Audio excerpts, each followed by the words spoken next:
of Professor Ken Podiari, the scientific program and all the arrangement has been made within 2 weeks. And I think this has been in a very meticulous way has been planned. And the scientific program, you will see, will boost the knowledge of all the delegates and also all the faculties. And I wish this conference a success. Thank you. Thank you, sir. Sir has always been with us, inspiring. We invite all our faculties who are here, Dr. Anita Nambiar from Kochi, Dr. Rajendra Dhuma from Mumbai, and we have Dr. Arun Kedia, J.K. Sharma, Navishek Kumar reaching today. So we have many senior state physicians who have reached. I'm sure another 30 minutes time, both the halls will be full because we'll be starting the program soon. Finally, we'll listen to Professor N. Rai. Professor N. Rai has been a leader of the physicians. He was associated with API. He was associated in Medical College cadre of Bihar and UP, and then lot of followers, thousands and thousands of his followers are throughout the world, and always he has been different because he has thought different. Starting from the electrocardiology to the clinical cardiology, and his focus is clinical medicine, because it's not that we'll be focusing only on the bedside or only on the research. That's equally required, but those who want to give benefit to the patients, their approach is different. So keeping that in mind, because he has been thoroughly a teacher, a preacher, a person who started the concepts and his vision go around the world, he conceptualized this cardio-diabetic movement around 5.5 years back, and that has reached so much of momentum, and we are sure this is the time, as all of you will read his message in our souvenir, which is edited by Professor Namita Mahapatra and Dr. Sunita Sethi, are able physicians, and it's compiled with all relevance of the clinical cardiodiabetology. So we welcome Professor N. Rai in the holy land of Puri. Please give a big hand for sir, and I request sir to give his message to all of you. Thank you, Professor Dr. Jayan Panda. Dr. A.K. Birmani, President CCDSI, Dr. Podiari, Professor Panigrahi, Professor P. Das. Actually, we are honored to be here. And with the grace of Lord Jagannath, I can only say that CCDI, there is no limit for CCDSI. The sky is the limit. We started about 6 years back with only one state chapter, that is Bihar and Jharkhand. Now we have got 9 state chapters and 2 are in pipeline.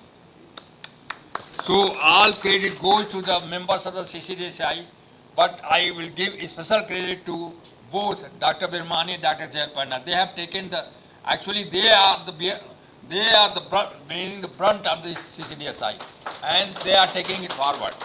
Dr. A.K. Birmani, I think during his tenure, he has created 5 chapters. So this is a good, I think all credit goes to him. Coming to the conference, you have all gone through the scientific material. It is an excellent program, and the aim of this CCDSI is to impart update knowledge to our clinician about the cardiodiabetic and metabolic diseases. We have included diabetes, cardiology, hypertension, kidney disease, obesity and metabolic disease. These are included in one. And if you, as Dr. Panda has said, if you go to the message I have given, actually we met the president this year, and we conveyed what is to her what is the motto of this organization, and she was very much impressed. Our aim is not to train our clinician. Our aim is to serve the society. And how can we serve the society? By training the rural doctors in cardio-diabetic metabolic diseases, and especially telling the importance of lifestyle. And second is holding regular screening camp for diabetes, hypertension. Because most of the person, even if they are diabetic hypertension, they are unaware. So if you do the regular screening camp, we are going to detect early and we can prevent the complications. With these few words, I once again thanks the organizer for this conference and I wish a grand success. Thank you very much. Thank you, sir. Now we'll have lamp lighting and the inaugural of the conference. Before that, I welcome Dr. S.K. Panda, who has been the pioneer in formation, and coincidentally, Dr. Panda was with Professor Rai in Gaya before COVID, and now he has shifted to Bhubaneswar. So please give a big hand. He has been a soldier in the clinical cardiodiabetes movement, and not only that, he in the Odisha chapter we have taken him as a patron. Please give a big hand for sure. We'll move on to lamp lighting and followed by the programs. Yeah.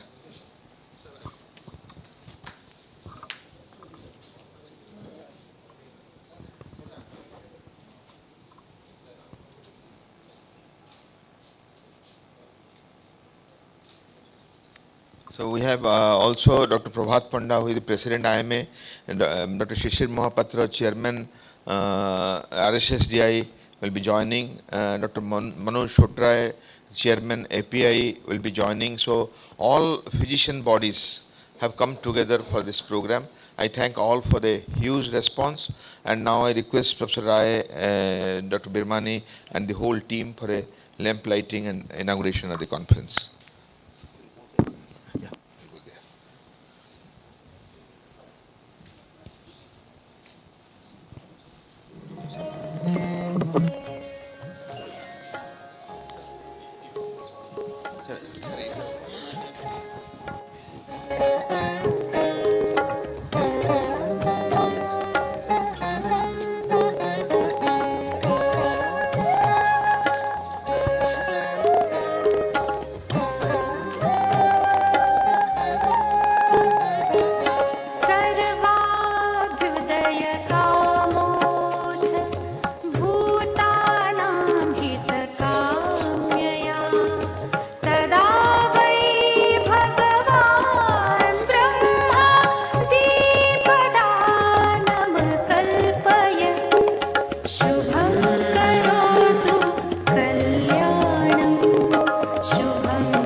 All the dignitaries, and I request Dr. Shukla Swami formally thank all the Jai Jagannath. I respected esteemed delegates, members of the organizing committee, and dear delegates. I thank you for participating in this first joint conference of CCDCI and ODF Con. I hope this scientific deliberation will meet your expectation. Thank you. We'll go for the first session. So over to Tejaswini to actually Professor Padhiyari has already told you we are starting with a obesity.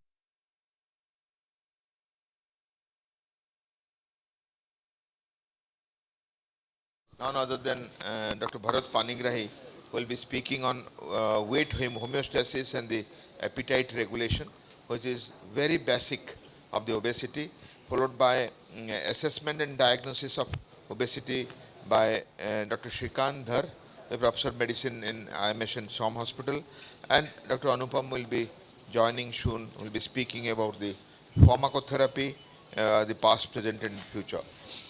Knowingly we have divided the sessions individually so that the presentation and discussion is complete at a stretch.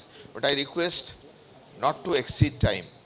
I request all the speakers to stick to time, rather shave a minute or so that the discussion will be good, interaction will be good, and chairpersons to monitor the timing. So we have a timer at the center. Dr. Tejaswini will be there, assisted by our whole lot of postgraduates from SCB. They are here. Chinmay is here. Dr. Upadhyay is there. Agasti is there. Sairi is there. Aparna is there. So they will be there coordinating.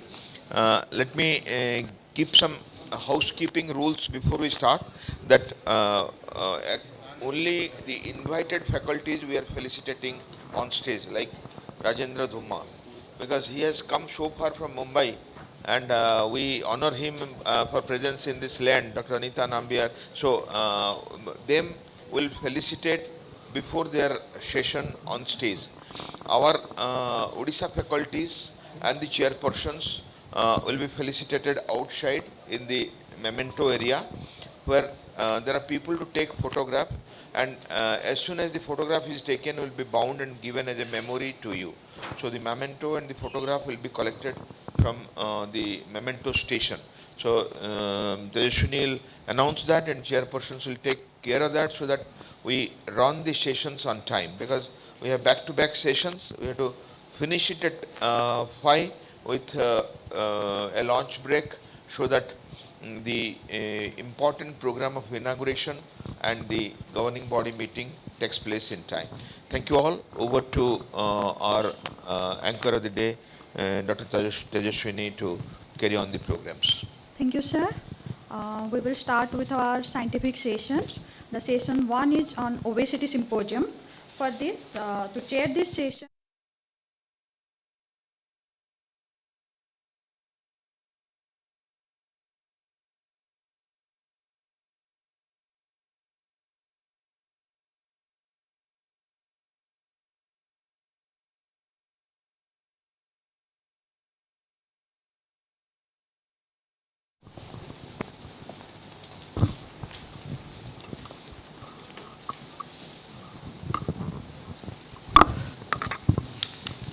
Hello. Good morning, everyone. Let us not waste any time, and we'll start the session. So I will invite the first speaker of this symposium, Dr. Bharat Panigrahi, who actually needs no introduction to this gathering. About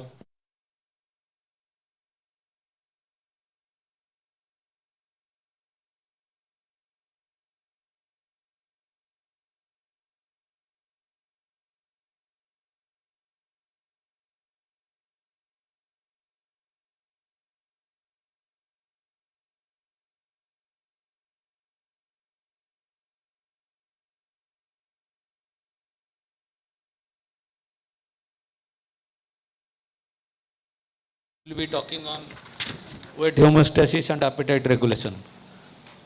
Sir, please start, sir. Good morning to you all. Thank you. So it's a privilege to be here along with all the young chairpersons today. So I'll be talking on weight homeostasis and appetite regulations. So, appetite and weight homeostasis, these are the cornerstones of weight management rather. And obesity is not that simple as we take, because calorie intake, calorie expenditure, and that is not that simple as we think regarding the obesity. So it's a very complex process. So I'll be just talking what are the theories that have been going on in the research. And food intake and energy balance are an integral part. This is from the evolution time. So integral part of the life of every organism, including human beings. As a part of evolution, there are mechanisms so in place in the human body to maintain a set point for weight from the very beginning of birth till the end of life. There is always a set point that is called the homeostasis. So that set point is there. The body is built like that. So to maintain a definite weight, that is called the set point theory. But it was a conservatory mechanism to maintain a steady level of adiposity and stable weight.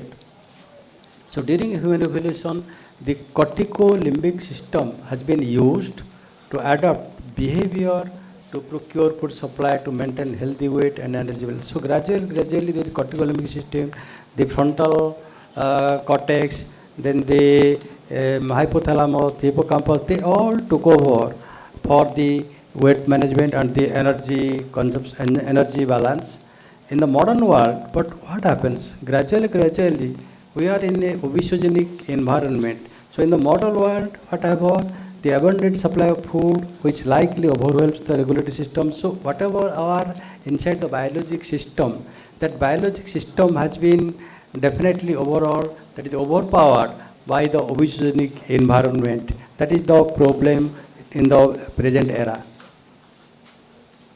So obesity is an emerging epidemic in the modern world. The worldwide obesity burden has increased almost 27.5% for adults in the last 3 decades. And the human body has its homeostatic control of weight by balancing food intake and energy expenditure and tries to keep weight at a set point.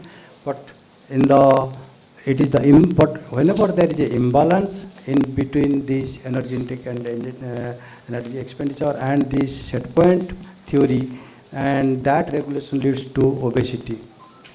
At present, there is no consensus. It has been going on for the last so many decades to come out with regarding the different theories of homeostasis, but still there is no definite framework, definitely no consensus on that.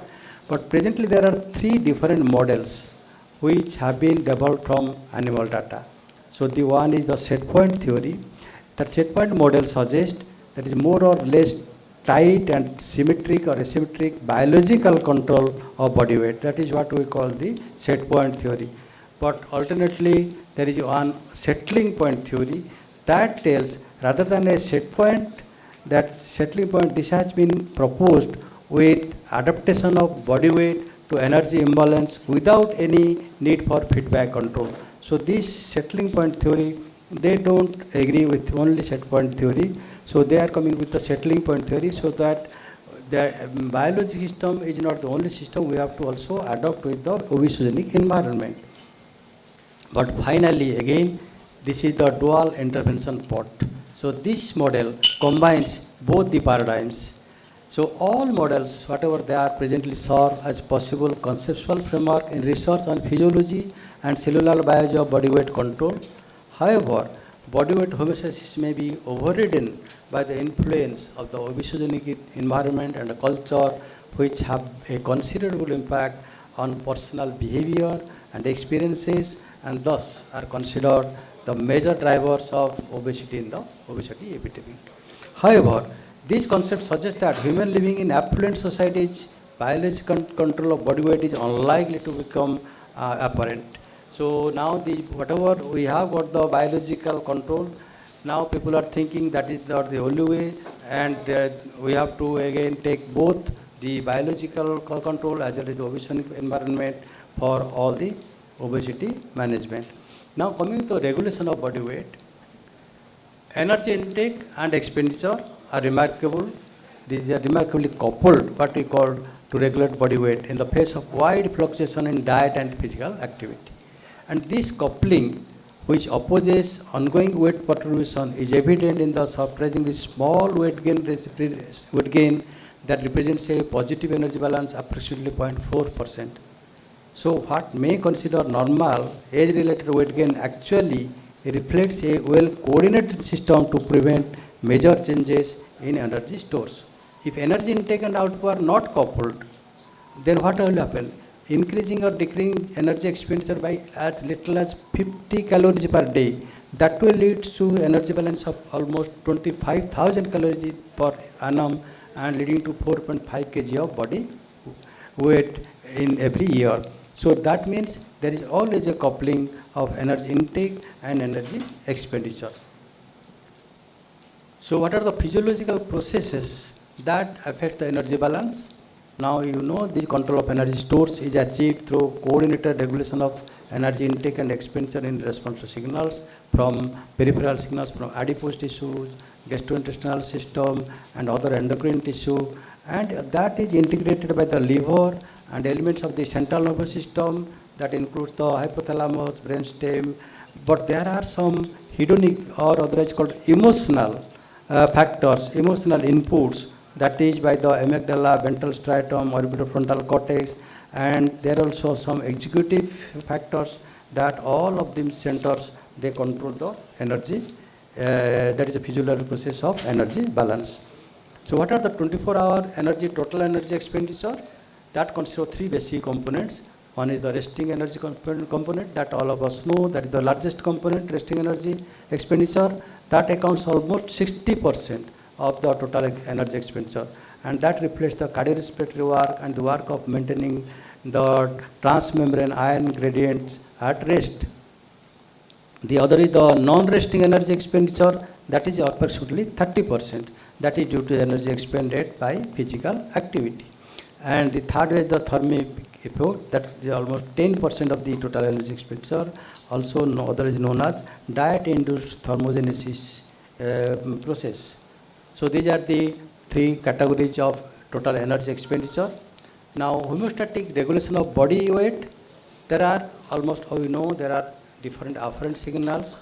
So that afferent signals from fat, the GI tract, the endocrine organs, that signals carry messages about nutrient surpluses or deficits, and that include neural circuits, circulating hormones and nutrients themselves.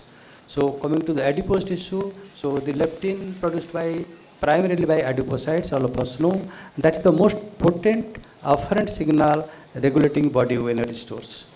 And during period of stable weight, the circulating concentration of leptin are proportional to fat mass. So if the fat mass is reduced, the leptin secretion also is reduced. So leptin secretion action are sensitive to both energy stores, that is the fat mass, and also energy balance or the weight loss. Then comes the gut hormones. So gut hormones, there are several gut hormones that may be involved in the regulation of food intake. That includes the ghrelin, the GLP-1 agonist, there is cholecystokinin, there are enterostatins and peptide YA. And all of these, except ghrelin, they inhibit food intake. So what are the stimulators of food intake? Among the stimulators, the ghrelin comes to the top, and ghrelin is a peptide produced in the stomach and duodenum, is an endogenous ligand for growth hormone secretagogue receptor, and this peptide has two major effects. It stimulates growth hormone secretion as well as increased food intake. And serum concentration increases in anticipation of a meal and are surpassed by food ingestion and gastric distension. Neuropeptide Y, this belongs to the pancreatic polypeptide family of peptides, and it appears predominantly that stimulate carbohydrate intake. So an NPI is a principal neurotransmitter found in the central and peripheral nervous system and predominantly found in the sympathetic neurons. Neuropeptide Y is one of the most potent stimulators of food intake known to us. And the other stimulators, that is the melanin concentrating hormone and GH releasing hormone, norepinephrine, orexin A, orexin B. So that those all these hormones they stimulate centrally mediated drive for food intake.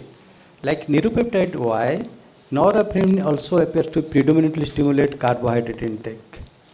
The importance of melanocyte stimulating hormone also that is called alpha MSH, that has been demonstrated by the observation that disruption of the melanocortin 4 receptor MCH4 in the hypothalamus leads to massive obesity. You must know this, any mutation in this gene has led to monogenic obesity, that is also known to us. Inhibitors of food intake are, the number of gut hormones are there that inhibit food intake. That is the GLP-1, all of us know that released from the cells in the GI tract has an important role in the glucose homeostasis and decrease hunger, increase satiety and slows gastric emptying. The CCK, that like other GI hormones, is produced in discrete endocrine cells that line the mucosa of the small intestine. Pancreatic polypeptides, oxytomodulin and peptide YY, they also suppress food intake in both lean and obese subjects. So these are the different inhibitors and stimulators of food intake. This is the role of GLP-1 and GIP in glucose, because all of us are very much well conversant with these molecules. So GLP-1 that is being synthesized, the small intestine, that the L cells, whereas the GIP is secreted by the K cells of the small intestine. Glucose-dependent stimulation of insulin secretion, both GLP-1 as well as GIP. Reduction in gastric emptying, GLP-1 yes, but GIP has no effect. Reproduction of inappropriate glucagon secretion, that is during euglycemic or hyperglycemia, no effect during hyperglycemia. So they suppress the glucagon. And GIP also the same thing during euglycemia or hyperglycemia, stimulates glucagon during that is the hyperglycemia, but no effect during the hyperglycemia. So both GIP and GLP, they work almost equally. Weight loss with both, we have got now GLP-1 agonist and GIP agonist, both you know the tirzepatide molecule with agonist of both GLP-1 and GIP. Now actions of cholecystokinin, this also contracts the gallbladder, stimulates pancreatic enzyme secretion, delays gastric emptying and induces satiety, potentiates insulin secretion, regulates intestinal motility and also is a neurotransmitter. So this is in short whatever I have described, you see. So this is almost know the brainstem and this hypothalamus and the peripheral stimulus, that is ghrelin. So almost no ghrelin is being secreted by the stomach and duodenum, and also these are the peptide YY and OXM that are being secreted by the large intestine, GLP-1, CCK secreted by the small intestine. So then beyond that, the vagus nerve also is there, where the stimulation that is the neurotransmitters, peripheral neurotransmitters that also go to the hypothalamus through the brainstem. And here the amylin and insulin, these two also they took part also here, because this amylin and insulin, they are also going to the satiety centers and they also do some satiety. Leptin, also know leptin from adipose tissue. Brain is the key model. So those are the whatever I discussed, these are the peripheral or stimulators. This is the afferent part, but the brain is the key modulator of body weight. So messages reach brain from periphery via the circulation, that is the leptin, glucose, that particularly through the more permeable blood-brain barrier around the median eminence or via vagal afferents of the autonomic nervous system. And information from the GI tract and oropharynx is neurally transmitted to the hindbrain and processed in the nucleus of the tractus solitarius. Now coming to the final pathway, so this is the brain that modulates. So neurons in the this is little complicated. So all of us know neurons in the hypothalamus, they regulate energy intake and expenditure in response to leptin and other hormones, other afferent stimulator neurons, whatever we have described now. So in the fed state, leptin stimulates primary neurons in the arcuate nucleus of the hypothalamus that expresses the POMC. So POMC, you see, all of us know this POMC, the hormone arcuate nucleus, this is being stimulated by the leptin receptors, and the POMC derived peptides alpha and beta melanocyte stimulating hormone, that is MSH, act on the MC4R expressed on neurons in the paraventricular nucleus.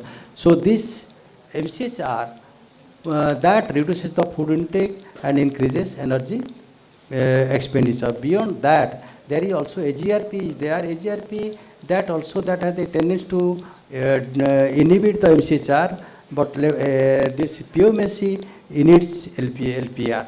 That's why the function of the MCHR is being increased, that the reduced intake of food and increased energy expenditure by this leptin.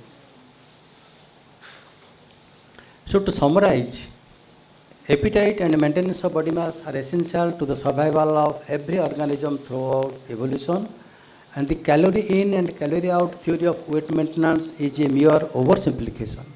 Complex central and peripheral neuronal networks, hormones and interactions among multiple organ systems like nervous, endocrine and gastrointestinal system maintain a set point for adiposity and body weight. So this homeostatic control is challenged by the obesogenic environment in the modern world, with an abundant supply of energy-dense food, pleasure-seeking food intake, sedentary lifestyle, and chronic psychosocial stress. Therefore, the fight against obesity needs multifaceted. Thank you.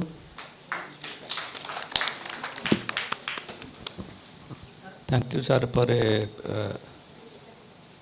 very nice presentations and informative presentations.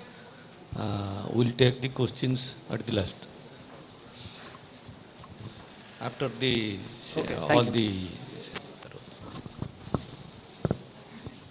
The next session in the obesity symposium. Sir.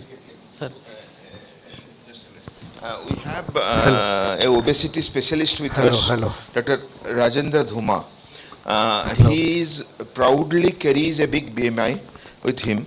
So personally, I had requested him, and tomorrow's obesity debate is being moderated by him, where Sanjay and Tushar will fight regarding medical and surgical. Quickly, your comment on obesity and in general, taking everything into account. Thank you very much, sir. Regarding the obesity, I would say ki eating of your diets, your daily exercise, your daily habits, and alcoholic should be stopped immediately, because that also increases to high triglycerides and more of a, getting yourself fit, daily activities. So this will all definitely reduce your obesity in your life and your daily routines. Now we are seeing even small children and all, they are becoming obese because a lot of junk foods are being taken care and eating a lot of junks, So that is increasing. That should be stopped down. The natural herbs, the old days when our forefathers at the age of 80 and 90, they used to eat raw food. The raw food which was containing a lot of medicine is that. So they were not having the obesity in that. And their life was very longer for those types of old people. So I would say that raw food is a must, and every raw food should be taken in a daily food diet. Thank you very much, sir. Thank you, Dr. Rajendra, for the opinion, and I hand over it to chairpersons to go ahead. For the next session on assessment and diagnosis of obesity, I call upon Professor Dr. Srikant Kumar Dhar, Professor Medicine and Senior Consultant Medicine of IMS SAM Hospital Ultimate. He is a speaker with impact.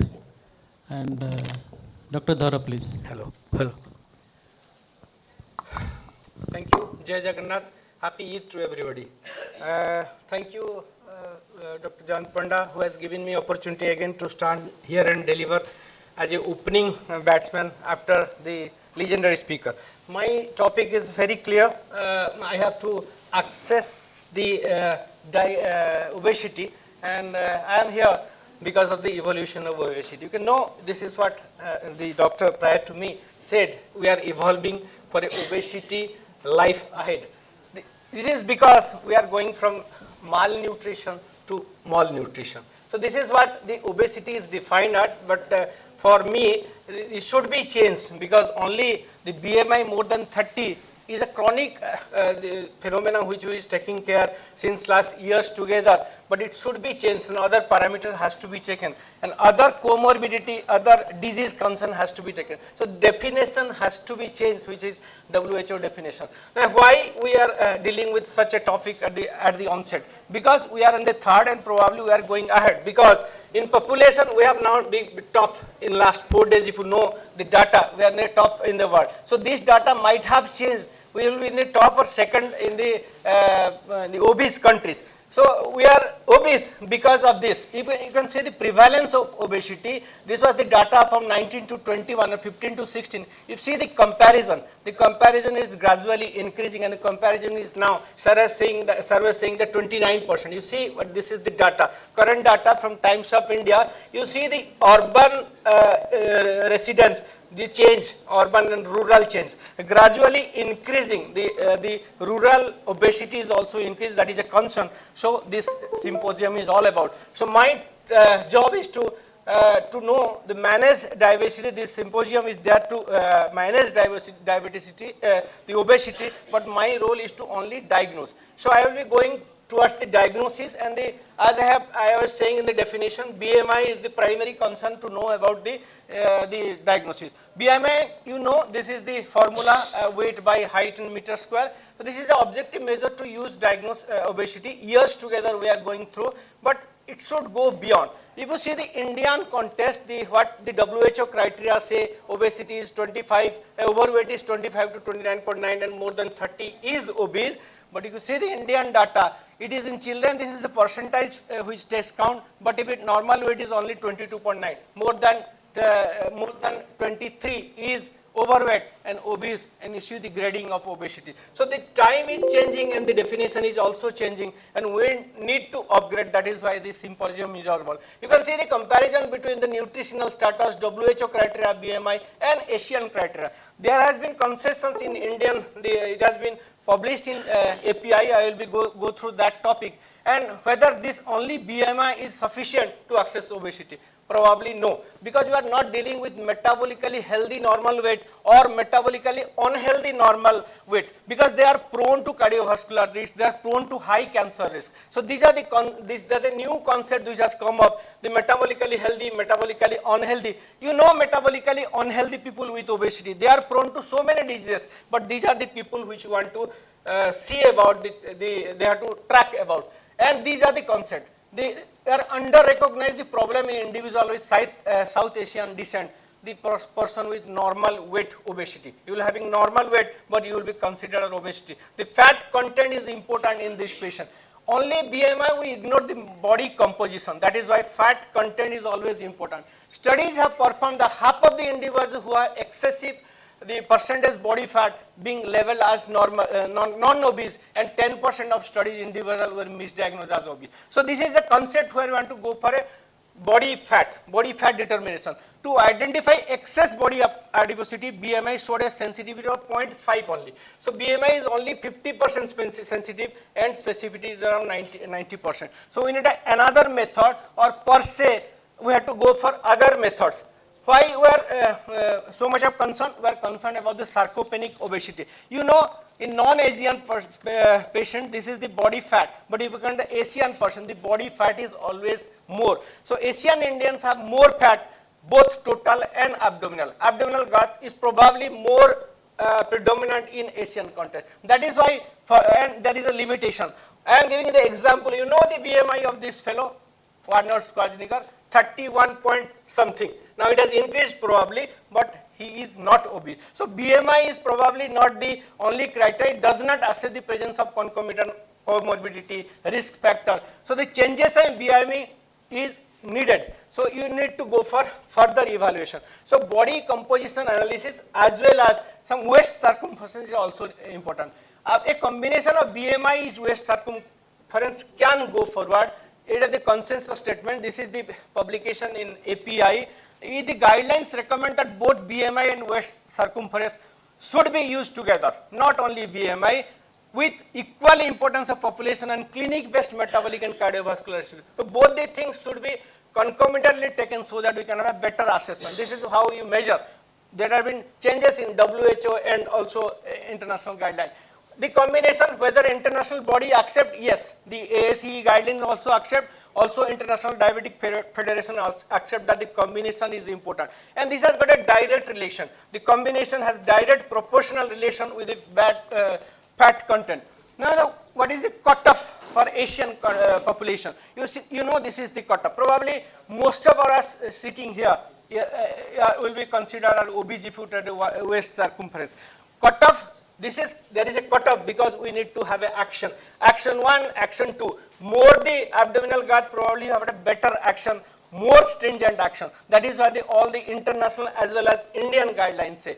So we need to change. We need to change our assessment of obesity. We have to go for body composition assessment. I mean, you have to know what is your fat content. This is what are the measures we will take. I will be going fast because of so many things to cover. The characteristic of the nature and degree of obesity is undernutrition. So we don't know whether metabolically obese normal person we are dealing, because they have got a propensity to have complication. You know this is this is the proportion of an overweight person with a fat percentage.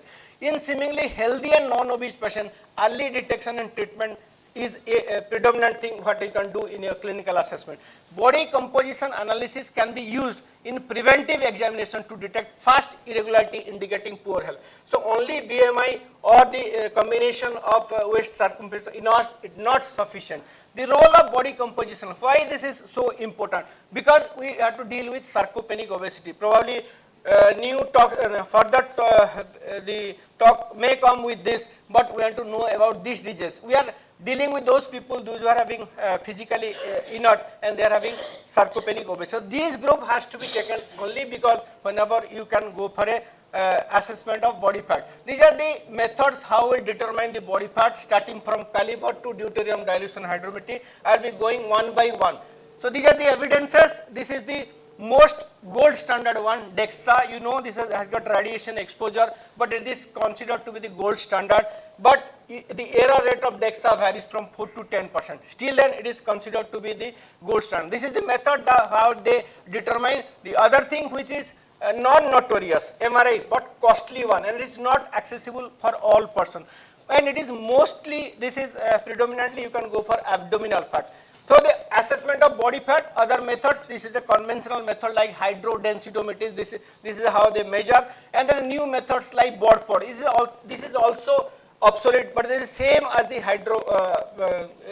the same concept like air displacement plethysmography, what we are taking earlier. The similar to the underwater weighing, but uses less displacement of volume of air in enclosed. Not done nowadays because of the advent of DEXA. This is another one, bioelectrical impedance. You must be seeing so many machines coming to your clinic or so many machines coming to you. They use high volume of what they determine the difference of conductivity between body composition, and the technology use small alternating currents to determine whether the flow is better or not. Whenever you are more fat, the flow is less. So this is what is another one which can use body fat. Another one, near infrared, this is also a machine, but sensitivity is very less, but it is a convenient method you can do in your clinic. Now, what is the classification? What is the new concept? The Obesity Medicine Association has said the acceptable body fat is 25 to 29% and 20 to 20% in men, and pre-obesity is 30 to 30%, 25 to 29% in men. So probably if you go for an assessment of the body fat, you will say that which one is obese, not only going for BMI only. The bioelectrical impedance which I was saying, these are the methods, and if you compare between the DEXA and the body fat compared to the BIA equation, they say that when compared to the DEXA, the current Asian and Caucasian Chanita formulae significantly underestimate the percentage body fat. So this is not a convenient method if you compare between DEXA, which is more sensitive, 5 to 10% only the errors. So there should be an India-centric method parameter to determine obesity. BMI, not only one, waist circumference, So probably you have to add a percentage body fat. These three can do a better definition of a obesity in Indian context. Now my last role is to go for a EOSS staging to assess the obesity, which is the newer one and probably most accepted. Why? Because there is a proposed clinical staging system of obesity. All these things may not give you a 100% rule. So there is a proposed clinical staging of system of obesity because we are not dealing with the complication, we are not dealing with the inflammation, or not dealing with the diseases or comorbidity. That is why there is a the stage 1, stage 2, stage 3 proposition. So patient, you have to go for a mental, functional, medical issues, whether this having comorbidity, whether there is end organ damage. So you have to go for a staging. Now I will giving a comparison between stage 1, stage 2, stage 3, stage 4. Stage 1, obesity related risk factor, there is no obesity related risk factor. Stage 1, patient has obesity related subclinical risk factor. Stage 2, patient has an established obesity. Stage 3 has obesity related end organ damage. So these are not been considered when you are taking BMI, waist circumference. Just giving a comparison between these stage 0 and stage 2. You see, primarily whenever you are taking a patient of 32-year male with a BMI or probably 32 kg per meter square, no risk factor, no physical symptoms, no self-esteem issues, and no functional, it will be a stage 0 obesity in EOSS score, whereas it will be a WHO obesity category 1. That is what is the difference. You can see this one, 32-year male with BMI of 36 kg per meter square has a primary hypertension, obstructive sleep apnea. It is a class 2, whereas stage 2 obesity in WHO. Why this is important? There has been long study. You can see the comparison between the WHO criteria of the assessment of obesity, whereas this criteria of obesity. They have found that there is a significant staging system independently predicted increased mortality even after adjustment of contemporary methods of classifying. This is why you can see all cause mortality, the cardiovascular disease, the cancer, non-CVD death, all these have predominantly increasing whenever you are considering this type of evaluation in assessment. The EOSS across BMI category, you can see these patients, those who are taken out overweight in case of WHO classification, almost 47% they go to EOSS stage 2, almost 10% goes to stage 3. Class 1 WHO, 59% goes to EOSS stage 2. So this is important. This staging is considered to be a gold standard now. In the same BMI category, people with obesity were staged differently and may need a different therapy of obesity. So whenever you consider a therapy, probably you have to go for this staging system. Whether you are going for medical therapy, medical or surgical, as sir was saying, or only surgical. So this staging is important in almost all patients if we are considering this type of classification. Now the complication centric assessment. As I was saying, this classification is about complication setting, your inflammation setting, your comorbidity setting. There are two components, problem of weight and the problem weight driven diseases, adiposity and presence of severity of obesity related complication. Few things have been considered in this classification. If I will go for a management of obesity or assessment of obesity, I will go for ABCD. Anthropometric component, I have already mentioned the BMI, the waist circumference is predominantly we are using since last years together. Now the clinical component has come to focus now. Not only going for a waist circumference or BMI, probably you have to go for complication, biomechanical changes and cardiometabolic changes in your obese patient. These are the biomechanical changes, you know, of OSA, osteoarthritis. This has to be considered whenever you are classifying or determining a obese patient. These are the diseases, you know, the cardiometabolic diseases obese patient uses. So there is a staging of obesity related complication. If you go for, these are the common cardiometabolic diseases, the conference is there for hypertension, hypertriglyceridemia, sleep apnea, non-obese. So in Indian context, you can go to staging like this. You have to go to internet, you can know. So the checklist of weight-related complication, whether patient you are dealing with this type of complication in your patient, and what is the BMI. Whenever you are assessing a obesity, probably this should be the checklist in your patient.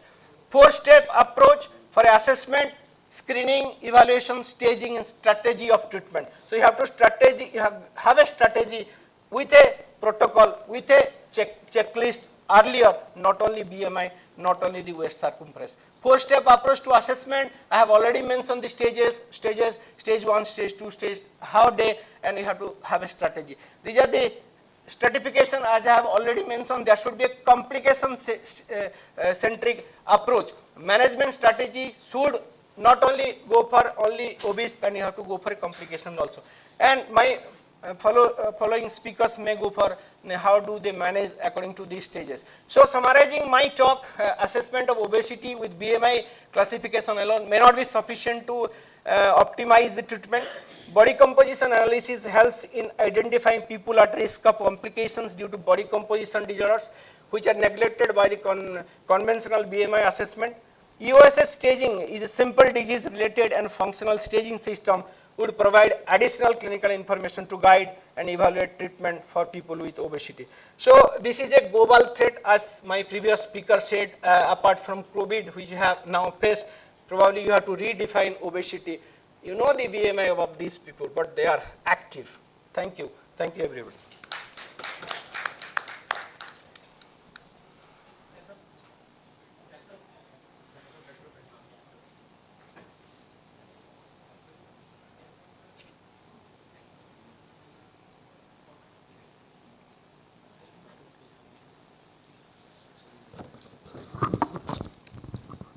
Thank you, Dr. Dhara, for the excellent deliberation. And we invite one or two questions from the audience.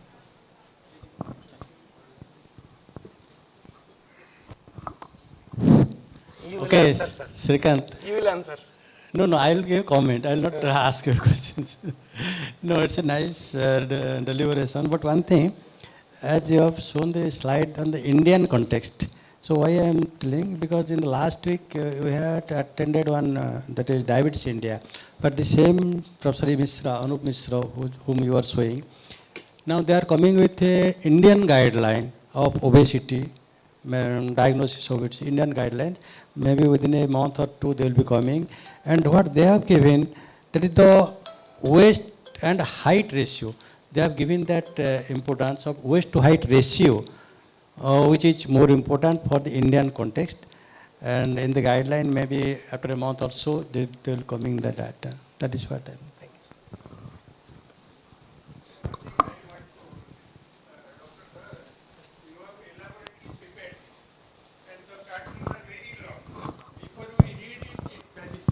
Why don't you prepare precise things for our periphery doctors? Those who have prepared, those who know obesity very much, we have come to learn something, but it vanishes before we read. Please, all the audience, I don't know if somebody supported me or not, but that is the problem in all conferences. They prepare, in last they throw it. Sir, can I answer, sir? Sir, this is because I am always giving a last topic most of the time, and they first give me 18 minutes and they give me 12 minutes at the end. So I have to, so this practice is going since years together. That is. I think that was an excellent talk, but it was, you know, he had gone into the details of staging of obesity. But for the primary care physician, let me tell you very simple things. When you are in your clinic, you are not going to go for body fat distribution and staging of obesity or MRI or DEXA. I mean, it's not feasible on a routine clinical basis. So what do you do when you are sitting in your clinic? You just need a couple of parameters. You need the height, you need the weight, and you need the waist circumference. I think these three parameters, if you have, you can very well know whether the person is obese or not.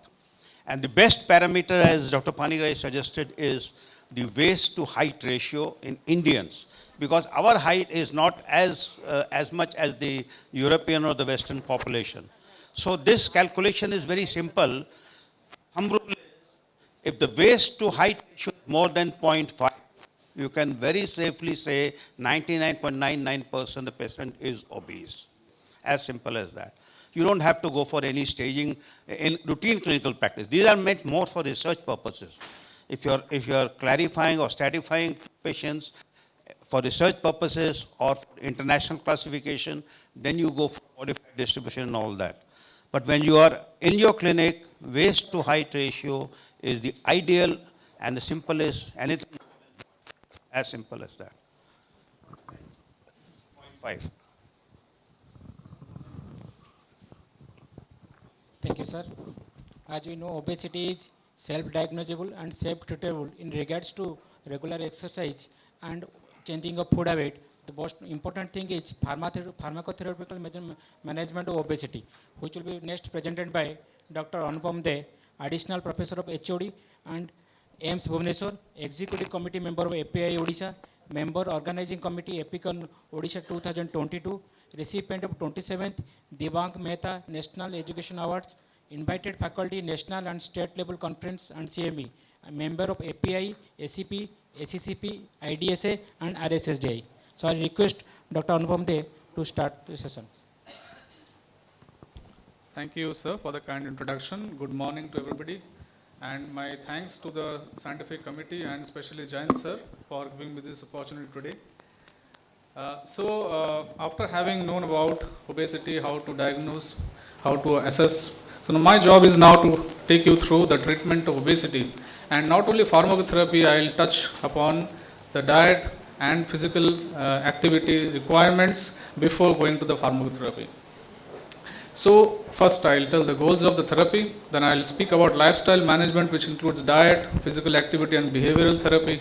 Then I will speak about pharmacotherapy, and that is where past, present and future comes in, because there are some drugs in the past which have been discontinued now, and now we are going to see new drugs in the horizon. So I will be discussing about that. I will discuss about various centrally acting drugs, peripherally acting drugs, and I will speak about drugs required in monogenic obesity, which is in the West usually, and some medications in the pipeline. So the first is, what is the goal of treatment in obesity? So first is, we need to improve the comorbid conditions arising out of obesity. That is the first goal. Then second is improving a quality of life. We need to give the person a good quality of life. That is the second. And third, we need to reduce any future obesity related complications. So what we do is all for these three goals. So how much aggressive we are will depend on the patient's risk status, will depend on what the patient expects from us and what are the resources with us now. So we will be quite proactive in managing patients who have florid complications and those patients who will benefit from the weight loss intervention. That is where we become more proactive, and so we need to choose where we need to act. So first is, what is the goal? So if I can quote a data, it will be a 8 to 10% weight loss over 6 months. So that can be a realistic target. We don't push too hard. So we set a goal for us, which is 8 to 10% loss. So for that goal, lifestyle management is the first advice that you need to give. So it has been shown that if you stick to a good lifestyle management, there can be a typically 3 to 5 kilogram weight loss when compared to no care. So that is modest, but all the well it can be tried and should be given. So the three components of the lifestyle would be, first, what diet is consumed, dietary habit. Number two, how the energy is expended, physical activity. And number three, how does the patient identify these things? That is a behavioral therapy. So these are the cornerstones of what we need to do. So the idea is decreasing or reducing overall calorie consumption. So if I can quote the American Heart Association and American College Cardiology data, there is a recommendation for a calorie deficit of 500 to 750 kilocalorie per day as compared to the patient's habitual diet. So that can be a start that we can focus on, 500 to 750 calorie deficit per day. That is how we can start. And if otherwise, if you make it composite, it can be 1200 to 1500 kilocalorie per day. This is for women, and 1500 to 1800 for men. That is adjusting for the body weight. That is, again, will go for a weight goal, a goal of weight reduction of around 1 to 2 pounds per week. So how do we do that? So we can do that by choosing a small portion size. The food portion has to be small, can be smaller. Then eating more fruits and vegetables in diet. Then eating more whole grain cereals. Then meat can be a smaller cut, leaner cut, and skimmed dairy product, low fat products. And reduce fast fried fruits and oils, and drink water instead of sugar sweetened beverages. These are the basic ideas that can be simply told to patients in OPD clinics and all. So the target of the diet has to be specific, measurable, realistic, timely. You cannot give a diet a patient can adhere to. So that is what is important to the context. The advice has to be very realistic. So diet counseling forms an important part. Of course, I will not go deep into it because I have more to cover. And the macronutrient is other thing. We need to take care that it is okay in the diet. So macronutrient will vary with the patient's choice, preference, medical conditions and all. So we target a whole grain, a diet rich in whole grain, fruit, vegetable and fiber. We target a decreased sodium intake less than 2.3 grams per day. We target low fat dairy products and we target sugars and saturated fat intake less than 10% of the daily calories. So when we are into a regimen for obesity treatment, these are the things we focus on. So portion control can be as simple as asking patient to take a protein shake. So that can take away some added calories from the diet. So we also have fruit bars which have concentrated food with less calorie value.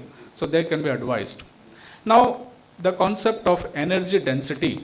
So this is number of calories that will be in a food per unit of weight. So there can be some food that is high energy dense and some which can be low. That is what has to be identified and advice needs to be given. Now if you add water or fiber to a food, that will decrease its energy density, but it will not change the calorie content. So that is one way in which the food can be made lesser energy dense. Now foods with low energy density are like soups, then fruit, vegetables, lean meats. They are low energy density food. And those who are high energy density like dry foods or cheese, egg yolk, potato, chips, these are high energy density food. So we need to identify these things and pass it on to our patients about the concept of low energy density and high energy density foods. So if you take low energy dense food, they have also been shown to control hunger and so decrease the calorie intake and promote weight loss. So that is the added benefit. Then there is this very low calorie diets. This is a bit aggressive on the treatment front. So here there is a rapid and significant short-term weight loss that translates to around 13 to 23 kgs weight loss over a 3 to 6 months period. This is achieved through a very low calorie diet. Now this is typically a diet which has less than or equal to 800 kilocalorie energy and 50 to 80 grams of protein and 100% of the daily intake of vitamins and minerals.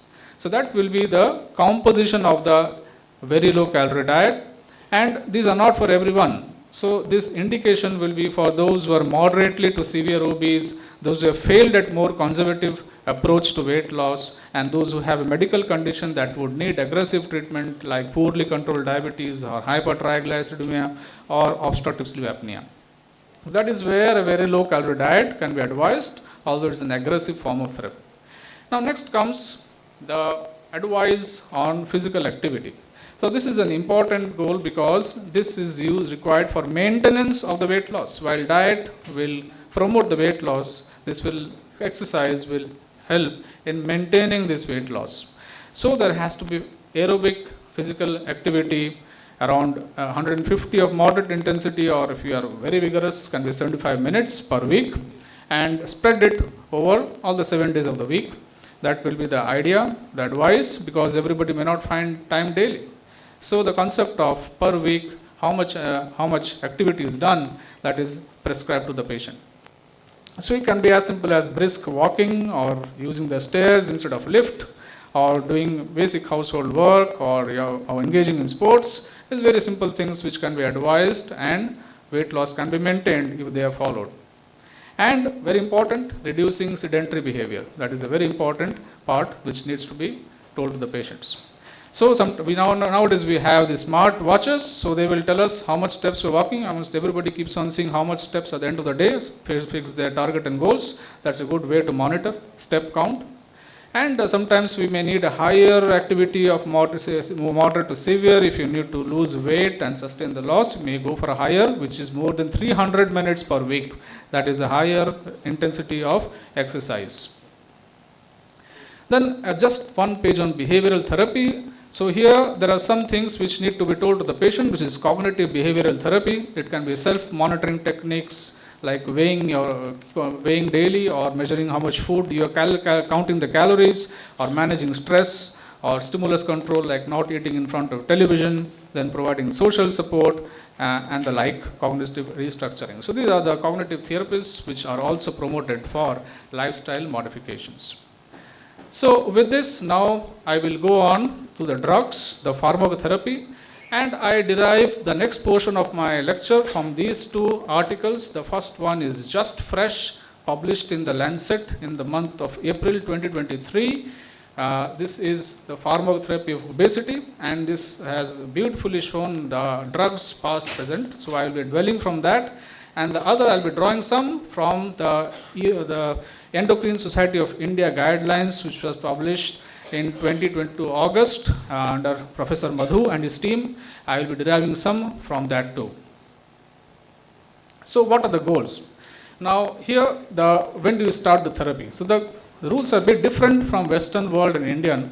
In the Western world, you would consider adjuvant pharmacotherapy treatment for those who have a BMI more than or equal to 30 and with BMI more than or equal to 27 with concomitant obesity related illnesses. So these are the two cutoffs. If it's more than 30, go for treatment, pharmacotherapy, or if it is more than or equal to 27 with complications. But the targets are a bit lesser in Indians, in Asian Indians, because we have already heard about the lean fat and the body physical morphology. We have heard about that. So in Asian Indians, the pharmacotherapy should be initiated with lifestyle modifications with a BMI more than 27 and with a BMI more than 25 with at least one comorbid like hypertension, dyslipidemia, type 2 diabetes, obstructive sleep apnea. So the targets come down by around 2 to 3 in the Indian population. So the pharmacotherapy starts earlier with a lesser BMI in the Asian population because of reasons already discussed by my previous speaker.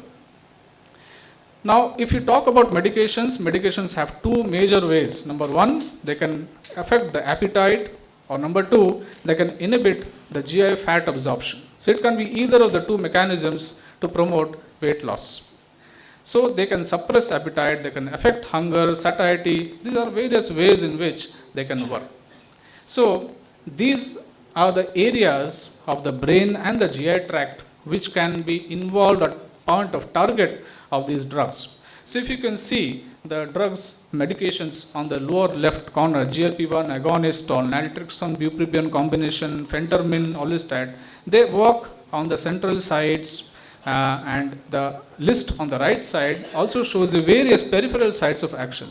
Now in the brain, there are various areas like parietal cortex, the hippocampus, hypothalamus, insula, putamen. A lot of areas in the brain are focus of interests for researchers and drugs.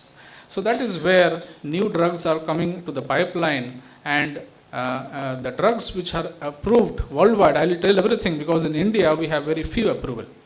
So this is a comparative study of various drugs which are approved by the FDA America for the control of weight loss. You can see the drugs, some drugs like semaglutide and the newer ones like tirzepatide have quite a good lowering of the weight loss, the percentage weight loss or percentage weight change over a period of time. And these are the trials to support these drugs which have been conducted. So this graph shows how we are doing, how the drugs are doing, newer ones, old ones, and how we are comparing ourselves over the days. So when we talk about centrally acting drugs, the medication will affect, number one, satiety. So patient will feel full after a meal. So you're already full with some portion, you don't want to take more. That is one way. The second is hunger. The person does not feel hungry. Biologic sensation that promotes hunger, the patient will not feel hungry. And number three, craving is gone. There is no intense desire for food. So these are the areas of target. The drugs target these areas and thus they will control or promote the weight loss. So they reduce calorie intake in this way, but the patient does not feel deprived. The patient feels, yes, I am okay with my food, but still he is taking less food. So that is the target of these centrally acting drugs. So hypothalamus is the area and the reward centers, points of target of these drugs. Now we will go one by one. The first are sympathomimetic adrenergic agents. Now these agents stimulate norepinephrine release. or they block the reuptake. Now traditional drugs like benzophenamine or phendimetrazine or mazindol, they were all there drugs, but the one that has stood test of time is phentermine. That is the most commonly prescribed sympathomimetic adrenergic agent for obesity. So phentermine is usually combined with topiramate. Topiramate is a commonly used anticonvulsant and also drug used in migraine. So this is a combination that has a catecholamine release that contains phentermine and an anticonvulsant. So topiramate was actually found to cause weight loss incidentally. It was an unintended side effect of topiramate. It was found that topiramate causes weight loss. So it may be causing by acting on gamma aminobutyric acid receptors or through inhibition of carbonic anhydrase or glutamine antagonism. These are various mechanisms for topiramate, they have been proposed, but it does cause weight loss. And so it was combined with regimen with phentermine, and of course there are some side effects of this regimen because of adrenergic like dry mouth, constipation, increased heart rate, these are there. And topiramate is a problem with pregnant in those who want to be pregnant because it can cause congenital fetal cleft, oral cleft deformities. So that population has to be very careful and use some contraceptive measures. So the next drug, which is as a centrally acting agent, is lorcaserin. Now lorcaserin, the precursors were fenfluramine, dexfenfluramine. Now these drugs were previously used, but then they lost favor because it was found that they cause cardiac valvular defect, valvulopathy, or the damage to the valves. So this is because there is a specific receptor 5-HT2B expressed on the cardiac receptors, which these drugs were also targeting. So these drugs ran out of favor, and then came the next one, which is lorcaserin. Now lorcaserin is a selective 5-HT2C agonist. So it does not have 5-HT2B activity. So this drug decreased the food intake through the pro-opiomelanocortin system of neurons. Through POMC neurons, the lorcaserin decreased weight. So that is why it was used in the West and also got FDA approval for the same. So it is fairly good enough, 7.74%, there's a good reduction, but there is a post-marketing problem in this drug. There's who had the diagnosis of cancer was more in patients taking lorcaserin. So this was a trial conducted, and the results were quite grim here, and pancreatic cancers, colorectal cancer, lung cancer, all these things were found. So this drug also went out of favor. Now the next category of drug is naltrexone bupropion combination. Now this is a opioid antagonist plus a mild reuptake inhibitor of dopamine and norepinephrine. This is a combination of these two drugs. So naltrexone is traditionally used for alcohol dependence and blocking the effects of opioids, and bupropion is traditionally used for as an antidepressant or smoking cessation. So here it was found that bupropion also stimulates secretion of melanocyte stimulating hormone MSH, and naltrexone blocks the inhibitory effect of opioids and allows the MSH inhibitory activities. So both of them had one of the common paths through MSH and were able to decrease to have a central effect on the diet. But they had some adverse events like nausea, constipation, headache, vomiting, which have to be taken into account. Then comes the role of anti-diabetic drugs, liraglutide. Now liraglutide is a GLP-1 analog, glucagon-like peptide analog, and it has homology to the human GLP-1. Now it was approved for treatment of type 2 diabetes, but it also inhibits the gastric emptying. It stimulates GLP-1 receptors in the hypothalamus, and it reduces feeding. So that was the added benefit of liraglutide to decrease the weight, although it's a drug for diabetes. So some adverse effects were also found, like nausea, diarrhea, constipation. Mostly these are GI side effects, but there is one red label here. They should not be prescribed in patients with medullary thyroid cancer or multiple endocrine neoplasia. So this is about liraglutide. Now with these drugs, these three common drugs, phentermine and topiramate and the naltrexone, bupropion, liraglutide, the drugs need to be Now we don't have lorcaserin here because it's stopped because of cancer risk. With these 3 drugs, we need to follow up patients.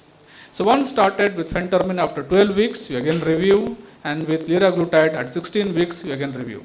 So what is the target? So with phentermine combination, the patient should lose at least 3% body weight at 3 months. So after that, if it's not achieved, you need to escalate the dose. And with the naltrexone combination, the patient should have lost at least 5% body weight, and liraglutide at least 4% body weight. So these are targets which are set, and that is how we monitor them. Then comes semaglutide, the STEP trial. It evaluated efficacy and safety of semaglutide. So semaglutide is again found to promote a weight loss of 12.6% at 68 weeks from the STEP trial. That's quite an encouraging data. And one drug which has a good potential is tirzepatide. It's waiting for an approval. It's a gastric inhibitory polypeptide agonist and works centrally in the hypothalamus. Okay, so this is drugs all together which I have just told now. But here, this is the Indian data, and you see the last line, the approval status in India. You can find that you have orlistat is the only one which is approved. Now comes the peripherally acting medications. So here orlistat is the hydrogenated derivative having is of the naturally occurring lipase inhibitor. So it reversibly inhibits pancreatic, gastric, carboxyextral lipases, and it acts in the lumen of stomach and intestine. The dose of orlistat is 1 to 20 milligram thrice daily, and it blocks the digestion and absorption of 30% of dietary fats. But it is reversible after stopping the drug. So it has very few side effects, and flatus, fecal urgency, these are some which can remove after stopping the drug. You have to replace vitamin D and E when you give orlistat. So this is the suggested algorithm. I'll quickly go through because my time is already come to an end.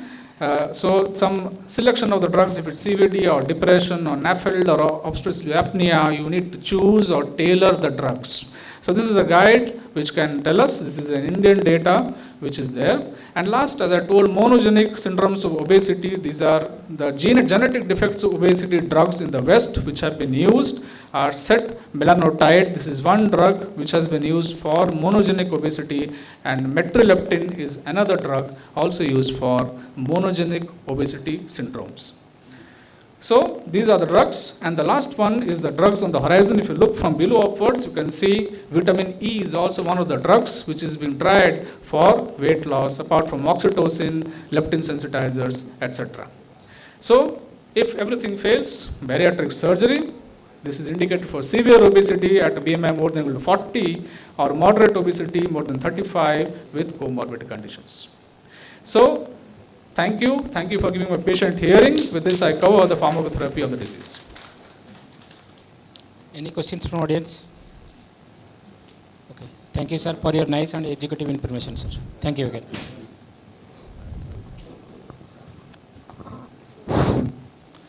For us, we can use topiramate, but one thing before giving topiramate, we have to screen for 2 things. One is intraocular pressure and history of ureteric stone or nephrocalcinosis there. These 2 things are most important, because these two are also their side effect. After a few days, the patient may come with acute congestive glaucoma or some ureteric calculi. They are the 2 things. And out of tirzepatide and your semaglutide, tirzepatide has proved to be the most important drug as far as weight reduction is concerned. But recently, there are some publications regarding high dose semaglutide. Up to we are using 3, 7, and 14 up to that. If you are using with 25 milligram or 50 milligram, there will be greater reduction. Some papers have come up. Yes. Another thing you have not highlighted regarding the SGLT2 inhibitors. Perhaps these are also have some effect as far as weight reduction is concerned. Yes. What is your opinion on the lean meat? What is lean meat? I don't know. So you have to decrease the portion. Lean meat. Fat free. It should be fat free. How is it available in India? I think these are available in the Western Yes, countries. so but the thing is that this is a talk which I've covered from Western in India, that you are correct in that because lean meat is more of a Western concept. Thank you, thank you. Thank you, sir. Thank you. Thank you, sir.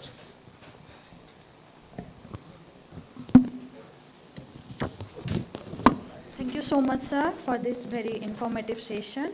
I would like to request our speakers and our chairpersons to move on to the memento arena for felicitation.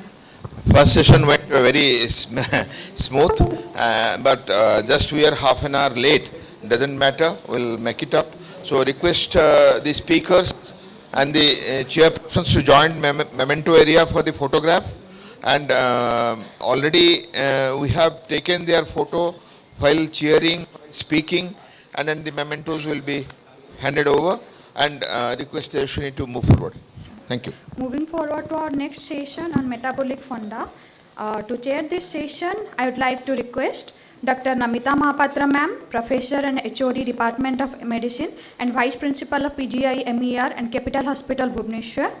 Dr. Bhagyasri Panda ma'am, Assistant Professor, Department of Medicine, SCB Medical College, Cuttack, and Dr. Surajit Kumar Patra, Director and Consultant Diabetologist, Dr. Surajit Patra's Diabetic Clinic, Bhubaneswar.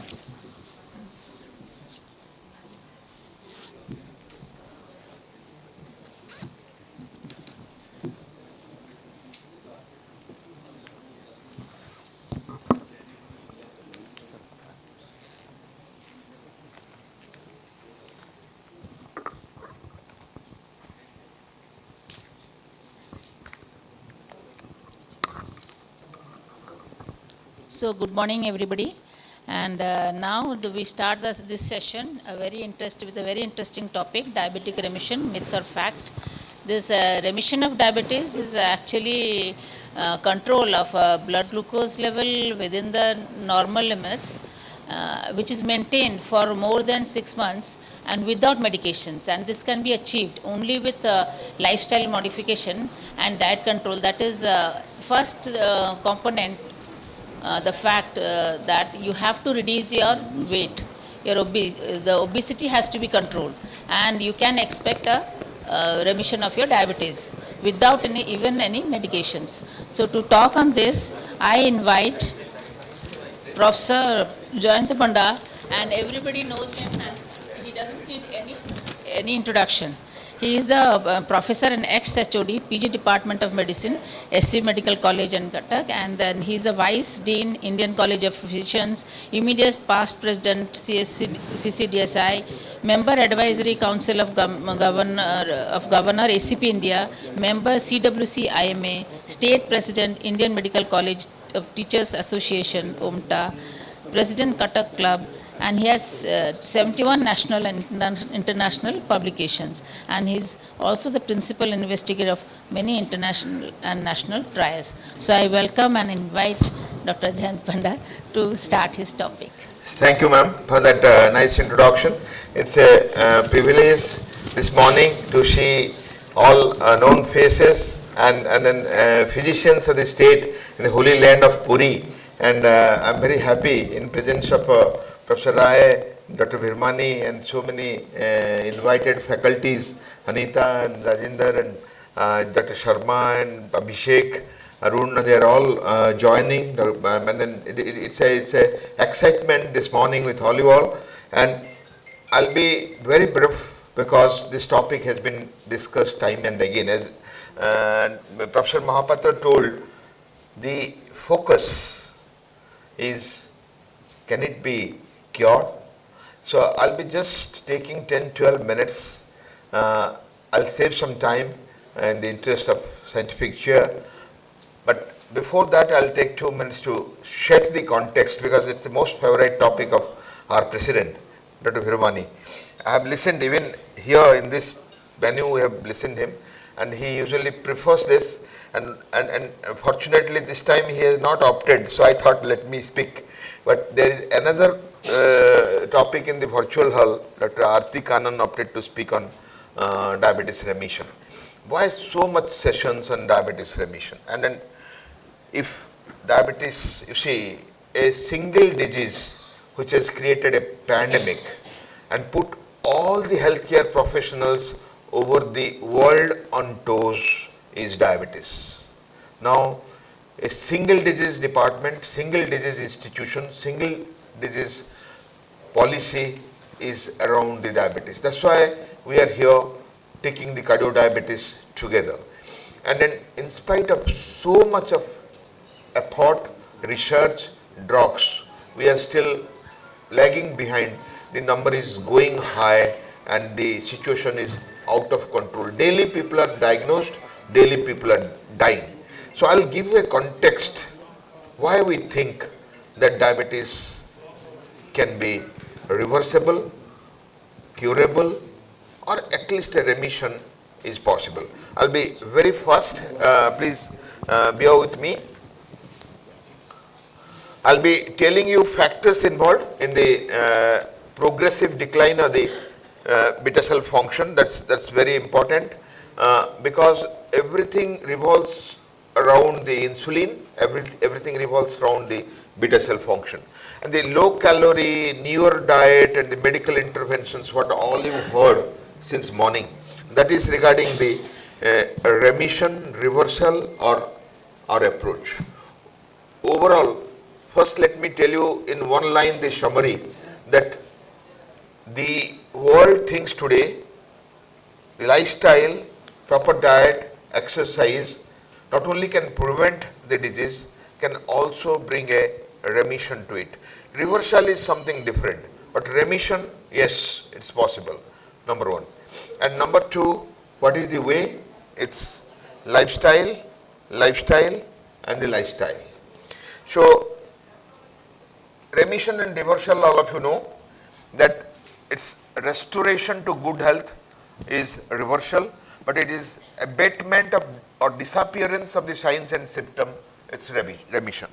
And then for a chronic illness of diabetes, more accurate to use the term remission than reversal, because all of us know that reversal may be a distant possibility.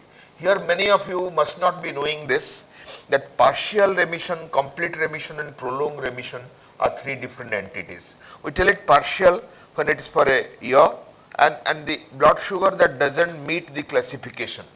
And if it is complete, if it is for a year and it returned to normal blood glucose levels, it's prolonged if it's 5 years. So it has not become normal, then it's partial. It become completely normal, it's complete. And if it's lasts more than 1 year up to 5 years is the prolonged. This is what the definition tells. And you know about the 20 years before, 10 years before the diagnosis, the insulin resistance starts, the insulin secretion comes down, fasting postprandial goes high. This whole story all of you have come across, the natural history. What I'll tell is the declining beta cell function is the best correlate of progression. Over the years what happens, the beta cell population comes down, the HOMA beta comes down and HOMA IR goes up. So why? The beta cell gene defect, increased dietary fat leading to endoplasmic reticulum stress, oxidative stress, and the decreased beta cell mass, hyperglycemia and islet amyloid all together are responsible for the glucose intolerance, hyperglycemia and diabetes. And the sequence of the key pathological features, all of you know, the pre-diabetes, diabetes and the transition, the beta cell hypofunction, the lipotoxicity, impaired incretin effect. One thing extra I'll add that fatty liver and the fatty pancreas are very notorious in the pathogenesis of diabetes. So glucotoxicity, lipotoxicity, twin cycle hypothesis and beta cell dedifferentiation. The word is very important. Dedifferentiation is what I'll touch upon. This is regarding triacyl glycerol and then decreased pancreas and the liver.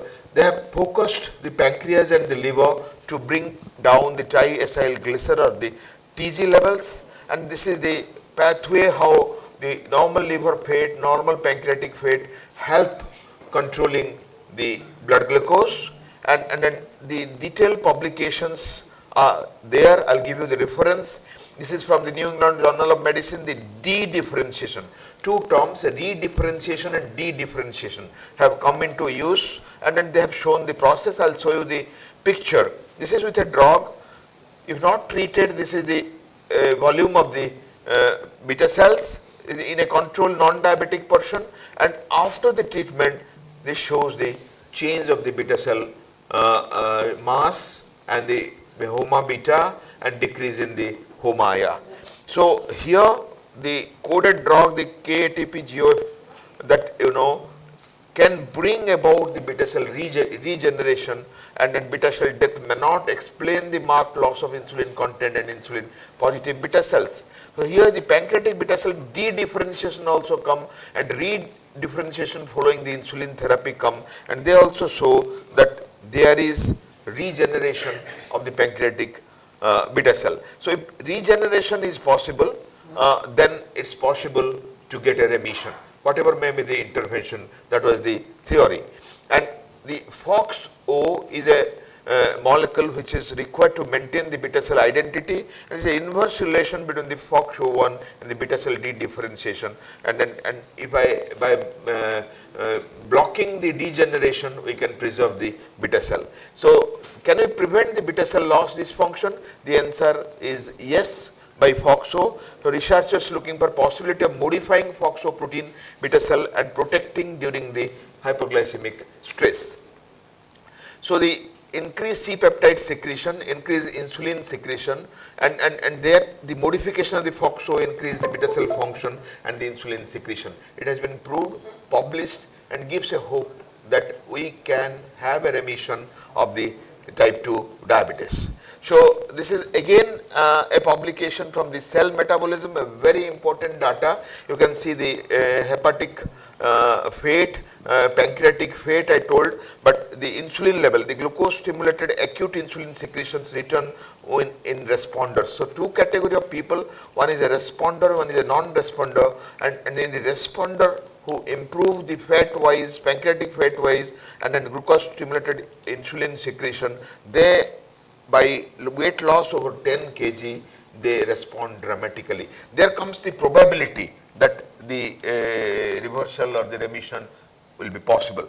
So altered volume morphology composition of the pancreas in type 2 diabetes was taken, and you can see here that how pancreas change and how it can be reverted to normal. This is the MRI pictures. I am not going to the details of the pictures. You can see the size, the magnetic resonance imaging after the manganese injection, distinguishing the type 2 diabetic and the normoglycemic patients, and the clinical studies on the diet modification and diabetes have clearly published the normalization of the beta cell function, the association of decreased pancreatic and liver triacylglycerol that I have already told you. So here the DIRECT study. DIRECT is the Diabetes Remission Clinical Trial. It's a landmark study. So they studied for the remission only, and then it's an open label, the weight management was focused, and then 20 to 65 years people were taken, and then the results are the weight loss of 15 kg or more in 36 or 24% participants in the intervention group and no participants in the control group, remission in 68 or 46% participants in the intervention group and 4% participants in the control group. That tells obviously the 24% versus 4%. So the diabetes remission control trial tells in a strict weight loss and lifestyle modification, the remission is feasible. So this is all the different studies, the preview, the prevention of the diabetes through lifestyle interventions, and this is population study in Europe and around the world. I'm not going to the details. The conclusions are diabetes cases were far less than expected. There is not a very high case number they were taken, but the probability of not getting diabetes and anthropometric values and overall difference between the diet and physical activity and high protein and low glycemic index diet was very positive. So different commercially available diet plans like low carbohydrate, high fat, low fat, high carbohydrate and real shady diets, they have shown some amount of the benefit in the past as well. And remission of diabetes is possible through these diet plans. The answer comes yes. The summary of all these studies of the strict diet and the bariatric surgery comes, the answer is yes. And the drugs, you know, the glucotoxicity, lipotoxicity, oxidative stress and insulin resistance are 4 key factors damaging the beta cells. So starting from our old metformin, acarbose, sulfonylureas, glycides, glitazones, and here also lipotoxicity, metformin, glitazone and bezafibrate statins, the glitazones, the RAS inhibitors, and they also chronic mild inflammation is controlled and damage of beta cell is controlled. So you see this very interesting picture. You use these drugs for years together, like sulfonylurea, like metformin, meglitinides, and then decrease free fatty acid, and then the ratio of the beta cell, amyloid depositions, and the blood glucose decrease. The drugs like sulfonylurea, metformin, the TZTs and insulin all have positive effect, contributing not only to the glycemic control but to the reversal of the diabetes. So this is a very interesting data, the early insulinization, the glitazones and the incretin therapy. And so natural history can be intervened even by the drugs, even by the different practices, slowing the progression of the beta cell decompensation, and the recovery occurs after the metabolic toxicity in the intensive treatment. So the progressive decline in the beta cell function and the role of insulin, it clearly shows the gluco and lipotoxicity cause the beta cell dysfunction and progress to type 2 diabetes. And if you can control this glucotoxicity and lipotoxicity, the beta cell dysfunction can be controlled.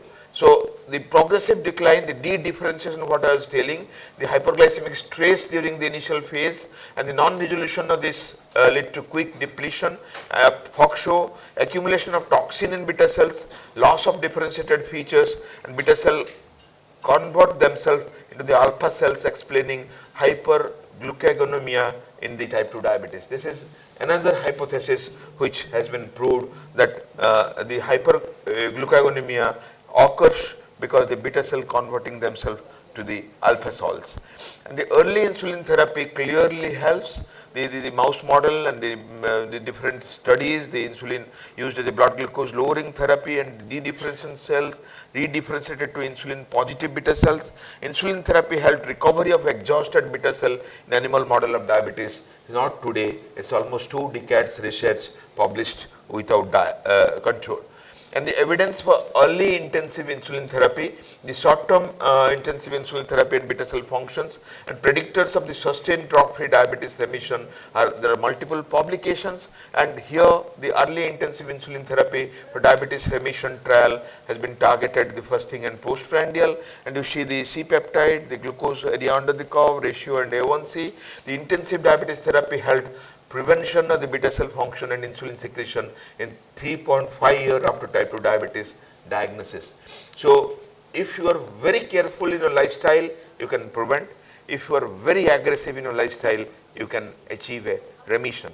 I have patients who are very dedicated, but it requires dedication, regular exercise, diet habit, and Dr. Rajendra will tell you his own personal experience in his experiment to lose weight and lose the risk factors for the diabetes and other.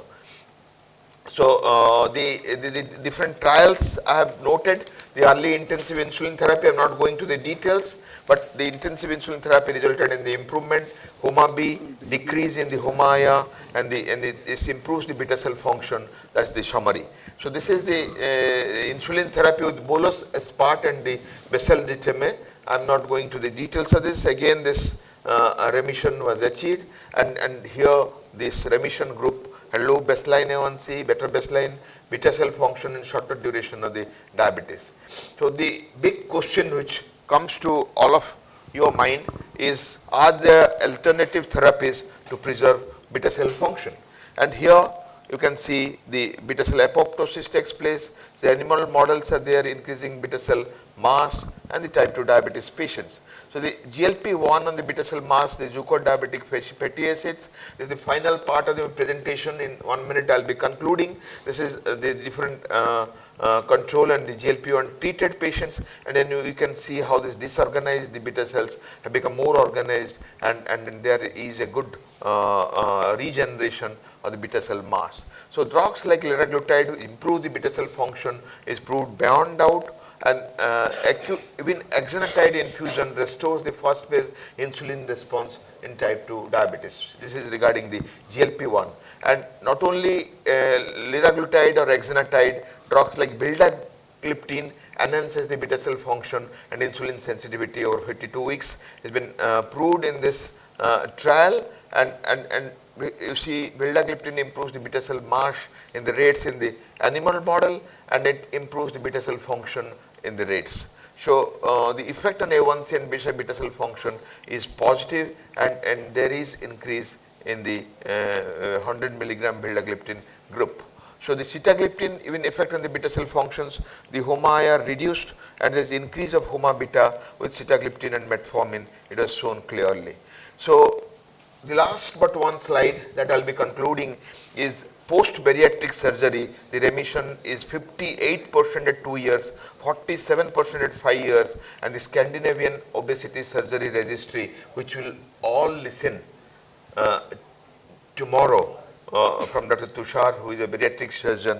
He will give you detailed data of the bariatric surgery data. But many people tell it's a metabolic surgery, it's a diabetic surgery, and there was a craze once upon a time that surgery करा लेते हैं और diabetes में मुक्त हो जाते.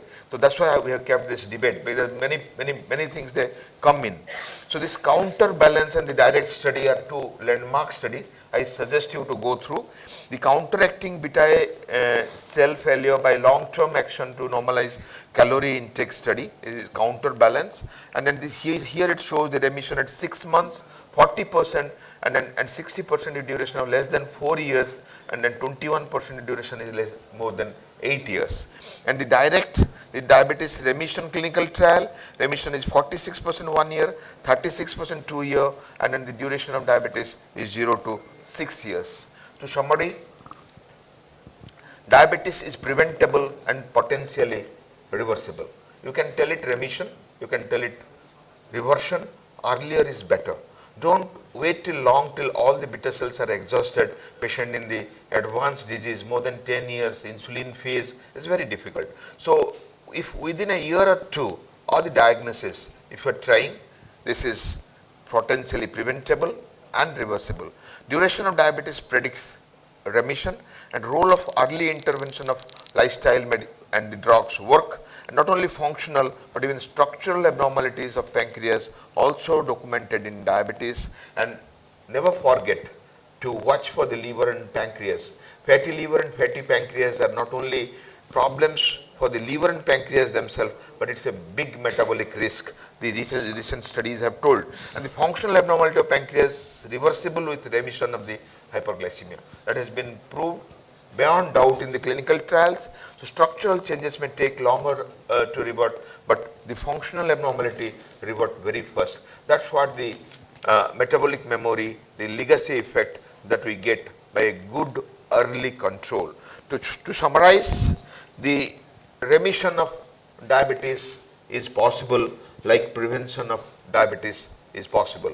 And the answer is lifestyle, lifestyle, and lifestyle. Regarding drugs, we are not very sure what works, what doesn't work, but we encourage the lifestyle, diet, exercise, and earlier is better. If you start early, you may not have the disease. If you start little early, you may have a remission. Thank you everyone. Give this option to your patients. Keep in your mind, work on this, and we can contribute more, and they will come. We may lose our fees, we may lose our business, but the world will be happier world than what it is today. Thank you. Thank you for patient listening. Thank you, Professor. Thank you, Professor Ponda, for the extensive and the clear and informative talk. And I invite questions from the audience. Anybody wants to clear their doubts?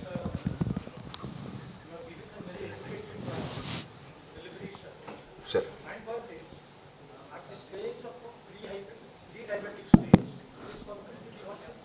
Completely reversible, sir. You can tell the better word is remission by definition, as I showed you. because remission is where the sign symptom are not there.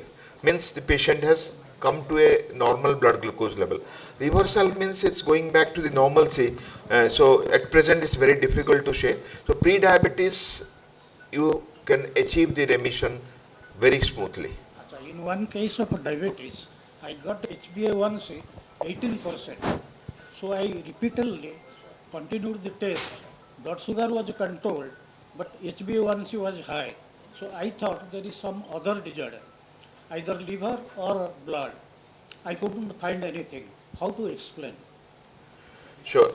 The A1C 18% Yes. tells that last 12 weeks the control has been very poor. You have a average blood glucose which is very high.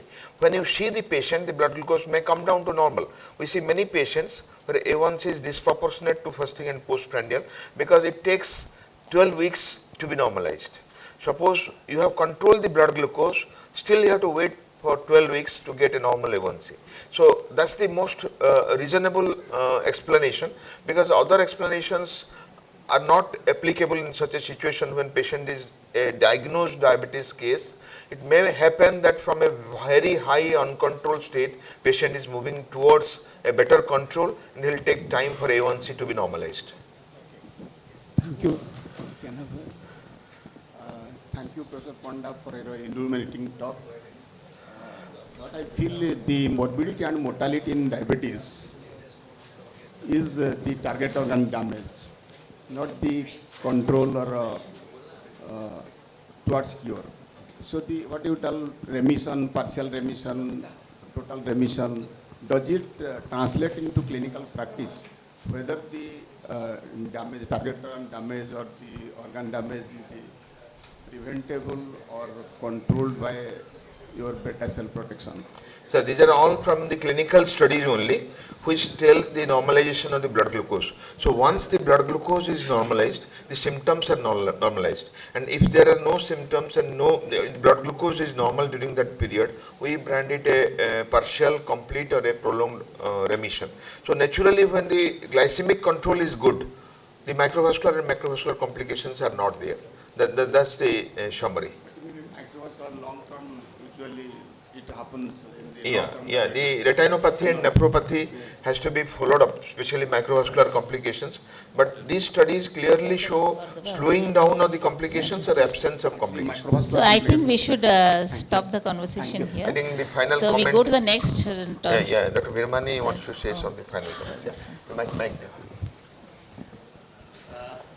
I'm sorry, Janto, I'll just like to add a couple of things. Yeah.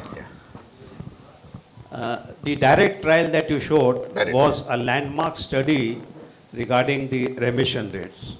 And it showed remission of 46% at end of first year, 36% at the end of second year, and 2 days back, the results of 5 years were published, and it has gone down to 23%. Now, what does it mean? It means that yes, remission is possible, but relapses are very common. And why is it? Very two simple things that we cannot ignore. Number one, there is a progressive beta cell function decline in diabetes. We just cannot ignore this fact. Number two, it is not possible to sustain an 800 calorie diet and intensive physical exercise throughout your life. How many of you can stay with 800 calorie diet throughout your life? Nobody. So it is impossible. Now what has happened is, I think we have failed. Ultimately we have failed. Diabetes can neither be reversed nor remission can take place permanently. Remission is partial remission for a short period of time. And now what the ADA is saying is, last year they said, yes, we are failing because ultimately the graph is going down. The number of people with remission, the graph is going down. So they have borrowed a concept from oncology where they give maintenance therapy. They never say cancer can go into remission or cancer can be reversed. They say we can suppress cancer, but you have to be on maintenance therapy. Now the ADA is saying put them on maintenance therapy of metformin. My question to the ADA is, if you are asking people to be on maintenance therapy, what nonsense of remission we are talking there? There's nothing called remission or reversal. That is Yeah, little, yeah. that is my opinion. You're very right, sir.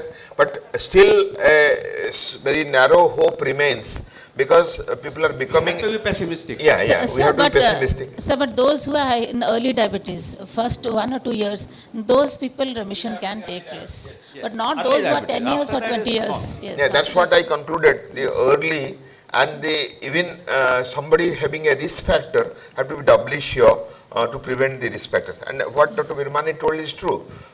1 year, 2 year, 5 year, the number is decreasing. Maybe that the strict lifestyle is not being possible, number one, or maybe that in spite of the lifestyle, the blood glucose is starting to rise. What happens in many diseases who have a remission. So either of the thing we have to watch, and this is the time where it's a controversial topic. So you see this taken for many debates, and only time will answer how far it's curable and how far it's not curable. I know all of you want that they should not be curable, those who are non-diabetics. But Okay, so we go to the next. Yeah. Thank you, ma'am. Thank you for We go to the next topic. Thank you, sir. In this session, the next topic is pre-hyperuricemia, a new yardstick in metabolic disorder. For this, I request Dr. Anita Nambia, ma'am. She is a consultant physician and diabetologist, BPS Laxor Hospital and Gopal Clinic, Kochi. She is the treasurer of RSSDA Kerala chapter. we have a small felicitation of the invited guests Yes. before talk. So I request the chairperson to carry out. Aparna, come. Keep it ready. Come. Mahesh. So I will have a felicitation followed by the presentation. Sir.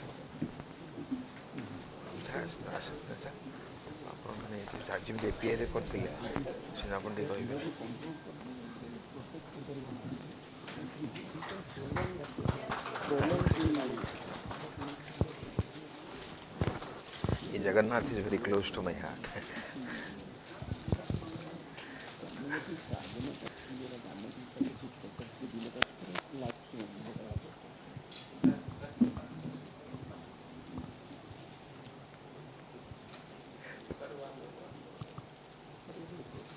Thank you. You take this and give in a bag. Actually, Anita is very senior faculty.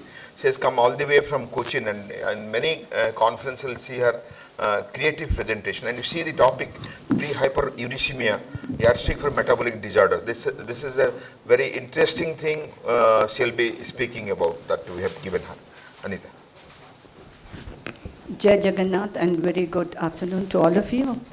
I am humbled and I am blessed to be here in the holy Mokshadham, one of the Mokshadhams. Thank you, Dr. Jayant Panda, Dr. Anil Vilmani, and the whole team of this conference for having invited me here. I am very happy to see Indra Patnaik Madam here, a very good friend of mine, a respected chairperson, seniors in this profession, and dear friends. Next 15 minutes or so, I will be talking on the topic assigned, that is pre-hyperuricemia, a new yardstick in metabolic disorders. The terminology is new, but everything is related with the uric acid. We have pre-hypertension, pre-diabetes. Similarly, this is a new terminology that has come. It is pre-hyperuricemia, and let us see what I have to say about it. So the contents of my talk would include a small introduction to the subject, uric acid, what are its impact on the health, what is the molecular mechanism that is responsible for the problems associated, extra-articular disease, and management. I won't be talking because when we talk about pre-hyperuricemia, we are not supposed to use medicines. We have to do the lifestyle modification and then take. So we know that the global population is living amid a metabolic explosion. The prevalence of hyperuricemia is as a metabolic disorder or a causal factor for NCDs has gained a lot of interest in last 2 years. And there exists an invisible bondage between hyperuricemia and non-communicable disease, and it's not benign one. And this has happened because of the food that we take. That is high purine diet, alcohol, high fructose diet, red meat, and of course the lifestyle is very important in this aspect of hyperuricemia. And the most important thing, as we know that diabetes is a chronic inflammatory disease, similarly, hyperuricemia is also responsible for systemic inflammation, endothelial dysfunction, and end organ damage. So we cannot say that it is just a crystallization disease. But more than that, it is more of a metabolic disorder and a vascular disorder, and it's not more benign. So it needs early diagnosis, as I said, like pre-diabetes, pre-hypertension, pre-hyperuricemia, because when we talk of the normal limits, which I will be subsequently talking in the next few slides, before that, it is said that the effect of uric acid starts acting when the level has gone to 4.7 milligram per deciliter. And the cardiovascular renal mortality, it keeps on increasing. Morbidity as well as mortality when it has touched more than 5.7. Now we know that uric acid is a weak acid, organic acid, and it is the end product of purine metabolism. And there have been, for the 15 million years we know there has been some mutation going on, and the uricase enzyme which is responsible for the degradation has been mutating. And now in years to come we will see that it is increasing. In 1920s, 40s, the normal uric acid level was 3.5, 4.7. In 60s, 80s, it has become more than 6, 5.76. Now I think over the period of evolution it will keep on increasing. So the definition of hyperuricemia is serum uric acid of 7 milligram per deciliter in men and 6 in women. And we know that prevalence is quite high, which we do ignore, but there is low awareness. So the high normal level would be 6 to 7 millideciliter in men and 5 to 6 in women. So the higher level of the normal, that is between 6 to 7 and 5 to 6 would be called as pre-hyperuricemia. And we know that the prevalence has doubled in last 2 decades, and there is a linear relationship with NCDs. So new terminology of pre-hyperuricemia is appropriate for prevention and early treatment. What is the molecular mechanism? So when we talk of uric acid, 2 important things. It is one of the most abundant antioxidant present in our body, provided the level is below 4.7 that we see in Alzheimer's disease and Parkinsonism. And it is present in extracellular environment. And it is a pro-oxidant at intracellular levels, which we'll be talking later.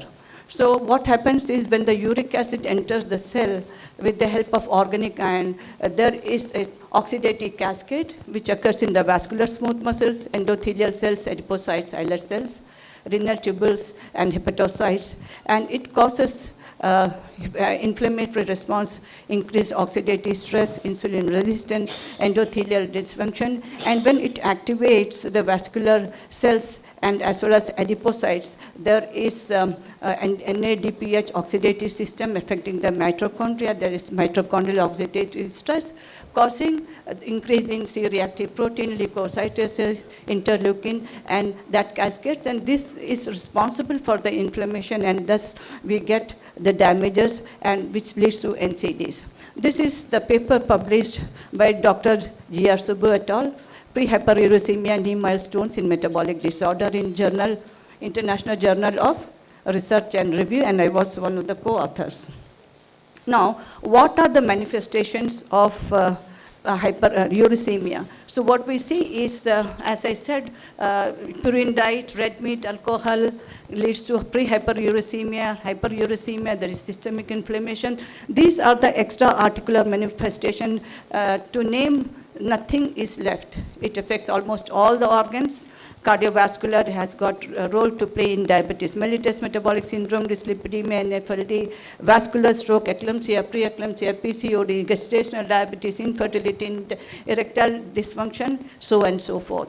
And the gout and nephrolithiasis are two different aspects. So all hyperuricemic patients are not gout, and all gouts are not hyperuricemia. Only 8% of the patient having hyperuricemia, they have got gout, and we have to have a congenial atmosphere and environment to precipitate gout. So now talking about how the association of hyperuricemia with extra-articular disease. So why I am showing all these things is we need to keep everything in mind that the damage to the cells have already started even before reaching the cutoff values. So actually it is a preventable disease, and we can actually revert or we can postpone many of the non-communicable disease to a certain extent if we take care of uric acid. And this uric acid, actually it was not in fashion, but in last two decades it has got gained very much importance. Now coming to, it is a modifiable independent risk factor for CAD, and it is one of the causes for sudden cardiac death even. So talking about hypertension, it is a biomarker of hypertension. With each 1 milligram deciliter in rise in uric acid, there is 13% increase in incidence of hypertension, and strongest and independent risk factor for prehypertension. 47% of hypertension patients, they have got hyperuricemia. Untreated patients, 47% again, and malignant hypertension is 80% patients have hyperuricemia, and there is a direct connection between pre-hyperuricemia and pre-hypertension. This pre-hypertension, 20% of these patients are going to become hypertensive over a period of time. 20% will become hypertensive in 5 years of time. So if you reduce this hyperuricemia without medication and just by lifestyle modification, this pre-hypertension can be averted for so many months or years. So 1 milligram deciliter fall in uric acid will postpone or actually prevent a patient getting from pre-hypertensive stage to hypertension. And it is many of the patients, they have also non-nocturnal non-dipping, that is because of increased uric acid and pre-hyperuricemia. Now talking about atherosclerosis, the macrovessels and macrovascular beds are the major organs which are damaged by uricemia, causes aortic calcification, there is stiffness of the arterial vessels, and vascular aging is also increased. It is one of the markers for acute coronary events. Again here, 15% increase in CAD mortality with 1 milligram deciliter of rise in serum uric acid, and it increases the aortic pressure as well as aortic stiffness. It is one of the novel markers for both chronic and paroxysmal atrial fibrillation. And talking about heart failure, again, heart failure risk is increased by 20% with 1 milligram deciliter increase in uric acid.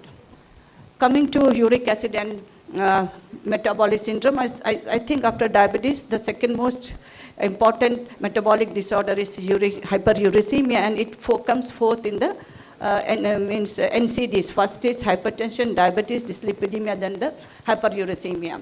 We know that the adult population, 1/4 is affected with metabolic syndrome, and 60% of these patients with metabolic syndrome, they have got hyperuricemia. And as I said, the involvement of the organs, they start because in pre-hyperuricemia range, the endothelial surface are exposed, so inflammation have already started. And by the time we recognize, it is too late. And there is linear rise of metabolic syndrome with a rise of serum uric acid. Coming to uric acid and diabetes. So the question is chicken or egg first. So previously, I think 20 years back, there was a lot of dispute with whether uric acid was a causal agent for insulin resistance, diabetes, heart disease. Now it has been proved beyond doubt that it is one of the causal factor, and it is a solid and independent risk factor, and 15 to 20% rise in risk of developing diabetes with 1 milligram deciliter rise, and this is high normal serum uric acid is associated with increased diabetes in women. So it is first uric acid, then insulin resistance, and the diabetes. Now, Jesse et al. Long back, means maybe 10 years back, had shown this, and the new association between plasma uric acid and insulin resistance in type 2 diabetic patients, a Mendelian randomization analysis by Yuting Yu from China.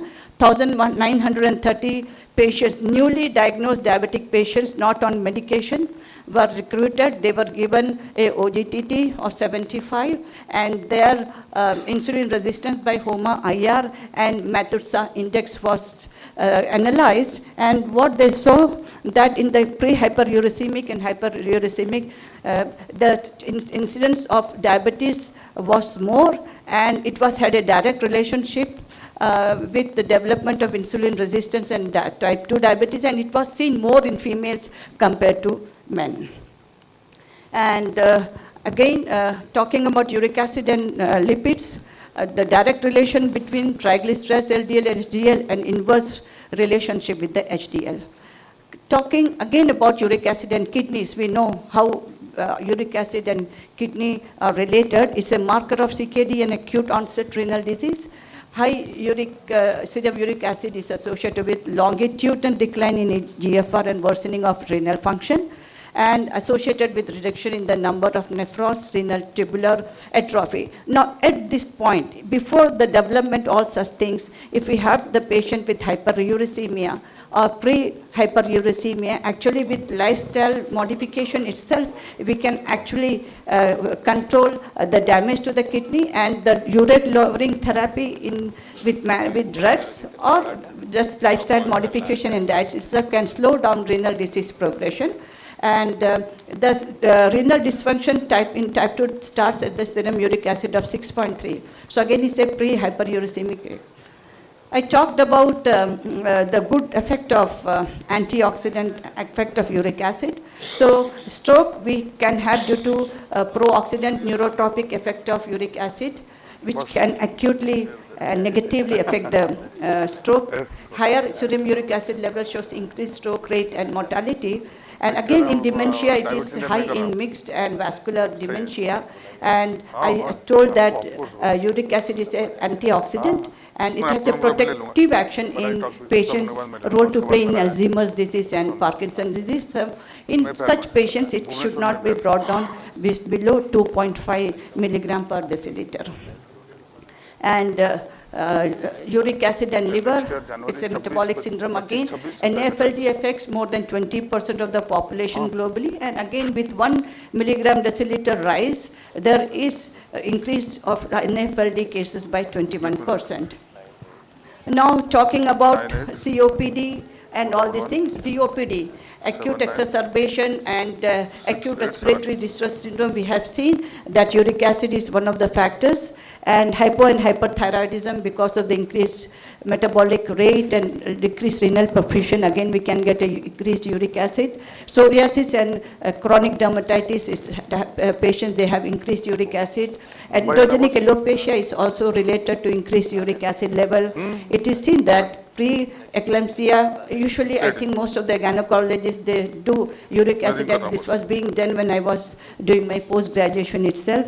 The chances of patients having increased uric acid during pregnancy, the chances of developing GDM is about 4%, and erectile dysfunction also. So 1 milligram person increase doubles the chances of erectile dysfunction.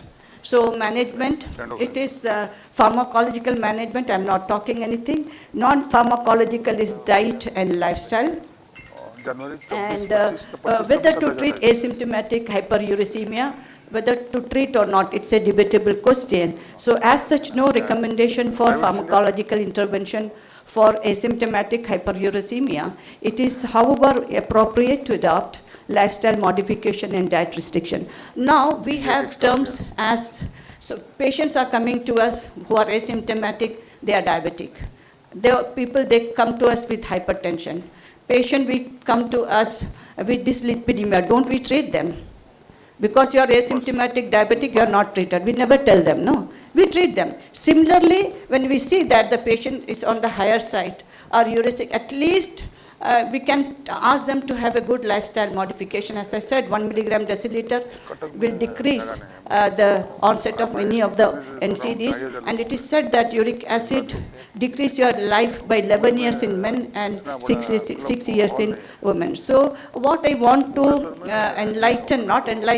to convey the message is, we need to understand that uric acid is important, and all the NCDs or the problems with increased hyperuricemia can start even before the cutoff value as suggested is there.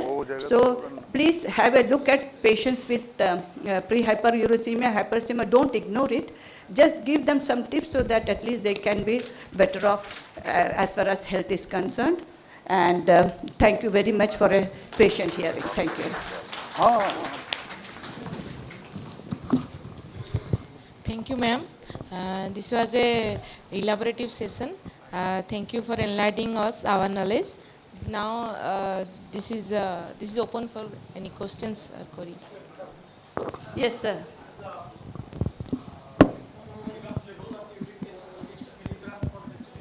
Yeah, for women. Yeah, men is, yeah. More than 7 is cut off for men and 6 is for women.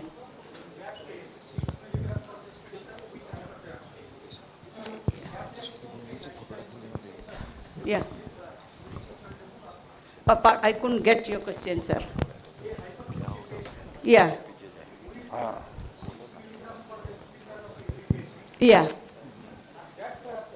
Yeah. We must be conscious about uricemia. Yes, sir, we should be. So, should we go for any drug? No, sir, it is, see, I said we have to give more importance to the lifestyle. If the lifestyle is not taken care, we can ask them to increase fructose containing food, red meat, alcohol consumption, and high purine diet. That can be taken care of. So with that itself, it should come down by say 0.5 to 1 milligram %. So that is not indication for treating hypertension, hyperuricemia. It's just lifestyle. The other day I had a patient, his uric acid was 14 milligram %. He had come, he was referred to me by the neurologist, and they said they have done everything to see what is happening, but they could not get what was the cause. So what to do? So I inquired, I was also not very sure whether I would be able to take care of that patient. He had come from Oman. So just I kept talking to him. Then I realized that he was consuming more than 500 grams of nattoli. That's a small fish. It is called anchovy. Anchovy in English, I don't know what is said. So it's a small fish he was consuming, and that was the cause for his hyperuricemia. He stopped taking that, and I asked him to send the report from abroad. Now it has come to 7 or 8. Now he has to be on some medication. Dr. Anita, excellent talk. Thank you, sir. Is there any robust evidence to suggest that hyperuricemia and metabolic syndrome is causally related, or is it just an incidental finding? Sir, I have gone through many literatures. What I found that in last 10 years, it was not mentioned that it has a causal relationship. But even the paper by Zooting, which I have shown, it has shown that though insulin resistance and diabetic mellitus is related, but there is no causal relationship between uric acid and type 2 diabetes. So it is again, but few of the papers, as Jesse et al., they have shown that it is because of the uric acid, the inflammation has caused insulin resistance, and that has led to development of diabetes. So it is still a controversial, as we have remission and relapse and diabetes reversibility. Thank you very much, sir.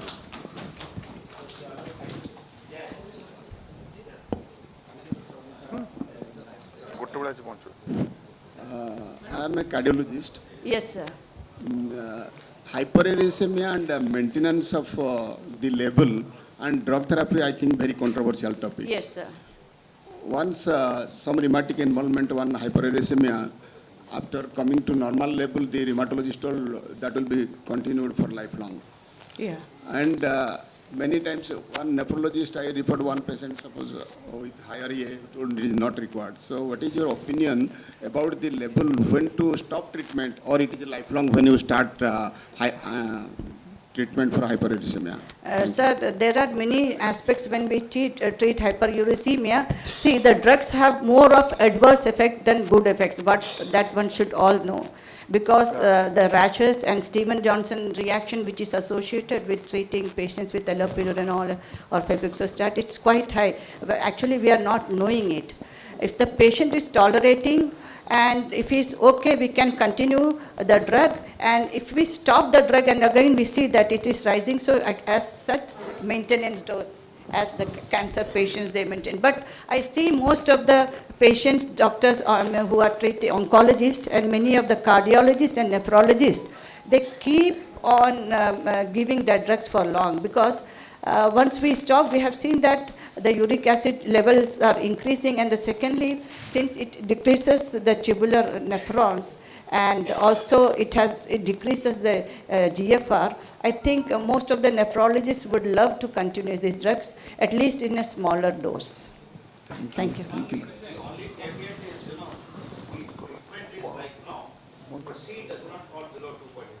Because if it comes below 2.5, it is harmful again. And then one question, diabetic, hypertensive, obese, serum uric acid 8.5, and no rheumatological manifestations. Whether this would be right, please, sir? One male patient having serum uric acid level 8.5 is diabetic, hypertensive, and obese. And there is no rheumatological manifestation of gout. So whether we'll treat him or not. Sir, I said we have to use the first non-pharmacological measures. If he is well within the, say, from 8.5, if he has come to 6.5 or 7, it's better. But I said treating asymptomatic hyperuricemia is still controversial. So the controversy, because of the controversies, the medical fraternity is going. Otherwise, for everything we have got some or the other controversy. Up to what level of uric acid in a diabetic or hypertensive patient or obese patient we should treat or not? Is there any guideline? Sir, it should be with lifestyle modification. If it is more than 7 or 8, we should. I think we should treat. stop the Thank discussion. You can talk, you can ask later. Actually, she did a very good job. It's a very controversial topic, as usually you know. Please give a big hand for Anta. And before we listen to another giant, Professor Sahu, there are two housekeeping announcements. There is a Hall B where parallelly we are telecasting this program. So I understand there is space constraint here. So there are doctors attending from Hall B, and the whole discussion is also projected there. Air-conditioned hall and good sound.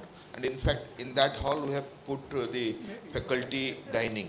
So those who don't find a suitable place here can come down and watch the speaker from there, and you can ask here and ask questions to Professor Sahu, number one. Number two, we have cancelled the lunch break because of the delay by 40 minutes. And lunch will be as usually served during the lunch time, and we'll continue with the prestigious orations which are there. Quickly take your lunch and come back. Both the halls, there are no parallel halls during the oration. There are three very important orations of presidential oration, chairman, CCDSI oration, and ODF oration. And following oration, again there will be split sessions will be in the two halls, but the time will be make up. And what you saw in the projection, we have two interesting programs. One is a today evening program. Mr. Shalil Latte is coming from Pune, who is a fusion specialist and an international reputed singer. We have a beautiful banquet after 7:30 in this lagoon lawn. And tomorrow morning 5:30 during the sunrise, we have a walk, lifestyle walk in the private beach of Toshali. It's around half a kilometer from here. But vehicles will go from the reception, and the walk will be with t-shirt, cap, and the snacks till 6:30, and we'll come back and have breakfast and start the sessions. Over to chairpersons. So the next topic is an upstream approach to address weight of diabetes with oral semaglutide. And for this, we have with us one of the eminent endocrinologists of India and the world, Professor Abhay Kumar Sahu. He is Professor, Department of Endocrinology, IMS, and some Ultimate Hospital, Bhubaneswar. EC member of Endocrine Society of India, reviewer of IJEM. He has 5 internationals and 7 national publications in the reputed journal. And he will be the organizing secretary of World Congress of Diabetes India 2024 at Bhubaneswar. So over to you, Dr. Abhay Sahu, sir. Yeah. Respected chairpersons, my dear friends and colleagues, at the outset I am thankful to John Bhai for giving me this opportunity to present this topic in front of you. And now we are going to discuss after 2 beautiful talk, and already Professor Bhimani has given some ideas what I am going to discuss now. So the syndrome, the syndemic of diabetes with obesity, an upstream approach to address the weight of diabetes with oral semaglutide. Yeah. So we'll discuss the topic in the burden of diabetes. What is the addressing the sinister synergism with upstream approach? What is the place of oral semaglutide in the management of diabetes? And we'll discuss at the end, we'll discuss a case, how we are going to manage this case with specifically using this oral semaglutide. So first, you will see 1 in every 10 adults is having type 2 diabetes, and if you will see them, what is the obese people, then 4 out of 10 are obese among the adults. And again, if you will see among the diabetic population, close to 70% has found to be obese. And we know that there is a 7-time increased risk of all-cause mortality if someone is having diabetes, obesity, both are together. And as a ASEAN, we know classically, we discuss, and we everybody in this August gathering know what is thin fat Indians. That means despite of same BMI, if we compare a ASEAN population with a Western population, will have significant high truncal obesity or significant high amount of fat despite of same BMI with a Western population. So if you see what is the sinister synergism, if you see at one end there is physical environments, that is food, physical activity, safety and social, alcohol, all those things plays a critical role for our own adiposity, how much adipose tissue we are developing. And on top of that, these are certain environmental factors like sleep disorders, inability to being active, there are stigmata or impaired or having some sort of mental health. All those are environmental factors which plays a critical role, and they ultimately acts. These are the liver, muscle, fat, all those things along with pancreas. They promotes 2 important things. One is insulin resistance, second thing is beta cell decompensation. So these ultimately leads to diabetes. Of course, there are certain social factors which also plays a critical role in development of diabetes. And on top of that, if someone is using certain drugs which can increase body weight, if someone is having significant decreased activity due to any disease or due to its patient's own empathy, and if someone is developing multiple episodes of hypoglycemia, again these are all factors which is adding specifically to the diabetic part or the future complications of diabetes. So at the one end, if you see the complications as I have discussed, these are directly related to the body weight.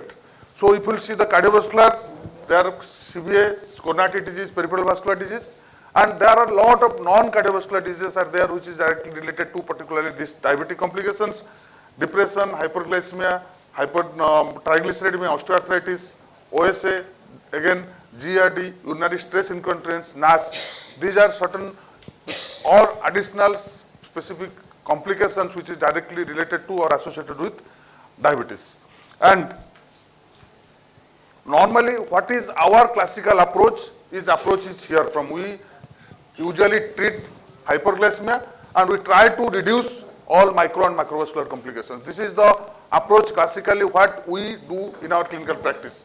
But here we are going to discuss the upstream approach. Upstream means if you are here, if you are approaching here obesity and adiposity, not only you are reducing hyperglycemia complications, simultaneously you are trying to correct all those things.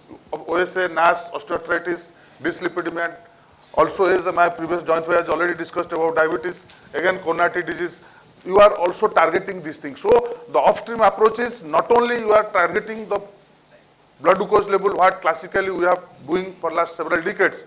Here, along with diabetes, we are actually also approaching a lot of complications by this target or by this method.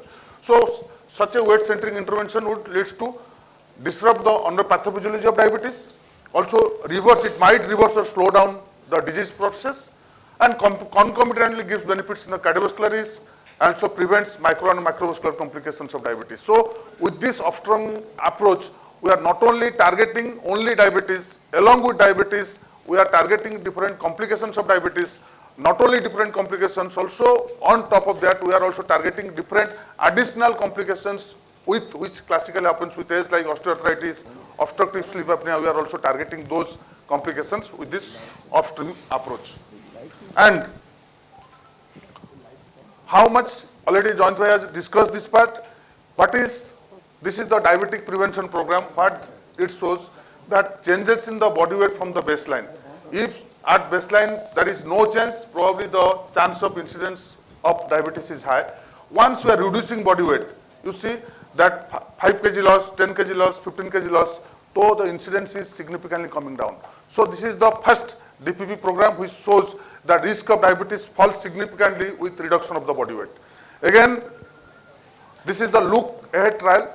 Here they try to see what is happening to the HbA1c and what is also happening to the change in the fasting plasma glucose. They have segregated in different groups. What you see, first group is those who are gained weight with more than 2% weight gain.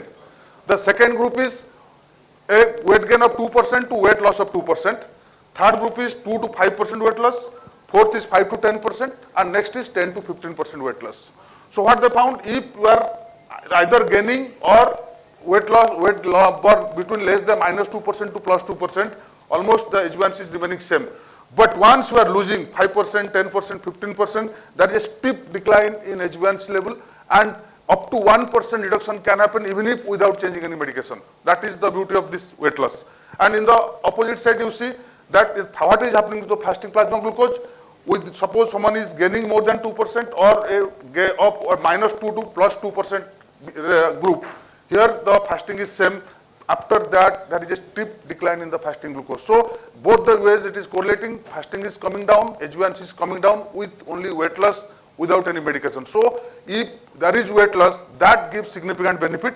So even if a modest weight loss can improve glycemic parameter, the degree of HbA1c and fasting reduction was proportional to magnitude of weight loss. What Birmani sir was telling, direct trial, this is the trial where actually they 1 year and 2 year data what classically has shown that the remission has come down by second year. You see 46% patients in the intervention group achieved remission in the first year, and it has come down to 38% in the second year. But the significance what it shows that if we are losing greater weight loss, then greater proportion of patient is undergoing remission. Here actually less than 5%, 5 to 10%, 10 to 15%, more than 15%. So in the more than 15% group, there is weight loss of percentage of people who undergo remission is as high as up to 86% in the first year and 70% in the second year. So here the crux is what sir has already discussed. At the end, they have actually given the clear-cut thing what also DPP has clear-cut given, that lifestyle is the best thing which can reduce significantly the type 2 diabetes. It can undergo remission. In some places, it can also completely reversal of diabetes. But the crux is how many days you are going to follow such type of lifestyle. That is the important, that is the biggest. Even if you go to DPP with lifestyle 56% reduction, with metformin only 38% reduction. But at the end, what the author told that no, with this much lifestyle, nobody can sustain for a quite long period. So this is a normal human tendency. You can wait 1 year, 2 years, 3 years, you can continue, but not for 10 years. So this is the reason how where actually this medicine comes to play a role, so that if we are losing with medicine or we are maintaining that much role, that will give maximum benefit to the patient. So this is the evidence-based approach of weight management. As I have already discussed lifestyle, dietary therapy, physical activity, behavioral therapy with patient support systems. Again, the pharmacotherapies, already my previous speaker has discussed different pharmacotherapies, but with orlistat, we know that is actually negligible. Those who are taking high carb diet or high protein diet, probably it's a useless drug for them. Only those who are taking high fat diet, that will be bit effective. Other those who are taking high carb or high protein diet, probably it is useless. Then these are the drugs: liraglutide, semaglutide, naltrexone, phentermine, topiramate. These are the certain drugs. Of course, tirzepatide is one of the beautiful drug which can cause significant blood loss, but still it is not available in India. And weight loss surgery, we have a lot of different surgeries we know, and in this August gathering, there is laparoscopic adjusted gastric banding, laparoscopic gastric banding, the RAW NY. These are the different methods which can do or you can go for surgery in this. Then the unmet need of weight loss therapies, that the sustainability of weight loss is one of the important factor. Then quality of weight loss, addressing the whether you are losing your lean body mass or adiposity, that is also important. If someone is losing fat, that is the best thing. But if you are losing your muscle mass, probably it's not an ideal weight loss what you are going to. And effect of concomitant anti-diabetic therapies, that also should be taken care. So in this, there is in the center, there is a common place will come. So that should be a molecule which can address all three things. That means that will be sustained weight loss. It should be a good anti-diabetic property. And again, the weight loss should be fat loss, not the lean body mass, what we are going to discuss. So this GLP-1 provides probably everything. HbA1c fasting PP control, very minimal or negligible or no hypoglycemia. There will be no weight gain or weight loss will be there, significant CV benefit, having tolerable side effects, and it is approved with variety of patients. If we discuss semaglutide, it has actually one of the important factor or important thing, it has a specific characteristics. It can directly act in the paramedian nucleus of the brain, which actually directly through GLP-1 receptor area posterior and PVG projections, or indirectly it can act through nucleus tractor solitarius. So there are two pathways through which actually this semaglutide directly acts, and it suppresses appetite, and that is actually a thing which plays a critical role. Not only it has GI effects on the brain, there is a direct effect for which actually semaglutide has a role, or it reduces the body weight. So what here I want to show, what I have shown, that you see the weight loss is around, in semaglutide, you know everybody, it's around 5 kg. And you will see how much fat is lost, that is around 2.6 kg, and what is the lean body mass loss, it is only 0.1. That means it has no effect on the lean body mass. So whatever weight loss is there, it is due to loss of fat. And that is one of the biggest thing, or is the beauty of this molecule, and that is since its fat mass that is mostly lost in oral semaglutide than lean body mass, and that is most likely cause a reduction in energy intake since it did not increase with semaglutide. Resting metabolic rate is not actually increasing with semaglutide, because that one of the important thing is that once you are doing diet and exercise, you are losing your body weight, simultaneously your resting metabolic rate is also coming down. Again, when your intake will increase, then RMR will increase. So here what is happening, you are losing weight, but your resting metabolic rate is remaining same. That is the thing which actually further help to burn out the calories and to maintain the body weight, or maintaining the long-term weight loss maintenance will be there with this drug. Again, this is the pioneer one which has clearly shown that 8 out of the 10 people achieved HbA1c target less than 7%. So it is robust HbA1c control, and majority people achieve the target with, even if it is the pioneer one as clear shown, if say less than 7%, up to 80% with actually oral sema 14 milligram, and weight loss more than 5% in 44% people, those who are on oral semaglutide 14 milligram. Again, pioneer 8, this has shown again much more, that 1 in every 2 people achieved weight loss of more than 5%. So that means there is not only there is a robust HbA1c control, and there is a robust weight loss, and majority people are losing weight. So not like that a small portion of the people are losing weight. So majority people are losing weight, simultaneously achieving the target HbA1c level over a period of 26 weeks at 52 weeks. Again, different trials, that what the pioneer has taken. Here from the baseline, you see from 88 to 94 kg different groups, different pioneer trials. They have shown all trials. It's not like that only in one trial they have the weight loss is there. All trial you take 3, 7 and 14. 14 has maximum weight loss, but all trial has clearly shown there is significant weight loss. So it's not like that only one trial has shown weight loss and other are not actually approving that. Then another important part is that The weight loss is sustainable weight loss with particularly with different trials. This is the pioneer has clearly shown that from the baseline, whatever the people have lost, that is sustained and that is being maintained up to the end of the trial, up to 52 weeks. Then they try to segregate all groups. Less than, here they have segregated all group pioneers into separate body of age. Less than 45, age between 45 to 65 and more than 65. So to know whether each and every group or people are responding same way or in different way. So you see everywhere, whether less than 45 or 45 to 65 or more than 65 in different group trials, every group of people responded to this semaglutide in same way. There is significant weight loss is there with particularly semaglutide. Again, we are normally, what is happening normally in diabetes, we are using sulfonylurea, we are using insulin, we are using pioglitazone. On top of that, we are adding semaglutide. Because this is the scenario what different drugs, and these are the trials which are shown, whether you add with sulfonylurea, whether you add SGLT2 or sulfonylurea metformin plus SGLT2 or insulin metformin, everywhere also this weight loss of semaglutide is maintained. So that shows that whatever the background medicine, if we are adding semaglutide, definitely that will weight loss of 5 to 6 kg will be there. So despite of whatever the background medications, we are using that. Again, change in HbA1c, this is robust HbA1c reduction is there, because classically you should discuss about SGLT2, anything or oral drugs, any other oral drugs, the maximum HbA1c lowering property is 0.8%, 0.9%. But here with semaglutide, the HbA1c reduction is as high as up to 1.5%.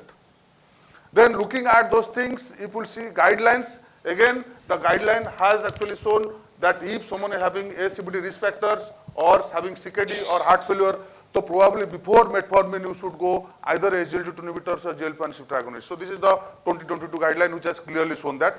Again, if you don't have anything, then only you can think of whatever the drugs you want to prescribe, whatever the drugs, this is your individualized choice. You discuss with the patient, then you can think whatever the drugs. But if having risk factors, even if before metformin, along with lifestyle, we have to go for either GLP-1 receptor agonist or a SGLT2 inhibitors. So let us see, this is the person, Mr. Pawan, 46-year software engineer. HbA1c is 8.1%. Patient's family history, mother is diagnosed diabetic at 46, father has heart attack at 57 years. And patient is having sedentary lifestyle and often eats sugar snacks. And HbA1c is 8.1, body weight is 88.2 kg and BMI is 30, and rest of the parameter, BP is on the bit higher side and rest of the parameters are in the normal side. So patient diagnosed as type 2, initiated on metformin and exercise, then as normal guidelines says, progresses. Here after few years, we want to prevent the complications. So this is, he works 2 to 3 times a week for 20 minutes, try to follow 3 years later, because after he has lost 3 years with this much, now with our patient's doctor's advice, he is trying to follow good lifestyle, and the current medication is metformin 1000 twice daily with glimepiride 4 mg once daily. Erratic food habit, sedentary lifestyle, not yet achieved good glycemic control. Again, patient's concern is about atherosclerosis, shortness of breath, fatigue over last 6 months, and also occasional hypoglycemic episodes along with weight gain. This is the concern of the patient now. And this is the first when the person was diagnosed, and this is after 3 years when the patient is coming. You see that gained weight almost 3 kg, HbA1c is almost same or little bit deteriorated, and rest of the parameters is same, almost similar in both the groups. There is not much difference in both the groups in other parameters. So if you see the HbA1c level, it has initially 8.1, in between it has come to 7.8, then it has gradually increased to 8.3. So here patient's treatment decision, that means here GLP-1 plus statin was started. Then after that, with periods, HbA1c has come down to 6.8. So now from 49 to after 3 years, HbA1c has from 8.3 has reduced to 6.8, BMI reduced to 31 to 28, body weight is reduced from 91 to 78, this is blood pressure is little bit reduced, and total cholesterol has come down, and LDL cholesterol is 92, come down, GFR is being maintained in same range with this patient.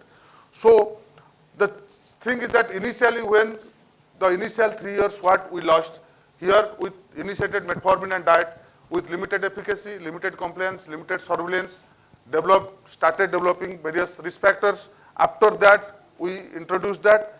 Then here we can manage the risk factors and we can further prevent the complications with starting this drug. But if we have started this drug bit early, then probably we could have actually managed it better from the beginning. So the thing is that we can start, if someone is having risk factors, if someone is having obesity, we can start early so that it will give much more effective result in those group of patients. So this is the upstream approach what we can do for this patient. So summarizing my topic, the global and national burden of diabetes is increasing and is complicated by inadequate control with multiple comorbidities. High body weight is one of the emerging factor along with diabetes which should be taken care of. Adopting an upstream approach towards weight management in diabetes can lead to multiple clinical benefits. And the strategies in weight reduction in the current scope has multiple challenges, especially in diabetes patients. And GLP-1 receptor agonist has various overacting benefits beyond HbA1c control and can have a very valuable place, particularly in the upstream approach in type 2 diabetic patients. Thank you.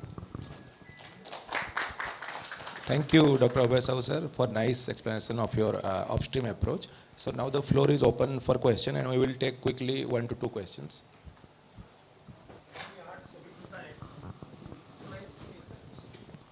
Yes, you can add. We have shown the trials where actually it is added to sulfonylurea, added to metformin, alone semaglutide, with insulin, with SGLT2, everywhere, all trials are there. We have shown that. All types of insulin. Yeah, there is no difference. There are actually, as previous speaker has already discussed, with mouse model they have seen there is actually those who are having medullary carcinoma of thyroid. There is a contraindicator to GLP-1. Second is pregnancy, and those who are less than 18 years, still it is not yet approved, and pregnancy it is a contraindication. And another thing is that there are few case reports, those who are having ulcerative colitis, Crohn's disease specifically, they are also not actually should not be given particularly this GLP-1 receptors, otherwise pancreatitis, of course. Any DP4 and GLP-1 all are pancreatitis, pancreatic malignancy, all are also contraindicated for that.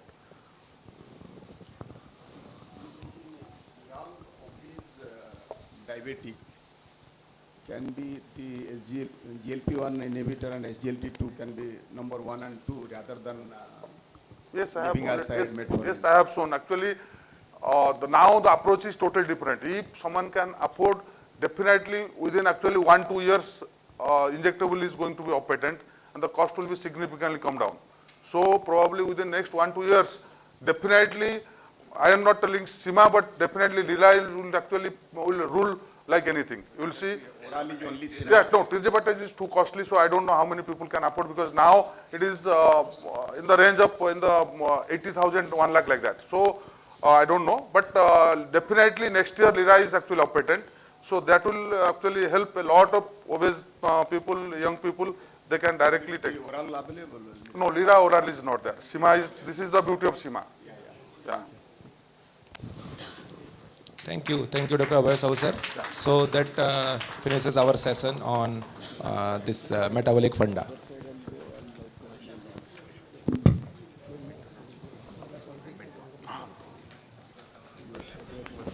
Thank you so much, sir. Moving forward to our next session on CCD-SI Presidential Oration.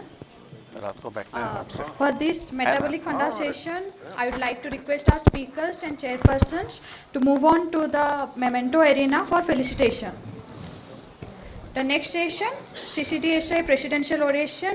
To chair this session, I would like to request Dr. M.K. Chotra, sir, Senior Consultant of Medicine, Apollo Hospital, Bhubaneswar, and Dr. Khiro Chandra Behra, sir, Senior Consultant Diabetologist, Bhubaneswar. Sir, please.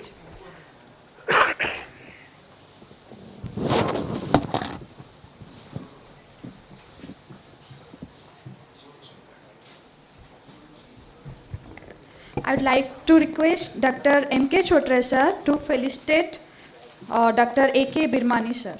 Actually, Dr. Birmani is the National President of CCD-SI.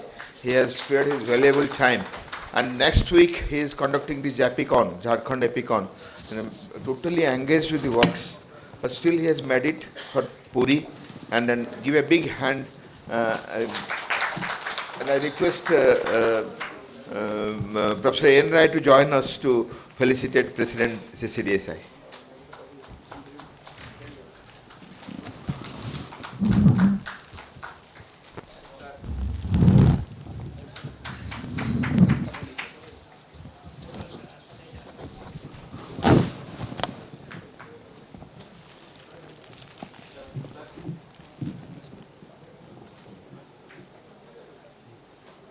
Thank you, sir.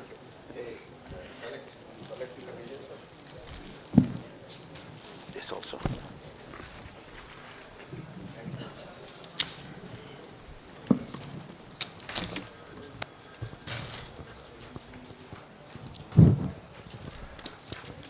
So we are very fortunate to have Dr. Birmani with us. He is the president of Clinical Cardio-Diabetes Society of India. Besides that, he is the chairman of Indian Association of Clinical Medicine, Jharkhand chapter. He has published many chapters in API and RSSD update books. He is the recipient of Economic Times Health Care Award in 2021, and recently he has been awarded SCP Internist Award in 2022. So Dr. Birmani will be talking on microvascular angina, a diagnostic dilemma. Dr. Birmani, please. Thank you, sir, for the kind introduction. Honorable Chairpersons, Professor Dr. A.N. Rai, respected seniors, and dear friends. Before I start, I would like to know how many interventional cardiologists are sitting in this hall. Okay. So because this talk requires your help, and I'll be talking certain things which I don't do, you do, but I want to know about the information about my patients. Now what happens is, a patient comes to you in your clinic with history of chest pain. You do an ECG, there are non-specific changes. You refer the patient to the cardiologist, he goes for an angio. The angio is normal. The cardiologist tells the patient, you don't suffer from heart disease, go back. He comes back to you and he says, the cardiologist has told me I don't suffer from heart disease. You says, very good, go back. After a couple of days, the patient again comes and repeatedly comes with chest pain. You repeatedly do ECG, ECG is normal. Now you are in a big dilemma. That is what I'm going to talk about, the diagnostic dilemma of microvascular angina. And I've seen a number of cases in my last 46 years of clinical practice, but I did not realize earlier what I was seeing. I used to usually label them like everyone, cardiac neurosis, and send them home. It was only in the last 20, 23 years when I started seeing reports of cardiologists where they're doing a lot of new parameters. I went into the depth of this topic and I realized what I was missing. So friends, this is what the topic is today, microvascular angina, a diagnostic dilemma. Now 50% of the stable angina patients undergoing diagnostic coronary angio and 10 to 15% of those presenting with an acute coronary syndrome are found to have normal or near normal coronary arteries. This is called angina with normal coronary arteries, and it has been a continuous dilemma. In 73, it was called cardiac syndrome X. In 1985, it was labeled as microvascular angina. Some people have even called it INOCA and MINOCA, standing for ischemia with normal coronary arteries or myocardial infarction with normal coronary arteries. Now, it is a black box, just like the flight. Can we open the black box and look at the coronary microvascular dysfunction, which is nothing but abnormal cardiac pain sensitivity, endothelial dysfunction, or a combination of these factors. Now, what I'm going to discuss in the next few minutes, it's discussed a lot of times but very little understood. What I'll be talking about, I'll tell you, give you a glimpse of the coronary microcirculation, how to classify coronary microvascular disease, what are the pathophysiological mechanisms, what is the clinical presentation, how do you assess, and how do you manage. If you look at the term, the coronary artery disease is the presence of more than one stenosis in the epicardial arteries, one or more than one stenosis in the epicardial arteries exceeding a diameter of 50% of the adjacent reference vessel on angiographic images, but does not acknowledge that flow beyond these lesions is so-called a part of the black box called microcirculation. What you see or what the cardiologist sees is this. Am I right, sir? But what you don't see is this.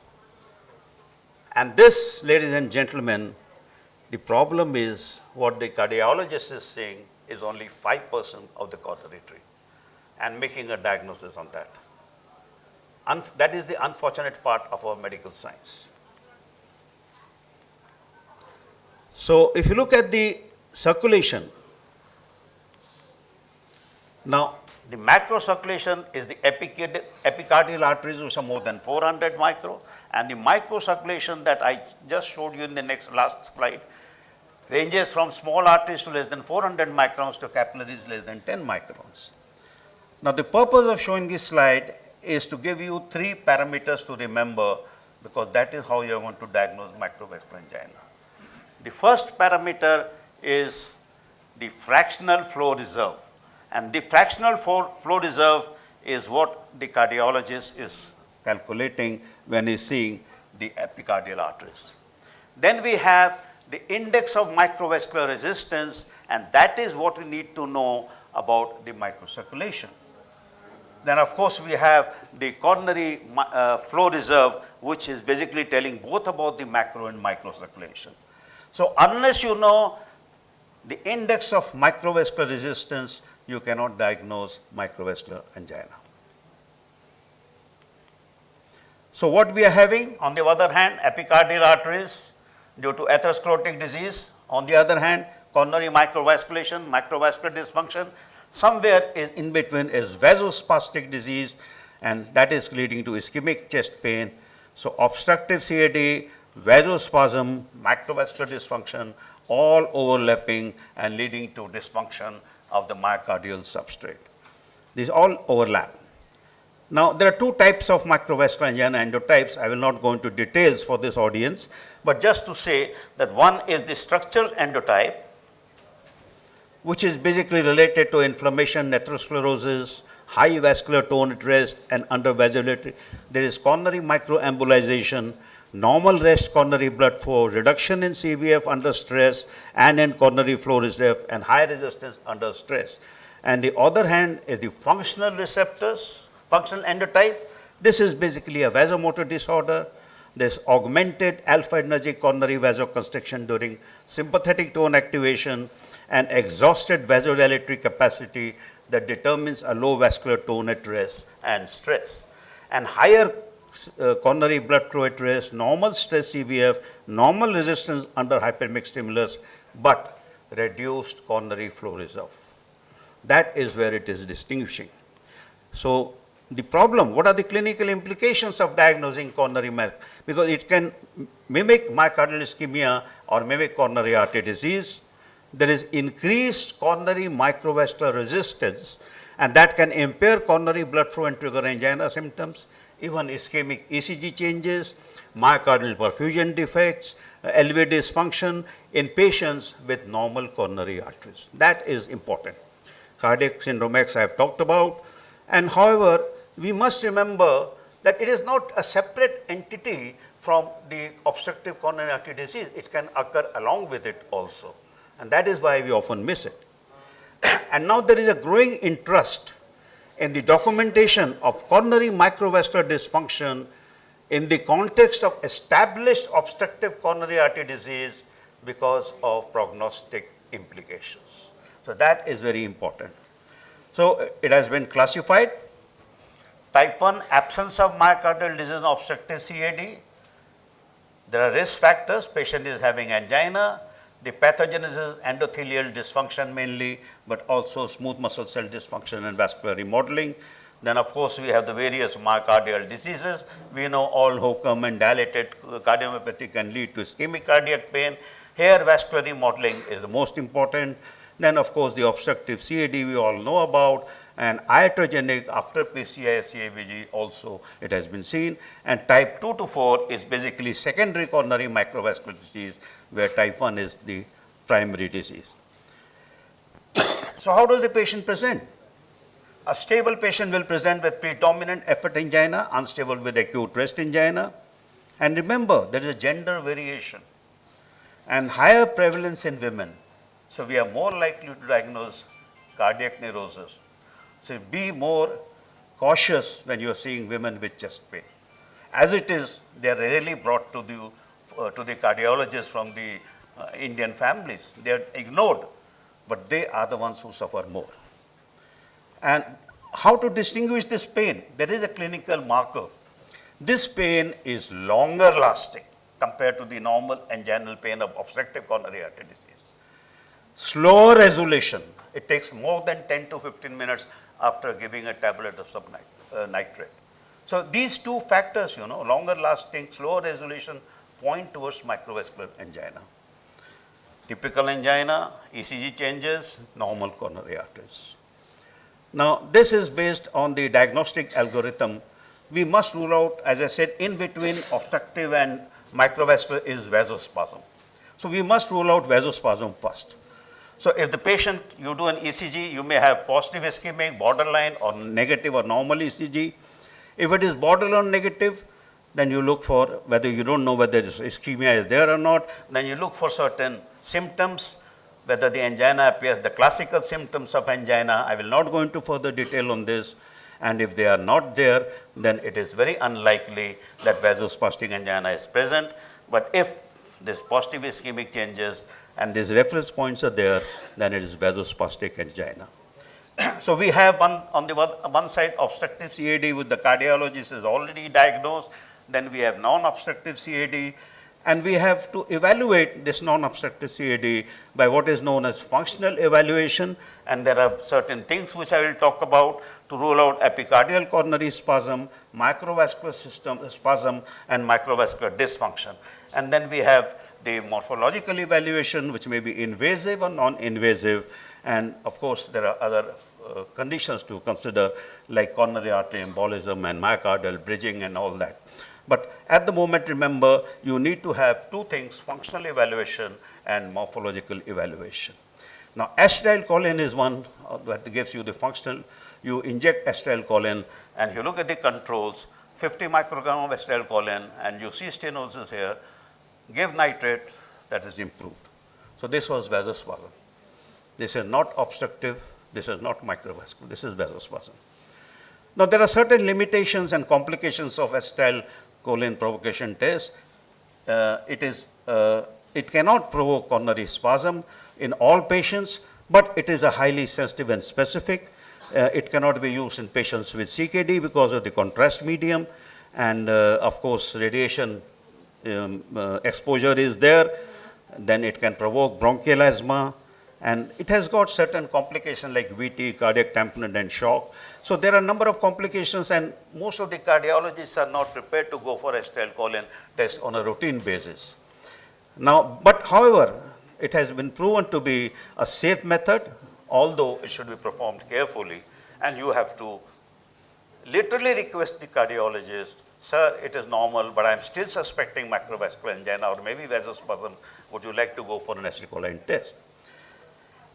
Now, what happens, the difference between coronary vasospasm and the epicardial stenosis? If you look at the temporal of sequence of ischemic events, in patients with coronary vasospasm, there is initially perfusion heterogeneity, metabolic alterations, diastolic dysfunction, regional dysynergy, ECG changes, and then the patient presents with angina. Alternately, in microvascular disease, it is just the reverse. You see the ECG changes, patient gives you history of angina, and then you look for perfusion heterogeneity. That is the important. This is just the reverse of a spasm. Now, how to investigate these patients? Common investigations, dopamine exercise or dopamine echo, looking for left ventricular dysfunction, transthoracic Doppler echo. I have already talked about acetylcholine. But what is important to remember, and very, very important marker, when you are looking for doing an echo, look for regional wall motion abnormalities that you always do. Now, regional wall motion abnormalities are present in epicardial coronary artery disease, but are negative in microvascular. So, even the echo will state no RWMA. That again points towards microvascular disease. So, this is just to summarize: coronary microvascular dysfunction, impaired vasodilation, which may be endothelium dependent and independent or dependent. You go for adenosine test. Increased vasoconstriction, again acetylcholine, and then you can go for invasive. The most widely used invasive method is recording of the coronary blood flow velocity using an intracoronary Doppler wire coupled with a pressure thermodilation device to allow measurement of both blood flow and coronary microvascular resistance. So, when you put in a wire, you are also measuring the resistance. The non-invasive method is, of course, the PET, the positron emission tomography. Cardiovascular magnetic resonance, especially with gadolinium as a flow tracer, is also very promising. Now, this is the classical perfusion scan, which has shown diffuse changes in a patient. Stress PET was done. So, abnormal myocardial perfusion with a reserve of less than 2 consistent with coronary microvascular disease. So, this is how you do a PET and diagnose coronary microvascular disease.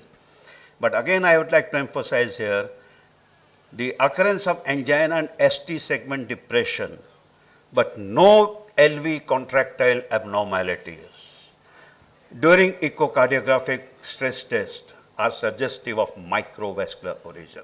Remember that. Now, these are the parameters I talked about. Fractional flow reserve specific for epicardial disease, the coronary flow reserve for the entire circulation. Now, if the cutoff for FFR is 0.8, if it is less than 0.8, it is inducible ischemia. If it is more than 0.8, no inducible ischemia, then the cutoff for coronary flow reserve is around 35%. So, you do an FFR, if it is less than 0.8, you look at the coronary flow reserve. If it is more than 2, the diagnosis is flow limiting stenosis with preserved microvascular function. And if it is less than 2, it is coronary microvascular disease. However, the treatment will remain revascularization in both because the FFR is less than 0.8. So, this is a mixed disease. And if the FFR is more than 0.8, that means it is, and CFR is more than 2, then is non-flow limiting stenosis, preserved microvascular just like this. And if it is the CFR is less than 2, then is non-flow limiting stenosis, but coronary microvascular disease. And here, the treatment is medical and not revascularization. So, what differentiates between the two is FFR, fractional flow reserve. And this is just a summary how you obstructive CAD go for the usual revascularization, no obstruction. You look at these parameters that I've talked about, do an acetylcholine test, and you can finally put the patient that no cardiac abnormality, vasospastic angina, both microvascular and vasospastic angina, microvascular angina alone, and epicardial coronary. So, these are the diagnoses that we have to make. That is important. Now, what about the medical treatment? Of course, we have been treating this with angina.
Start ಐತೆ ಮತ್ತೆ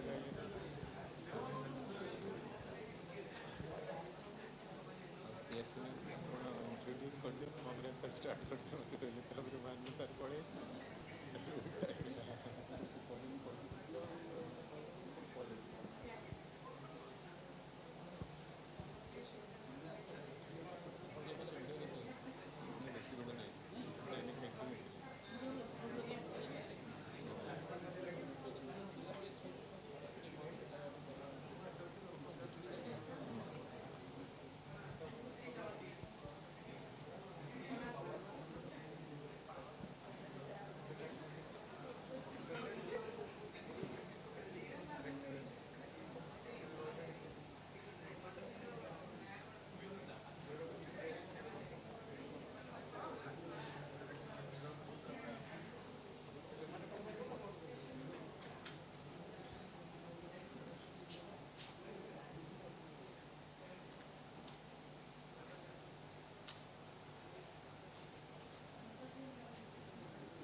The next session, Taming the Tide. For this session, to chair this session, I would like to request Dr. Ashok Mahanti sir, Dr. Deva Prasad Sahu sir, Dr. Sanjay Kumar Jangid sir, Professor Department of Medicine, High Tech Medical College and Hospital, Bhubaneswar, Dr. Amitabh Mahanti, Senior Consultant, Department of Medicine, Apollo Hospital, Bhubaneswar. Sir, please.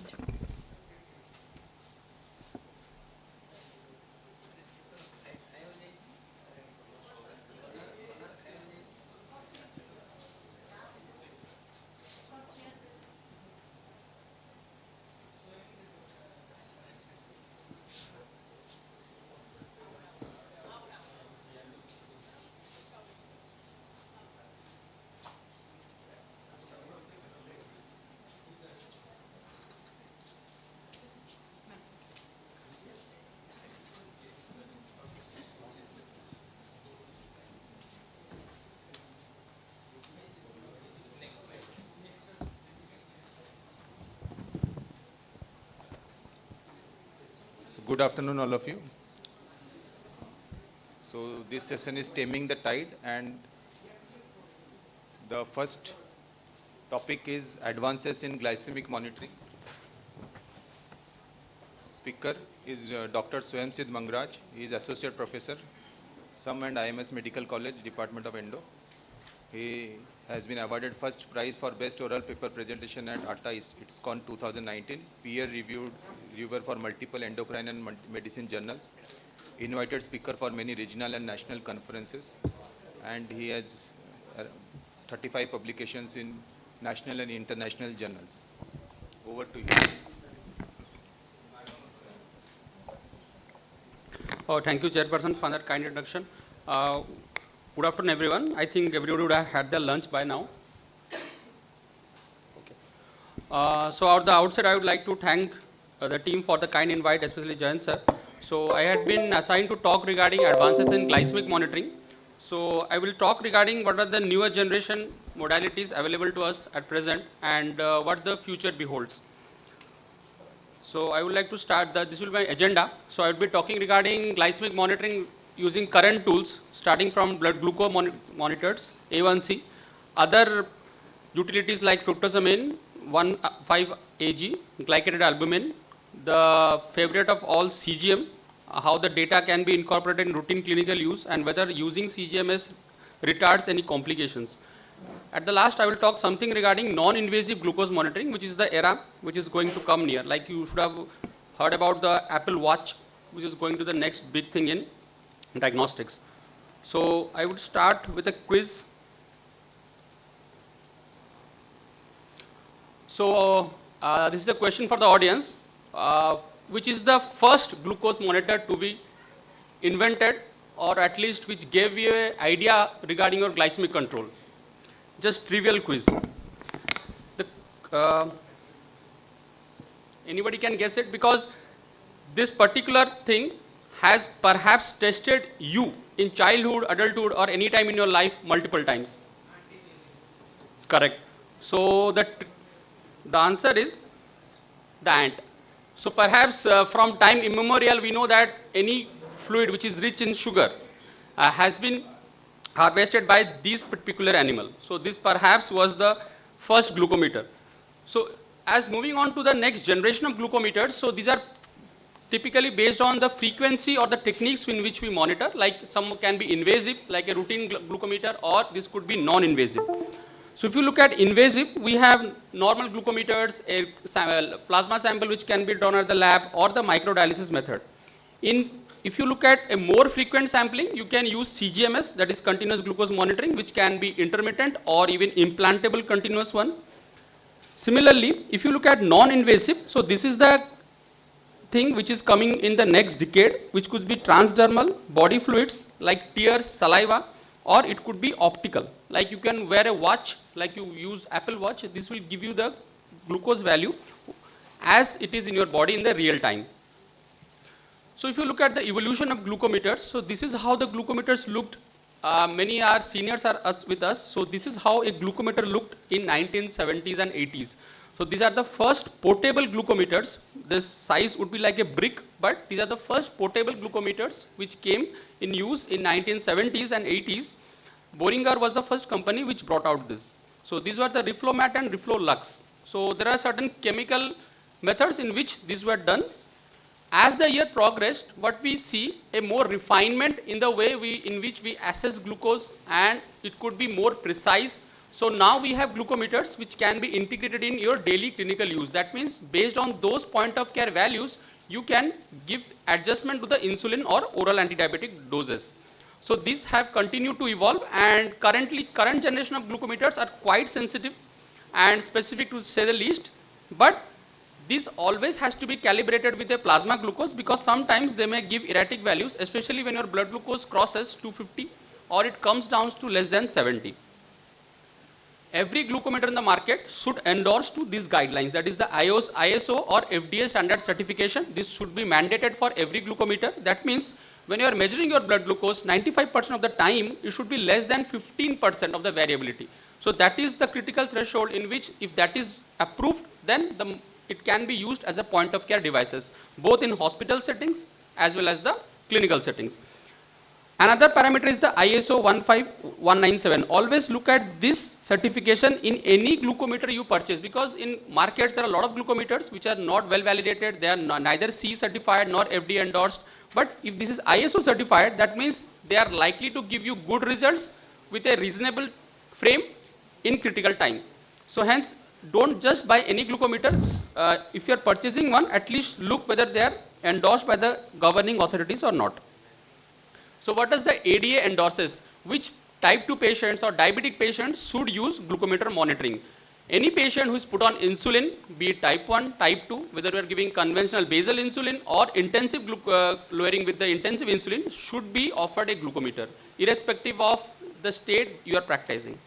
Similarly, CGMS are a bit costly, but they should be prescribed to individuals who are on intensive glucose, means insulin therapy, like a basal bolus, or those who have risk for developing hypoglycemia.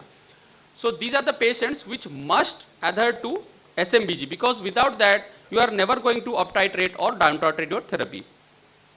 Patients who are on intensive basal bolus, So they should be encouraged to at least measure your blood glucose at least prior to meals, before exercising, or even they are experiencing hypoglycemia. Even if once you treat hypoglycemia, whether that has been successfully recovered or not, that is also going to be given by the values from the glucometers.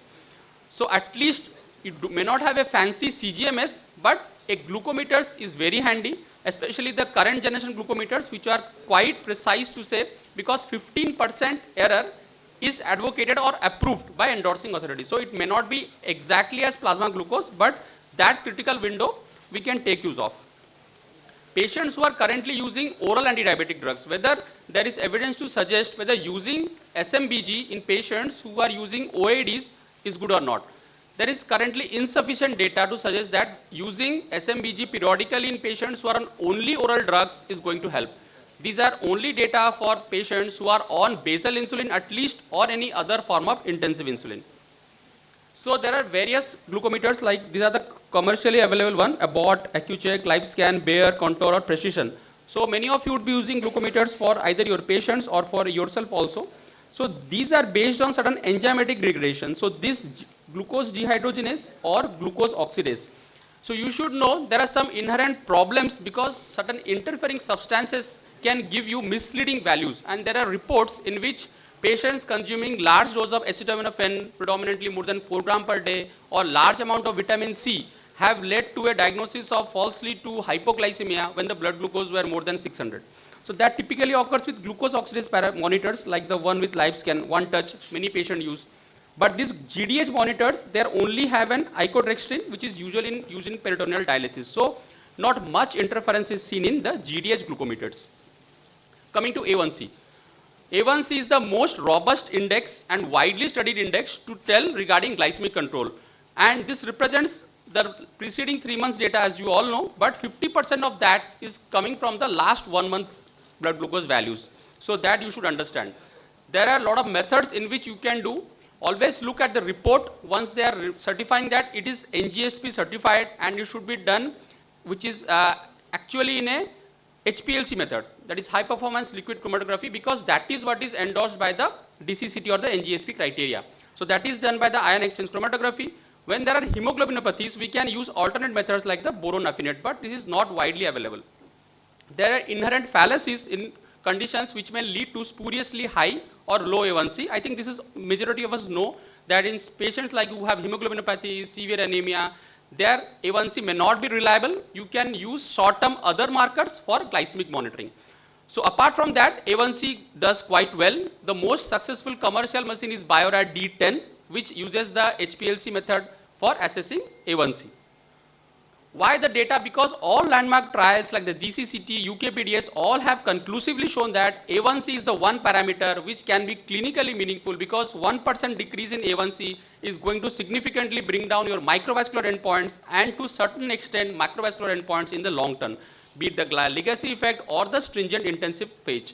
So for that very reason, how much CGM development might occur, none is going to replace A1C. It is going to stay with us because that is the most widely studied parameter with regards to glycemic control. But why the question of CGMS came? Because two individuals might have very similar A1C of 8%. Both have 8%. So you, in clinical parameters, you think that they are going to perform similarly with regards to outcomes. But if an individual has a high glycemic variability vis-a-vis an individual who has a very low glycemic variability, the outcomes are starkly different, because patients who have high glycemic variability, they are going to suffer from more micro and macrovascular endpoints in the current decade. So that is why perhaps A1C does not catch everything with regards to glycemic parameters. You need to do CGMS in certain restricted scenarios. Other parameters like the fructosamine, this is helpful in patients who have short-term control assessment, especially like hemoglobinopathies or GDM. Because fructosamine assay is going to tell you what has been the glycemic control over the preceding 2 to 4 weeks. There is small amount of data in which they have shown that all-cause CV mortality is associated with increase in fructosamine level, especially in ESRD patients.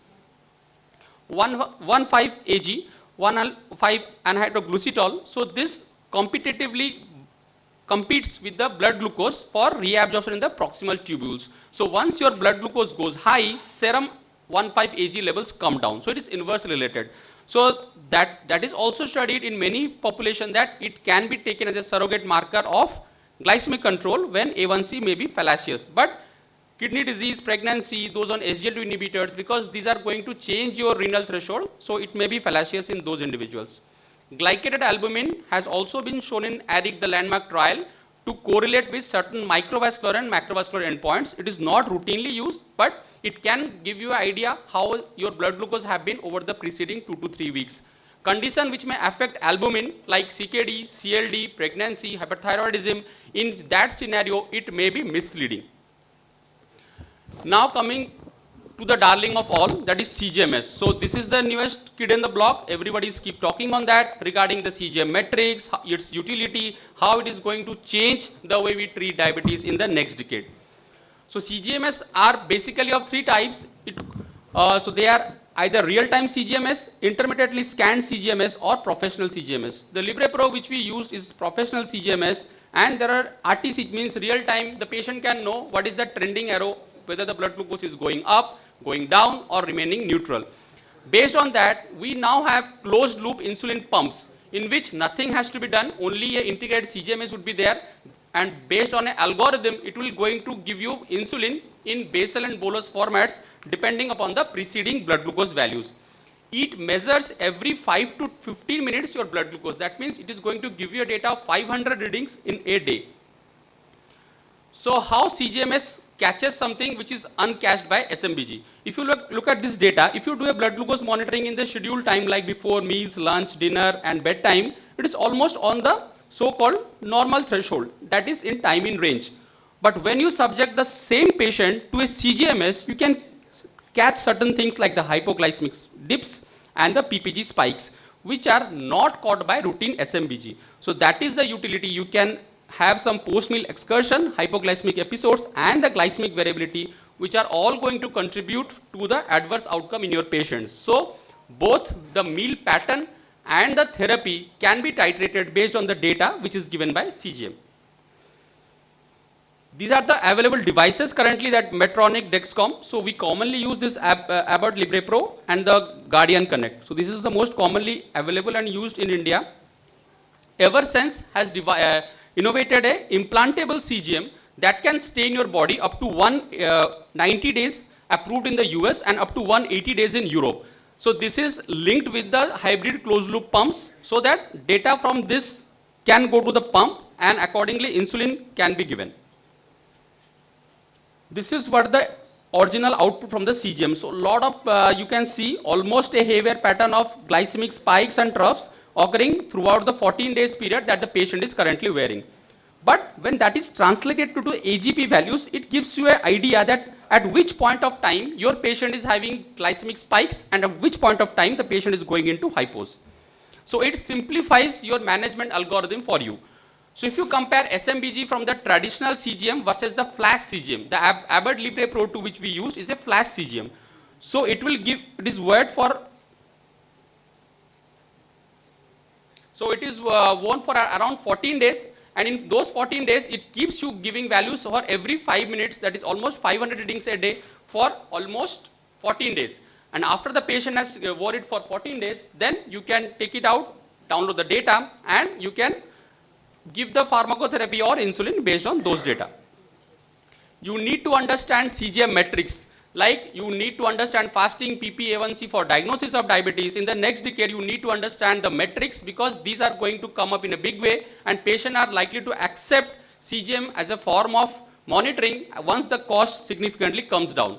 So all we know that time in range, time below range, time above range, I will show you data for that. So these are critical to tell whether the patient is experiencing excessive risk of hypoglycemia or hyperglycemia despite remaining in a good control, so-called normal A1C. So whether the gold standard A1C correlates with time in range.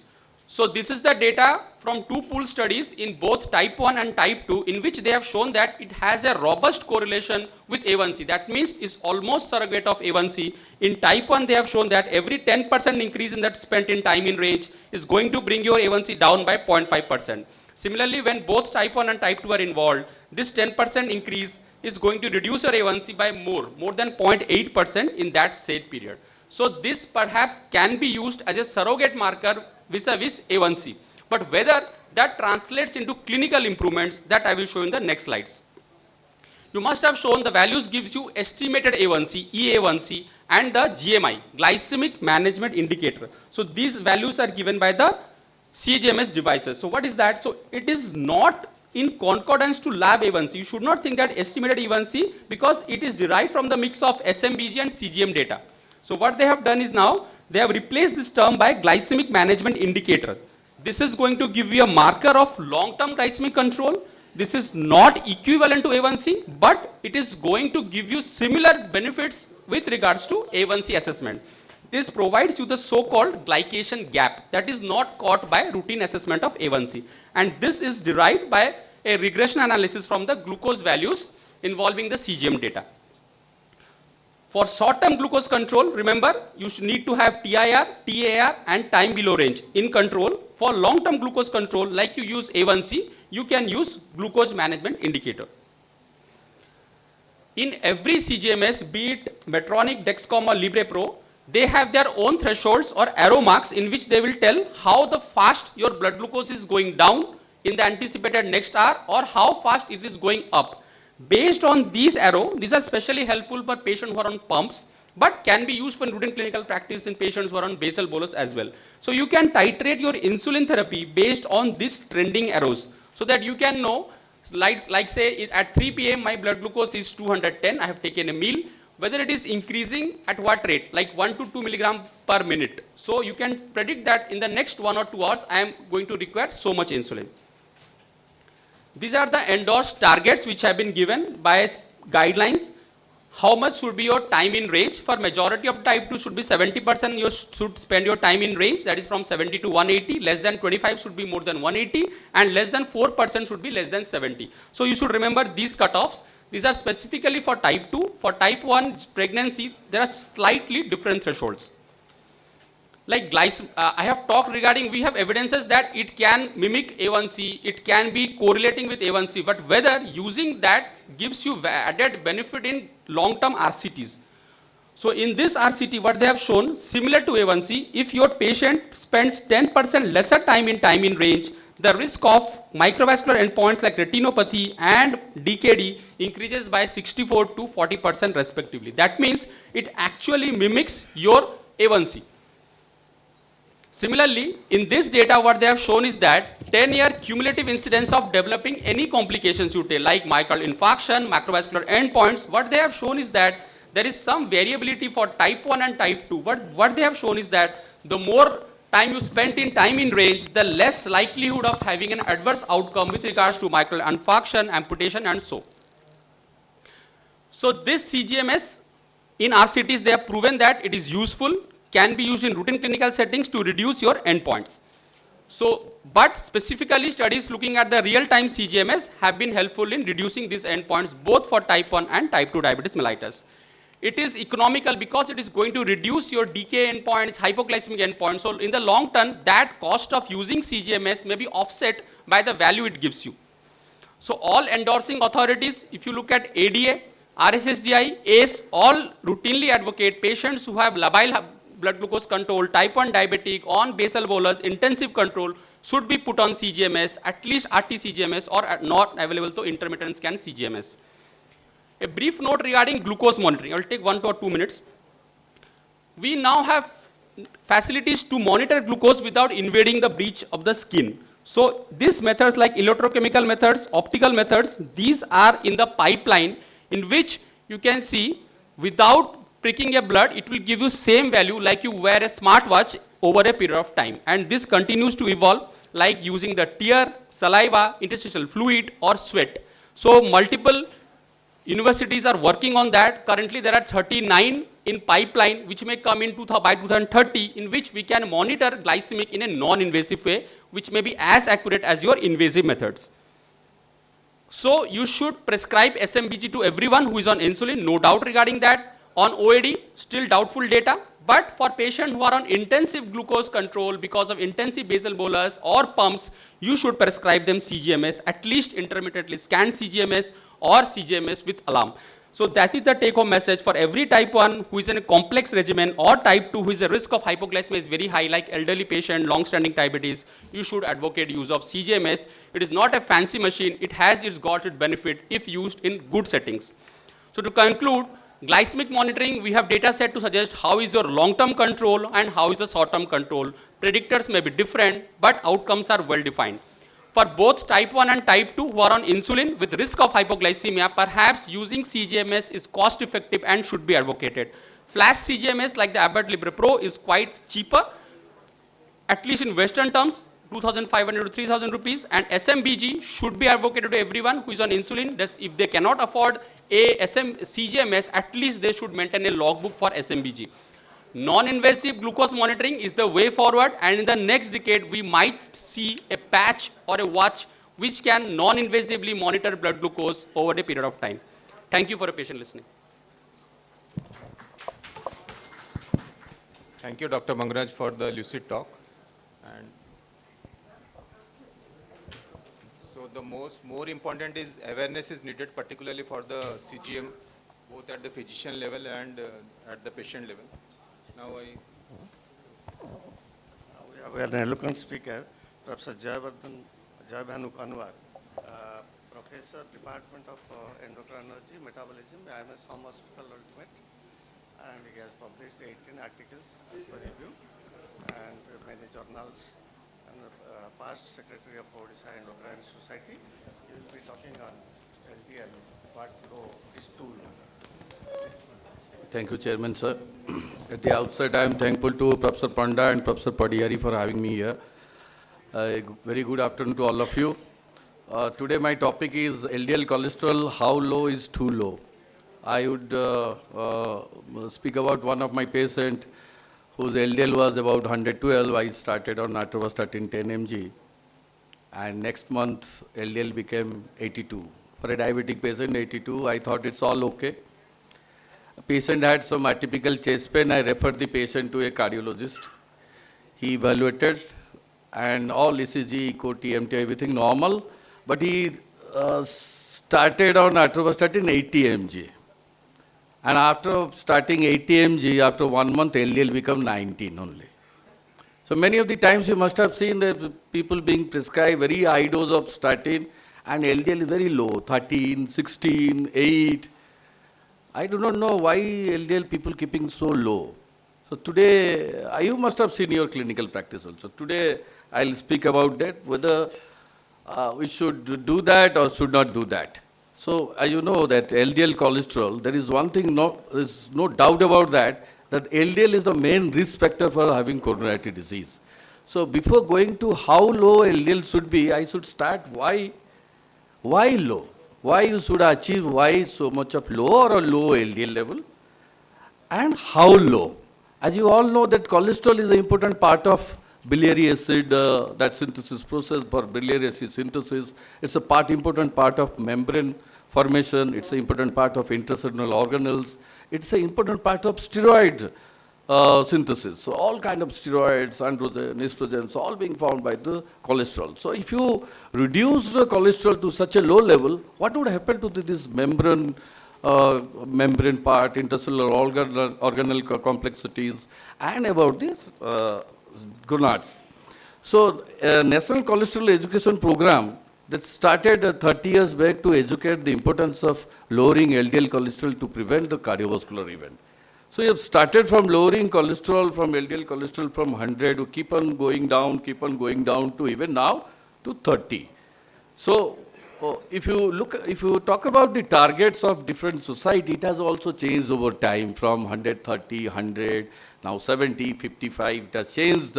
In 2013, the American Association of Cardiology and American Heart Association, they recommend to give high intensity or low intensity or moderate intensity statin depending on the patient's cardiovascular risk. And in 2016, European Society of Cardiology said the LDL should be less than 70 or at least 50% reduction.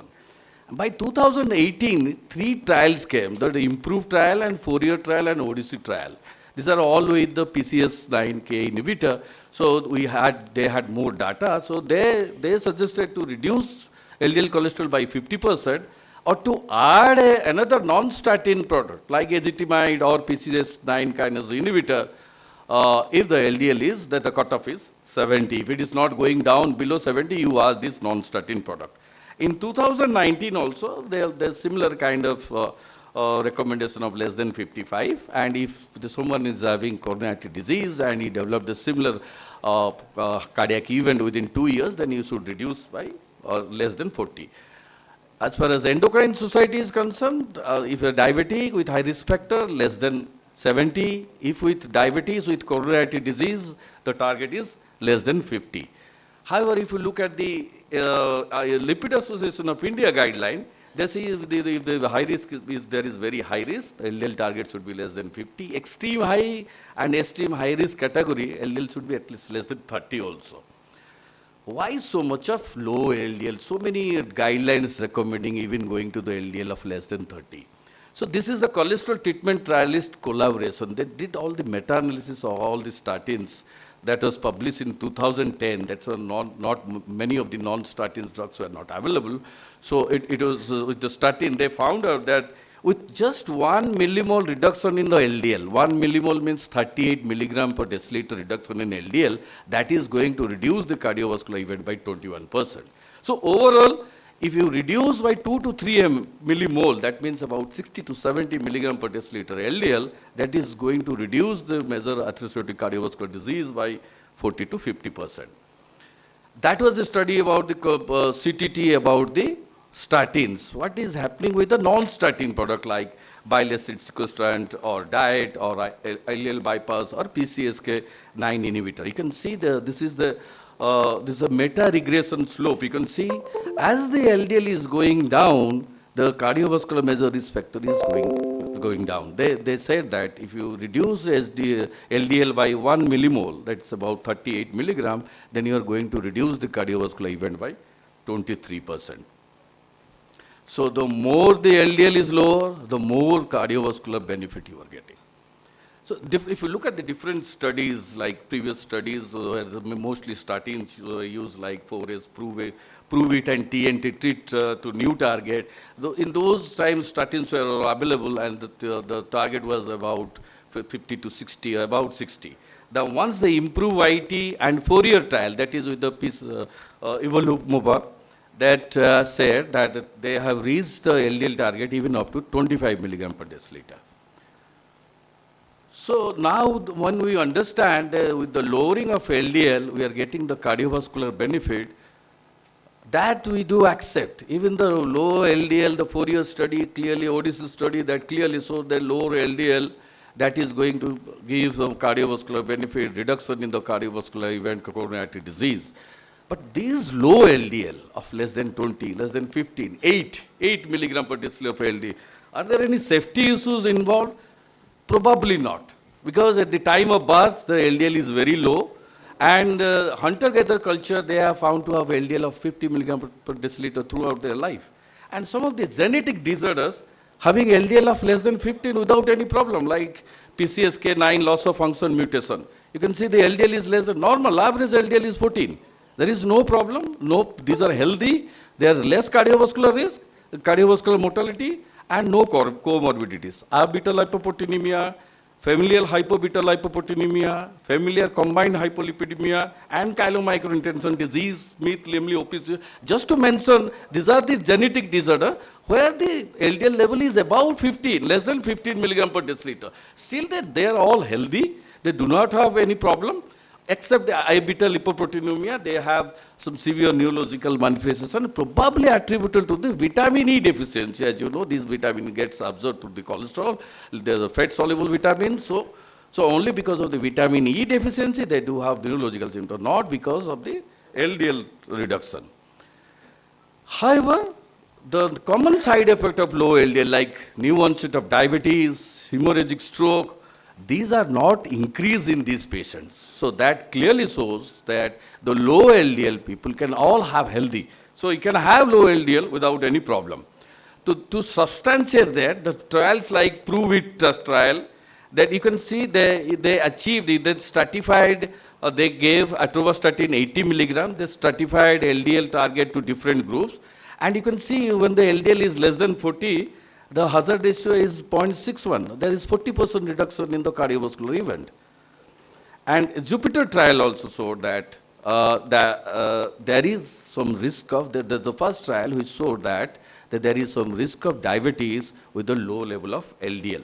You can see from this diagram, the left-hand side is less than 30. On the right-hand side, there is Foster chart that shows more than 70. So you can just concentrate on the left-hand side panel that if the LDL is more than 30, the hazard ratio is 1.1 for development of diabetes.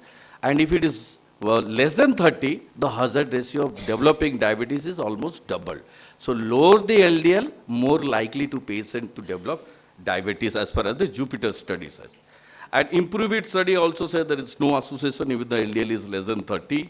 The 4-year study, which was done with the Kumar, that clearly shows that there is a strong relationship of lower LDL level with the cardiovascular event, even up to the 8 milligram per deciliter of LDL level, giving cardiovascular protection. You can see from this graph, you can clearly see the primary endpoint and the secondary endpoint in the 4-year study. You can see the lower level is only 8 milligram of deciliter of LDL that is giving protection for the reduction in the cardiovascular event.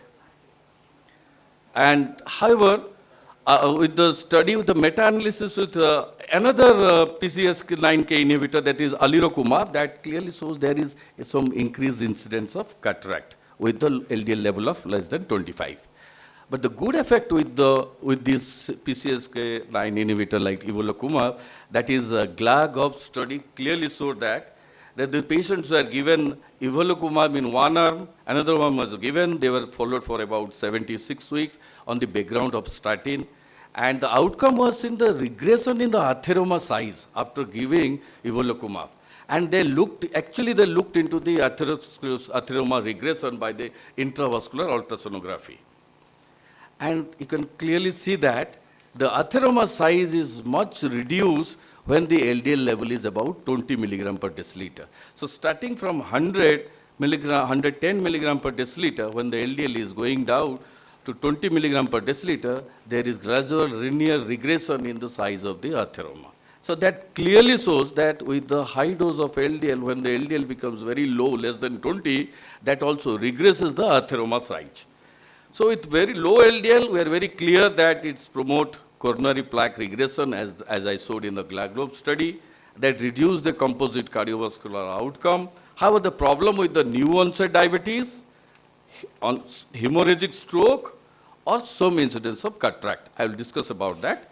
Now coming to the nervous system, when you find someone having LDL of less than 10, as I mentioned that the glial membrane, all neurological components of nervous system are made up of cholesterol. So if the LDL level is going down, so there may be some permeability of the membrane, there may be some risk of intravascular hemorrhage, as I shown in the Jupiter trial.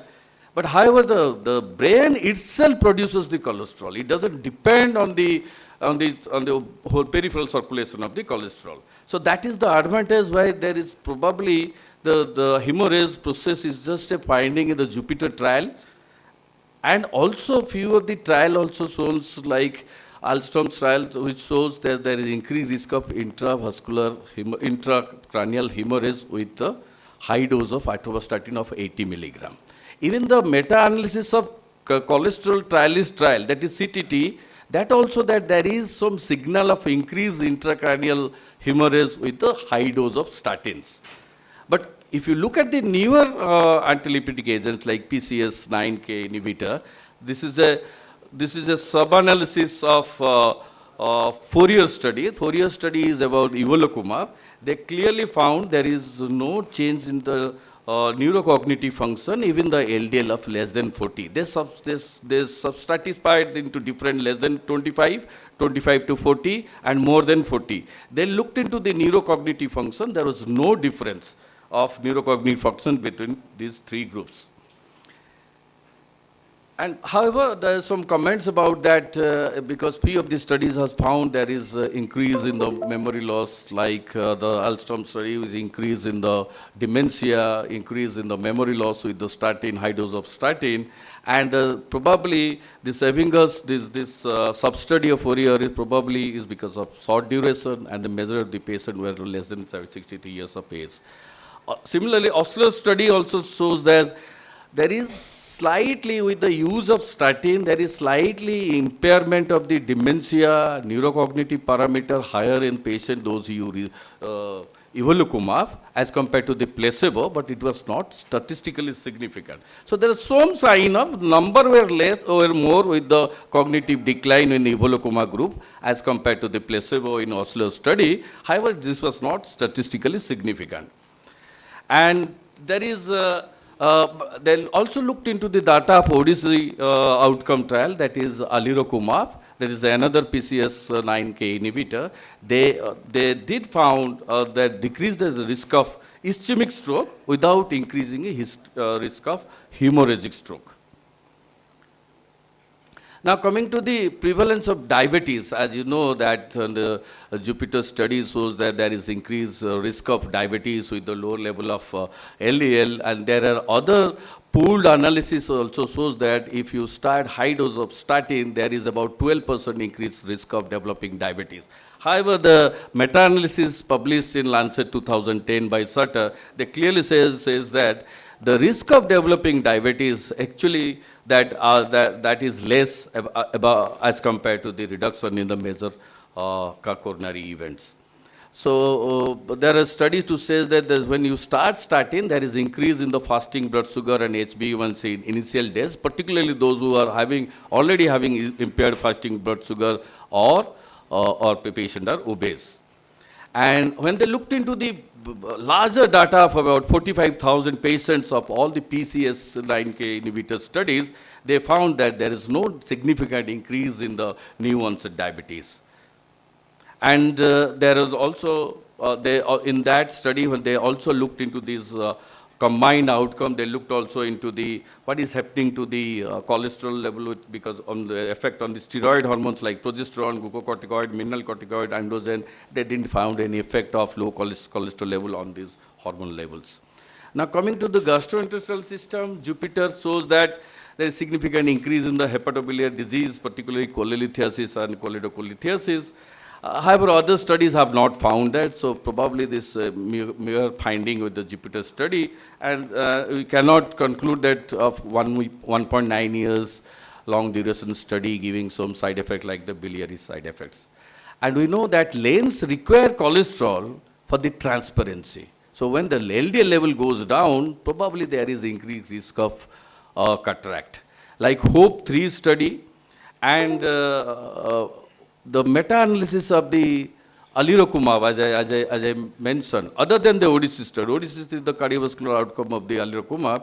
The other trials, when they did the meta-analysis, there is increased risk of cataract formation. However, when they looked into the Odyssey outcome in the alirocumab or 4-year trial, that is evolocumab, there is no increased risk of cataract found. So that part has been taken care. And some studies have also looked into the cancer risk with the low dose, low level of LDL. They're like improve IT study that there is worsening or new onset malignancy to be increased in patient with highest to lowest achieved LDL. So the risk of these malignancy, they said what kind of malignancy is a non-specific increase in the new onset malignancy, the LDL level goes down from high to low level. So, very low, this is my last slide, very low cholesterol level, the benefit, significant benefit, no doubt about that coronary atherosclerotic plaque regression, like the Glaglobe study, statistically significant reduction in the cardiovascular events. However, there's some new onset diabetes, the possible association is there, particularly with statins. And but however, long follow-up trials are required for that. There is the risk of hemorrhagic stroke with the low LDL level, and similarly, long-term trials are required to confirm that there is an increase in the hemorrhagic risk. Cataract also, as I mentioned, and there is no data to support association with cancer or hepatobiliary toxicity and neurocognitive impairment. So current drugs like statins, ezetimibe, and PCSK9 inhibitor reduce LDL cholesterol to an unprecedented extent, and cardiovascular clinical benefit increases monotonically in association of the lowering of LDL level as low as 10 milligram per deciliter, and increased LDL clearance by LDL receptor upregulation like the PCS9 kinase inhibitor, they do have fewer side effect. And data supports lack of significant correlation between low LDL and major side effect like hemorrhagic stroke, cataract, and other side effects like diabetes. So my last statement would be how low can be very low. Probably the data says if less than 10 would be the very low LDL as far as the present data is concerned. Thank you. Thank you, Professor, for your eloquent speech. Our next topic is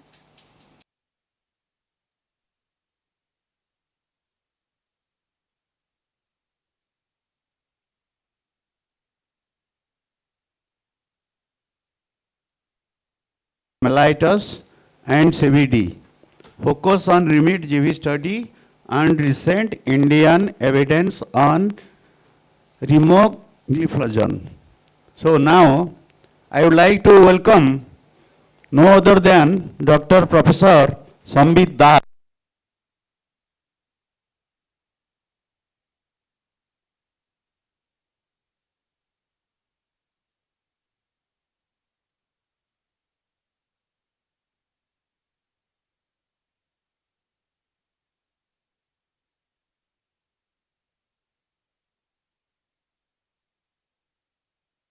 Now I speak something about Dr. Professor Sangit Das. He is now Professor, Department of Endocrinology, KIMS Medical College, Senior Consultant Endocrinologist in KIMS Super Specialty Hospital, Chief Consultant Endocrinologist, Endeavor Clinics, Visiting Consultant Endocrinologist, Apollo Hospitals, Bhubaneswar. Publications in international and national journals, 48, abstracts 24, book chapters 22. He is the proud author of API textbook of medicine, RSSDI textbook of diabetes, ESI textbook of endocrinology. He participated in several phase 3 clinical trials. Scientific Secretary, ESICON 2018 and Obesity India 2019. Inspiring Endocrinologist Award 2019 and Times Health Icon Award 2016. So please start your oration. Thank you, sir. Thank you for that elaborate introduction. So, respected chairpersons, the distinguished doctors present here, a very good afternoon to all of you. And at the outset, I must thank Jayan sir and Bharat sir for giving this opportunity in this wonderful conference.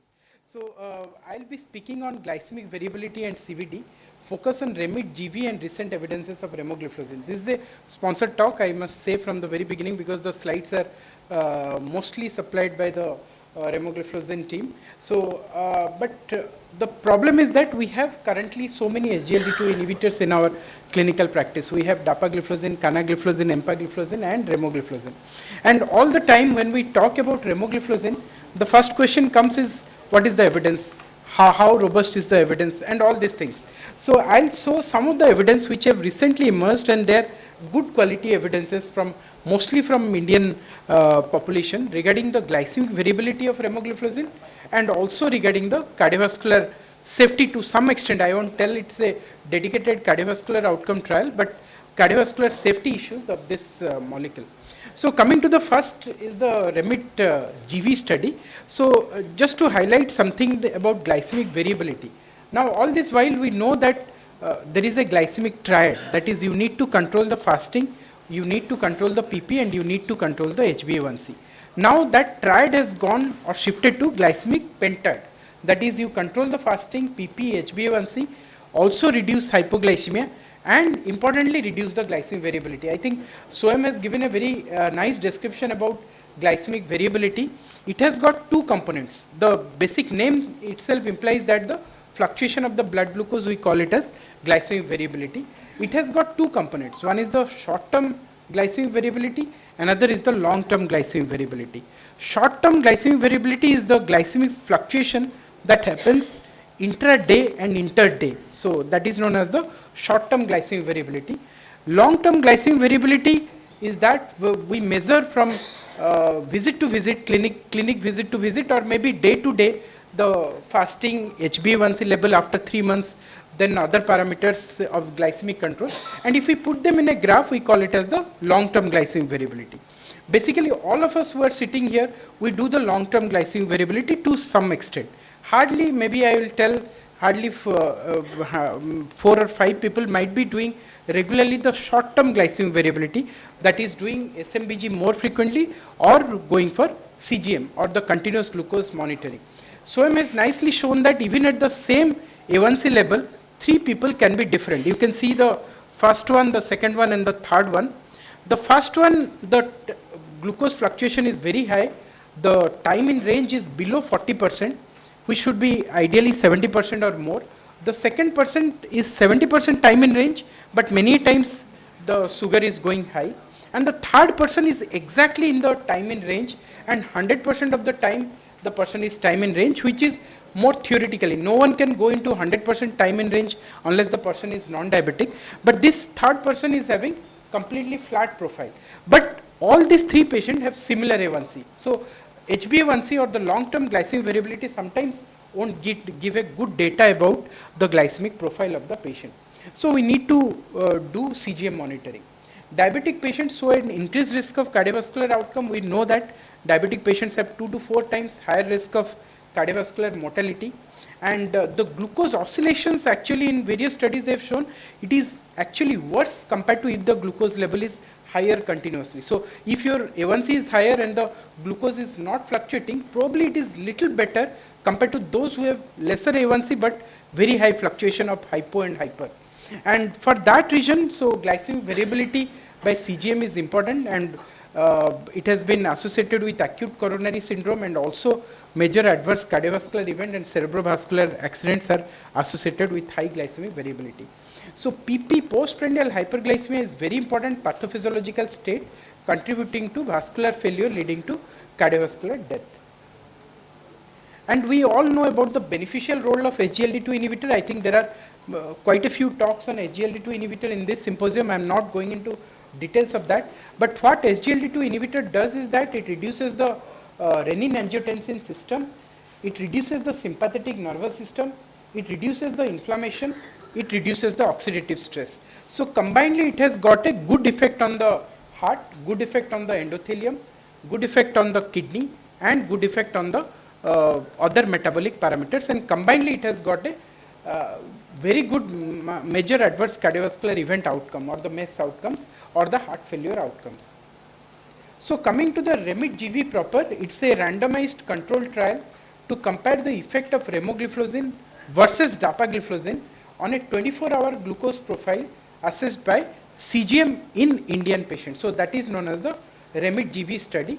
The study was conceptualized by Dr. Bipin Sethi et al., and with the concept that most of the Indians consume large amount of carbohydrate as per the STAR study, and this large amount of carbohydrate actually leads to more amount of glycemic variability. So there is more amount of PP hyperglycemia and hypoglycemia and fluctuation.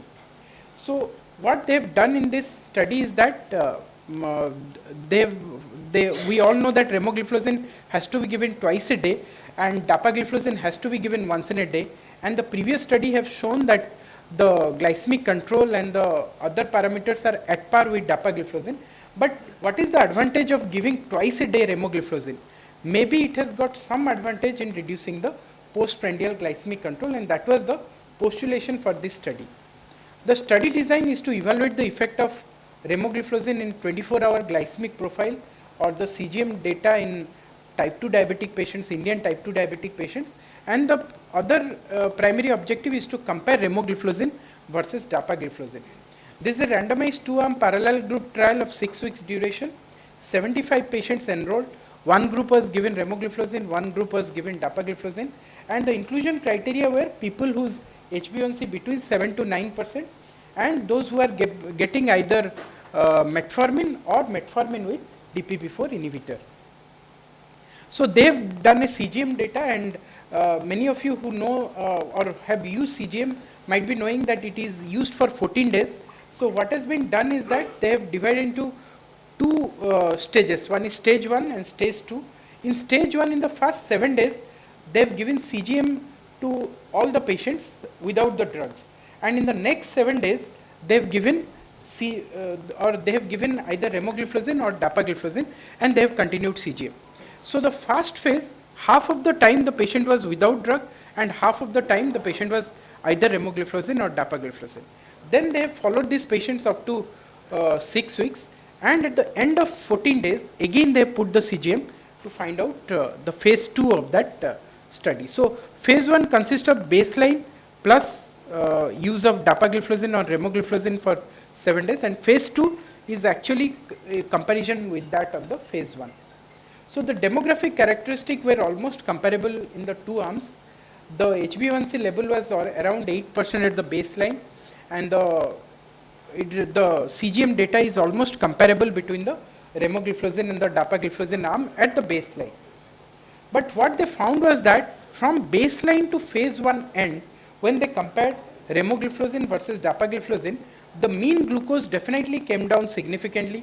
The time in range have improved with the use of either a dapagliflozin or a remogliflozin, and the mean postprandial glucose excursion and postprandial 1 hour glucose control is actually a little bit better with remogliflozin compared to that of the dapagliflozin. Similarly, in the phase 2, when they compared, they found that there is a significant reduction in the A1C, glucose, and the time in range with the glycemic excursion, but the largest amplitude of glucose excursion and the mean postprandial glucose excursion were in fact little bit better with remogliflozin in comparison to dapagliflozin. But when they compared the two remo versus dapagliflozin, the glycemic parameters were almost similar, and this is the data which I was just showing, and the conclusion from this study was that there was significant improvement in TIR and HbA1c within both the groups, but no difference between the two groups. Significant improvement in postprandial hyperglycemia parameters like postprandial glucose excursion, 1 hour PP and 2 hour PP with remogliflozin, but not significant with dapagliflozin. There was significant improvement in PP glycemic parameters at almost every meal time with remogliflozin, but fewer with dapagliflozin, and adverse events were similar.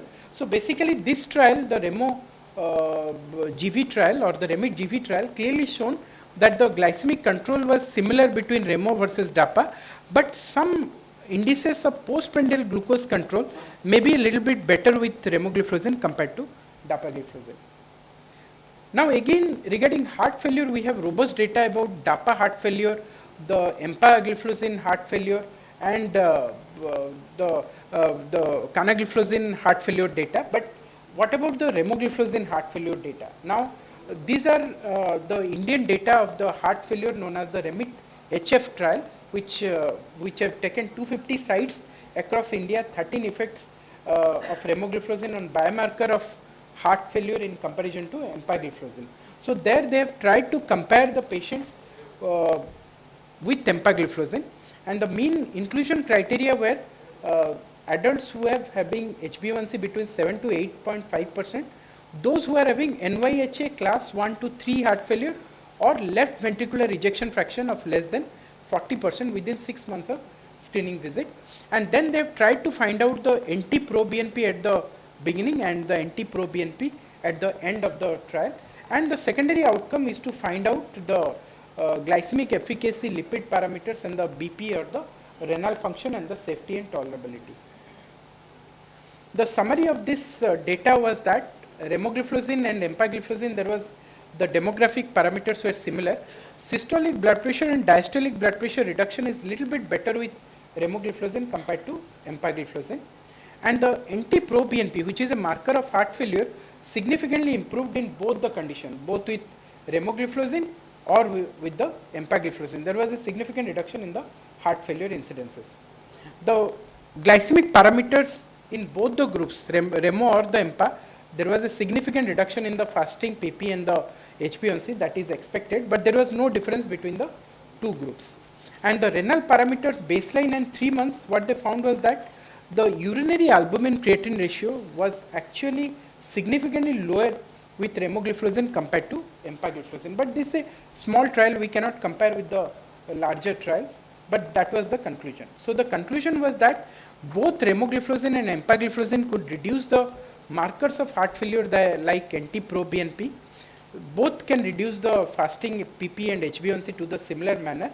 And there was some improvement in the urinary albumin creatine ratio at the end of 3 months with the remogliflozin. At least it is non-inferior to that of the empagliflozin. There is one other data which has recently come up, that is a comparison of different SGLT2 inhibitors like EMPA, CANAL and the remogliflozin and the dapagliflozin. And there in this trial they found that the primary outcomes or the primary reduction in the body weight, systolic blood pressure, diastolic blood pressure and the glycemic parameters were almost similar between the 4 SGLT2 inhibitor.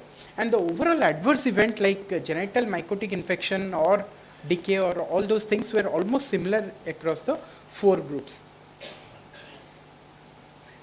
So coming to my last slide, so these were the 3 newer evidences we I just wanted to show you.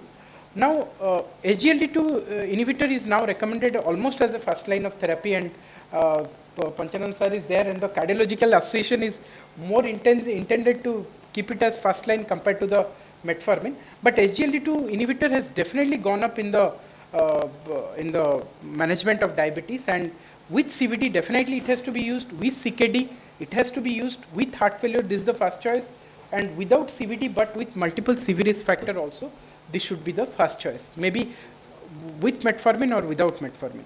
Rich evidence of remogliflozin in Indian type 2 diabetes. So we have good data of DAPA, CANA and EMPA, but again I would tell that we have a very good data about remogliflozin, especially in the Indian population. We have the forever data in Indian type 2 diabetes. INSPIRE is a large 37,511 real world Indian type 2 diabetic patient. Then there are Revolution trial which many of us are involved, which is currently undergoing, where the real world data of remogliflozin is evolving. And then there are other trials like REMIT-GV or the REMIT heart failure trial that at least tells that it is non-inferior to the comparators like empagliflozin and dapagliflozin. And REMIT-GV has clearly shown a better postprandial outcome compared to dapagliflozin. So with that I'll end my talk. Thank you for the patient hearing.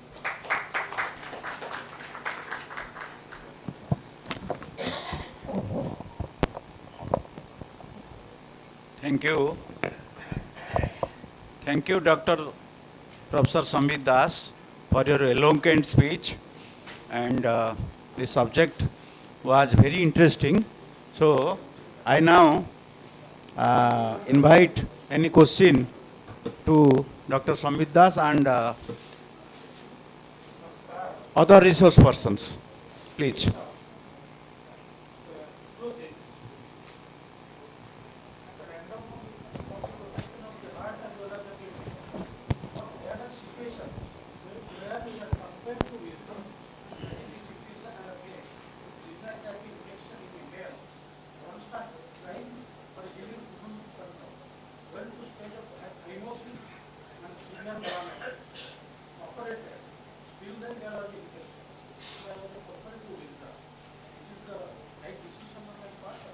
Yes, sir, I think you are correct. So I must tell you, as a class, inhibitors, one has to be very cautious in compared to the other DP4 inhibitor or other classes of drug. SGLT2 inhibitor, you have to select the patient very cautiously. That is what you have told. One of the common adverse event is actually genital mycotic infection. And genital mycotic infection, there is no need to withdraw actually. You can give a local antifungal or maybe a oral antifungal for some time, it recovers. But if it is recurrent, then I think you need to withdraw. And but we need to advise the patient once we start with SGLT2 inhibitor about the perineal hygiene and genital hygiene. But as you told, the patient was having acute event of UTI or recurrent balanoposthitis with phimosis and problems. So if it is recurrent, then you can stop. Your decision is absolutely right. What is the cost factor of this one than other like DAPA? Sir, previously when generic was not there, then definitely it was the cheapest of all SGLT2 inhibitor. But when generic has come, it is at par with the other SGLT2 inhibitor. Of course, the Empire and Kana has not gone into generics to a large degree, but it is at par with the dapagliflozin in terms of cost. Like teneligliptin came Yeah. as a affordable gliptin. Similarly, remogliflozin had come as a affordable gliflozin. SGLT2 inhibitor. But after off patent now Vilda and Sita is there, so India is enjoying affordability much more than other countries. They are very envious of us. Yeah. And then absolutely. what I understand, there is a REMIT HF trial. Yes, sir. I just presented that. Yeah, that's and it shows better advantage over empagliflozin. Yes, sir. So far as the heart failure and the cardiac safety is concerned.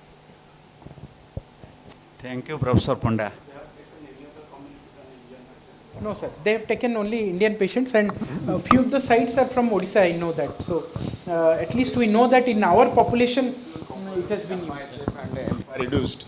Should have taken some patients from abroad, I think. Yes, sir. Thank you. Thank you all resource persons, and I hope I hereby end this session. Thank you, and let us go for the next session. Thank you, sir. Thank you so much, sir. I would like to request speakers and chairpersons to move on to the memento arena for felicitation. For the next session, that is endonephro-cluster. To chair this session, I would like to request Dr. Niharika Sinha ma'am, practicing rheumatologist Patna, Dr. Surendra Nath Swai sir, Professor Medicine, IMS and SOM Hospital, Senior Visiting Consultant, Amri Hospital, Bhubaneswar, and Dr. Bijay Kumar Behra sir, Professor and HOD Department of Medicine, SCB Medical College, Cuttack. Thank you.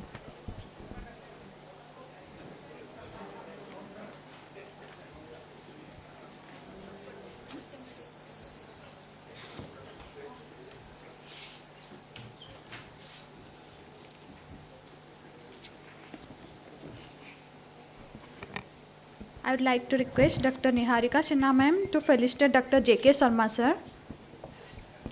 Ma'am, please. First of all, I would like to thank Dr. Jayant Kumar Panda sir for giving me this opportunity. Today's topic is testosterone, when, whom and how. The testicles and ovary produce testosterone. Producing too little or too much testosterone is affect your mental health and physical health. To elaborate it more, I would like to invite Dr. Professor J.K. Sharma sir. He is medical director and senior consultant diabetologist at Central Delhi Diabetes Center, New Delhi. He is vice president of American College of Physicians, India chapter, conferred DSc by HNBU Medical Education University, Uttarakhand, honorary visiting professor in the discipline of medicine at Mahatma Gandhi University of Medical Science and Technology, honorary professor, IMA headquarters, past president, IMA Karol Bagh branch, and recipient of Lifetime Achievement Award 2018 from RSDDI, Rajasthan chapter. Thank you. Thank you, Niharika ma'am. Please join in the felicitation. I request Dr. Birmani to be on stage to felicitate his good friend, Jugal sir. Actually, Professor J.K. Sharma is the founder of the Innovative Physician Association, and it's another body which works very effectively in clinical medicine and innovation. And after a lot of requests and lot of cancellations, he has made it possible this time to come to Puri, and that too 2 days after he is flying San Diego for the ACP program. So thank you, sir, for making it. He is also the vice president of the ACP, American College of Physicians, and the most promising candidate for the next governor.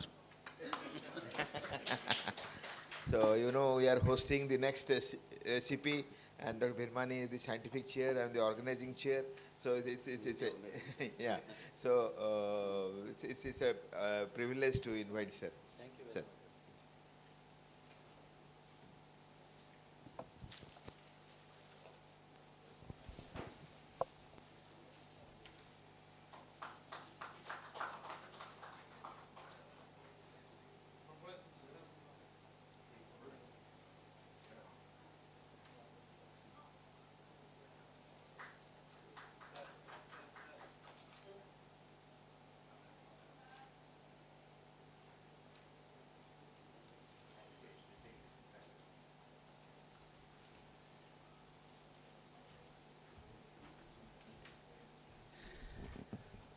Good afternoon to the August gathering. I extend my heartfelt thanks for this one.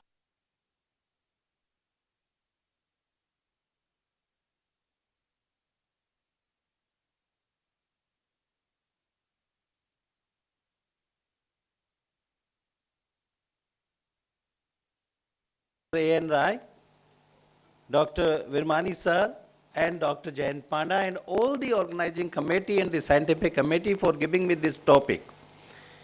The topic is something different from what we have been listening in all the conferences, and I will try to take you through the clinical aspect of this very important topic of testosterone, when, whom, and how.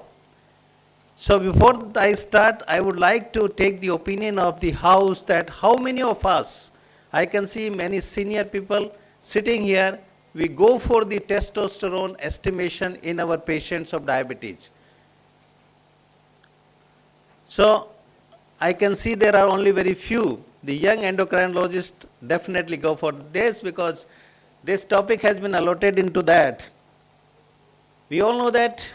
I will take you through the general overview, then what are the evidences in favor, what is testosterone replacement therapy, guidelines, is their recommendations, what are the available preparation and how to, then I will conclude it. We all know that testosterone is a major sex hormone in both men and women. Take these words, in women also it is very important, influencing several neurotransmitters including the dopamine, the GABA, and with its level highly correlated to motivational behavior in states seeking and status maintenance in social groups, leading to cooperative, fair, and reputation seeking behavior. This is something different than the medical aspect. And history goes back to 1849 when Berthold transplanted the testes from roosters into the abdomen of capuns. Then in 1931, steroidal androgen first isolated from the urine. In 1935, it was obtained in crystalline form from the bull testicles, and also it was chemically synthesized.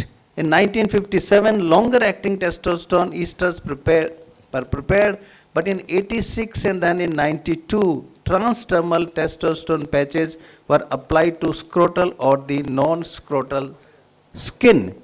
And in 2000, transdermal testosterone gel was available. This is where the testosterone is produced in the male, testosterone with the hormone made by testes and the adrenal glands. That has many effects throughout the body. And in the females, it is in the ovaries and the adrenal glands.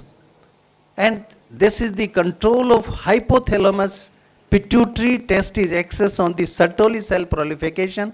And we know that these Sertoli cells are there in the testes. So the Sertoli cells and the Leydig cells, these are the two cells which produce the testosterone. And this is the biosynthetic pathway of testosterone. We have heard the talk on the LDL cholesterol, how low it is low, but if we'll bring it down to 10, what will happen to our testosterone? Because cholesterol is the precursor for the formation, for the production of testosterone. So enthusiastically, if we go such low, I think many other things will be affected. It influences the body morphology and various functions. Look at the first three. Sexual function, the mind and body. It regulates penis and scrotum formation. It stimulates the prostate and genitals during the puberty, influences sexual behavior and maintains sex drive, sperm count and the fertility. Mind, as I told you in my first slide, it helps to maintain a feeling of well-being. It influences the cognition skills, decreases the verbal abilities, spatial orientations and mental rotation. It modulates mood and behavior, which is very, very important. Increases aggression, decreases anxiety, and also decreases depression. So any patient of diabetes, metabolic disorder, hypertension, dyslipidemia coming to us with all these symptoms, thyroid, please look into the testosterone level of these patients. In the body, it helps to maintain the healthy bones. The muscle mass, it stimulates the muscle growth, stimulates beard, chest, and the axillary hair growth, induces the male typical pattern of baldness, influences male voice. And I'll come later what it happens in the women or in the female. Then there are the endogenous factors and the exogenous factors. This is the contraceptive effect of exogenous testosterone. It acts through the hypothalamus, through the gonadotropin releasing hormone, then at the pituitary, from where FSH and LH are released, and then on the Sertoli cells and the Leydig cells. In Sertoli cells, there is spermatogenesis, and Leydig cells, intratesticular testosterone. But here I would like to mention one thing. If we supplement testosterone from outside, whatever testosterone we already have, this will go down through the negative feedback mechanisms. Now, what is there in women about testosterone? In men from the adrenal glands and the testicles, but in women from the adrenal glands as well as from the ovaries, it is being produced. And the clinical significance is testosterone in women is produced by the ovaries and by the peripheral conversion of androstenedione and dihydroepiandrosterone, which are pre-androgens synthesized by the ovaries and the adrenal glands. And the pre-androgens contribute about 50% of the circulating testosterone in premenopausal women. Concentration of testosterone first begin to increase in girls at about the age of 6 to 8 years, and the cyclical production by the ovaries starts with the onset of ovulation. Concentrations peak mid-cycle and remain high during the luteal phase. Now, these are the various causes of low testosterone in women. Maximum concentration are achieved in the third and the fourth decade, followed by a steady decline in testosterone and its precursors with increasing age. And this is not only in women, in both the genders, male and female.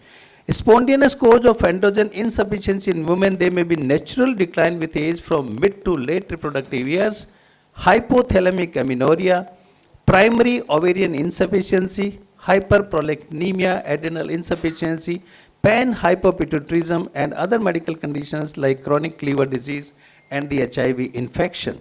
The iatrogenic causes of androgen insufficiency: surgical menopause at any age, chemotherapy, radiotherapy to the pelvis, systemic glucocorticosteroid therapy, drug-induced hyperprolactinemia, systemic hormonal contraceptives, and the oral non-contraceptive therapy like the phenobarbital, phenytoin, carbamazepine, and the thyroxine, and SSVG, sex hormone binding globulin. Now, the mechanism I will not go in detail. What are the symptoms which we all should look for clinically? Low libido. If there is weight gain, changes in the mood, hair may begin to thin, your skin may become drier and loss of the muscle mass. So any patient coming to us with these clinical features must suspect low testosterone level, not only in the males but also in the females, and that is very important. We must go for it. Now, not only low, the high testosterone levels also have symptoms like the excess acne, abnormal hair growth throughout your body such as on your chest, male pattern baldness, and a deeper voice and menstrual irregularities. So look for all these symptoms. Now, coming to the bone health. Osteoporosis, which is a progressive metabolic bone disease characterized by reduced bone mass and destructive bone microstructural changes. And age-related testosterone deficiency is the most important factor of bone loss in elderly men. And androgen can influence bone health by binding to androgen receptors directly or to estrogen receptors indirectly via the aromatization to estrogens. And cellular studies show that androgen stimulated the proliferation of pre-osteoblasts and differentiation of the osteoblasts. So testosterone have an important role in the bone health. Now, in this study, it has been shown that there is a positive correlation between testosterone levels and lumbar BMD in American females aged 40 to 60 years. Now, what are the evidences? Effect of testosterone on body fat and lean mass in obese men on a hypocaloric diet, a randomized controlled trial, and among obese men, testosterone treatment augmented diet-induced loss of total fat and visceral fat mass and preserved the lean mass, in contrast to placebo-treated men who lost both lean and fat mass. So lean mass is preserved here when the person was treated with testosterone. and increased physical activity that has a great effect than reduced energy intake or lifestyle modification induced increase in the testosterone. So that is important, that when we go for reduced energy intake, rather than that we must go for a increased physical activity, and the serum testosterone levels in high physical activity group were significantly higher than those in the low activity group, and this effect was not observed between the groups based on calorie restriction alone. Now, in aging, male testosterone production with age, you all know that this is the dark one is the testosterone level and the white one is the testosterone deficiency. So, as the age advances, there is deficiency in the testosterone production with age, and we can see here that at the age of 80 years, there is hardly only about 20% is there.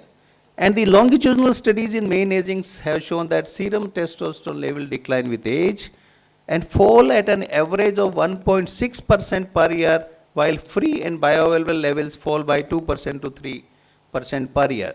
Reduction in free and bioavailable testosterone level is largely because aging is also associated with increases in the steroid hormone, these SHBG levels, because free is which is not bound and that has an active role. And then albumin bound is that is also bioavailably available, and the changes in average serum testosterone with aging mean that the proportion of men fulfilling a biochemically defined diagnosis of hypogonadism increases with aging. 20% of the men over the 60 years have total testosterone level below the normal range, and the figure rises to 50% in those aged over 80%. Now this is the mechanism of diabetes in men with androgen deficiency. We see that metabolic syndrome, there is testosterone deficiency because of aging, and then on beta cell dysfunction leads to diabetes. There is insulin resistance which increases and increased adiposity again, and severe testosterone deficiency also lead to diabetes. So this is how it is related to diabetes. And there is a bidirectional modulation of the beta cell function both in male and female, and this is the most sexually dimorphic aspect of metabolic regulation, which is the bidirectional modulation of glucose homeostasis by testosterone in male and the females. Now, I think many of us recognize this face, Dr. Paresh Dandona from the Buffalo University, US. The message is clear. All people with type 2 diabetes and or obesity should have their testosterone measured at least once. Once means at least 2 to 3 values should be detected. Now, what is there in low testosterone? Testes are not able to make enough estrogen, or brain is not making enough luteinizing hormone which signals the testes to make more testosterone. Here comes the role of primary hypogonadism or the secondary hypogonadism. Primary is when the level is at the testosterone, and secondary is when at the pituitary level deficiency in the LH and FSH, and both can result from infection, trauma, exposure to toxins like chemotherapy or genetic conditions, chronic illnesses like diabetes, obesity, anemia, and HIV infection, and certain medications, as I told you earlier, opioids, corticosteroids, and anabolic steroids. Now, clinical signs, symptoms, and conditions of low testosterone levels, I have already told you. Most specific, reduced sexual desire activity, decreased spontaneous erection, erectile dysfunction, hot flushes or sweats, decreased testicular size, loss of pubic hair, increased body mass index, visceral obesity, height loss, low trauma fractures. And these are the other general like the decreased energy, motivation, initiative. So when all these symptoms have in your mind, then only we can evaluate the patient for the testosterone deficiency. And don't go for this diagnostic algorithm for men. It is a complex slide. But come here, low testosterone and CAD, men are at 3-fold increased risk of developing CAD as compared with women. Men often develop the disease a decade earlier than the females, and men experience a gradual decline in testosterone level with increasing age, and there is a growing body of evidence suggesting that testosterone deficiency has a much stronger association with CAD more than even the cholesterol levels. So don't try to bring down cholesterol too low. What is testosterone replacement therapy?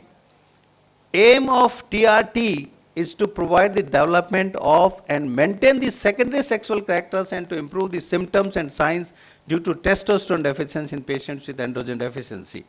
But very important is it should be applied in patients with hypogonadism who have symptoms and signs of androgen deficiency associated with low testosterone levels. Positive effect on secondary sex character, sexual function, muscle strength, physical function, mood and bone density, and the adequacy of testosterone therapy is assessed according to the clinical response and serum testosterone levels. The biochemical goal in treatment is to keep the testosterone level of mid-normal range. Now, testing when testosterone deficiency is suspected, a man should go under medical history and physical examination by either his primary care physician or a specialist. Blood tests to check the morning total cholesterol, testosterone levels are typically performed twice to confirm the diagnosis, twice or even thrice. Other blood or imaging tests may also be necessary. Now, this is the proportion of men with morning testosterone 20 to 24, proportion with testosterone less than 300. Less than 300 is low.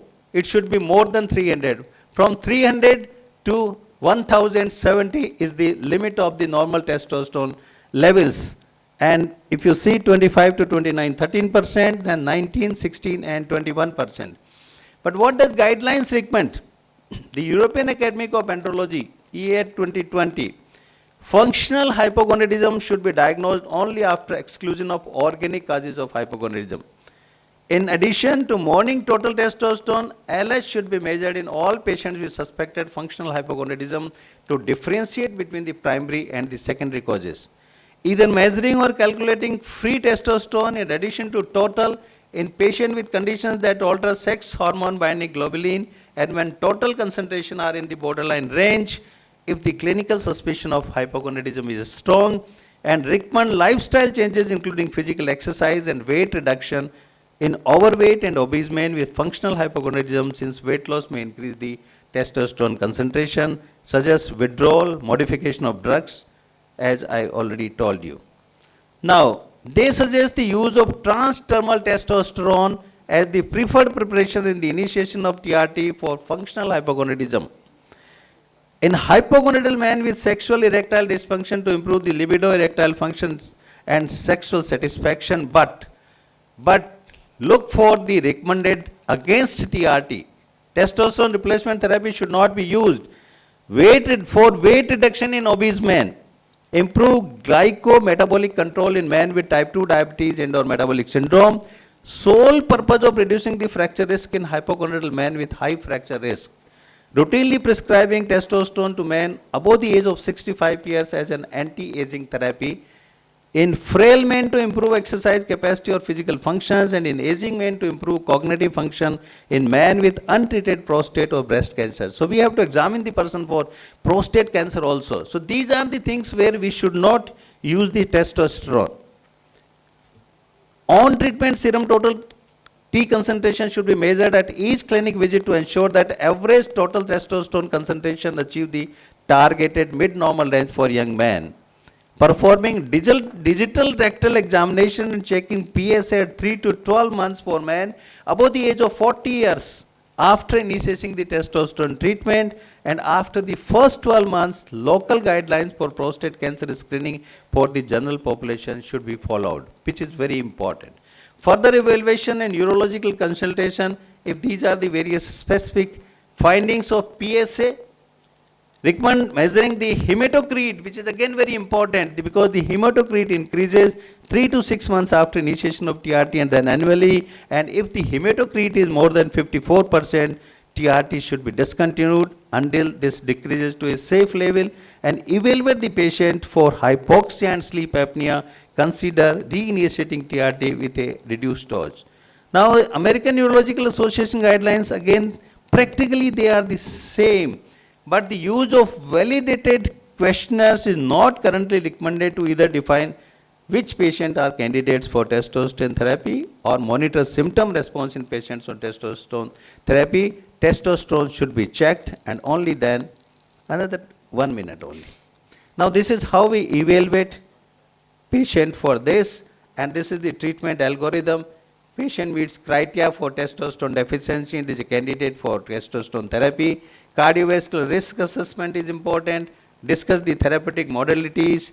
exogenous testosterone, then alternative strategies are there, and measure on treatment testosterone levels, and these are the various guidelines for the diagnostic treatment. Now, testosterone therapy is only recommended for hypogonadism patients. Boosting testosterone is not approved by the US FDA to help improve strength, athletic performance, physical appearance, or to treat or prevent the problems associated with aging. Various testosterone preparations are available. There are injections, gel, solutions, patches, buccal tablets, pellets, nasal gel. So whenever we start for testosterone replacement therapy for any patient, it should be a project between the doctor and the patient. Patient should be wholeheartedly supported and investigated properly. These are the various routes of administration and the dosing advantage, disadvantage, and the various preparations available. And these are FDA approved testosterone products. Now side effects, only two more slides. Potential adverse event, erythrocytosis, acne, sleep apnea, possible prostate or breast enlargement.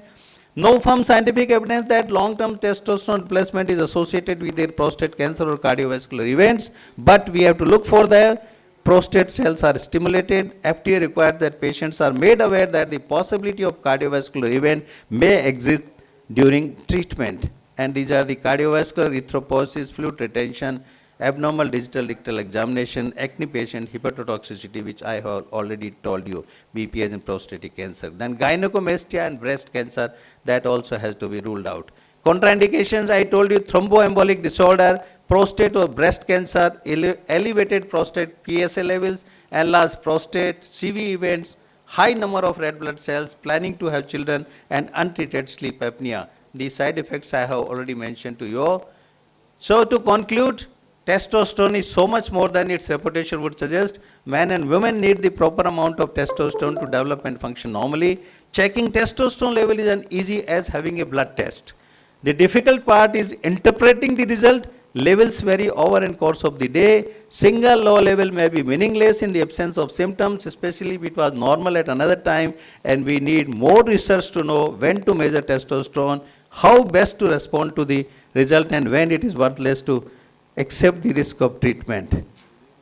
I invite you all for this American College of Physicians Innovative Physician Forum Medicine Update, which is in physical on Saturday 1st and Sunday 2nd at New Delhi. Venue is Pride Plaza Hotel, Aero City.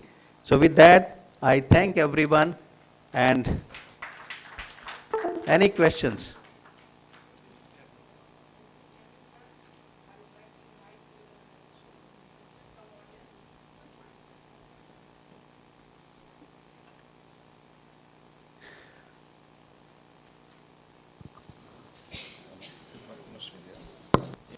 Thank you, sir. Thank you very much. Very informative and useful lecture in for our clinical practice. Any question from audience?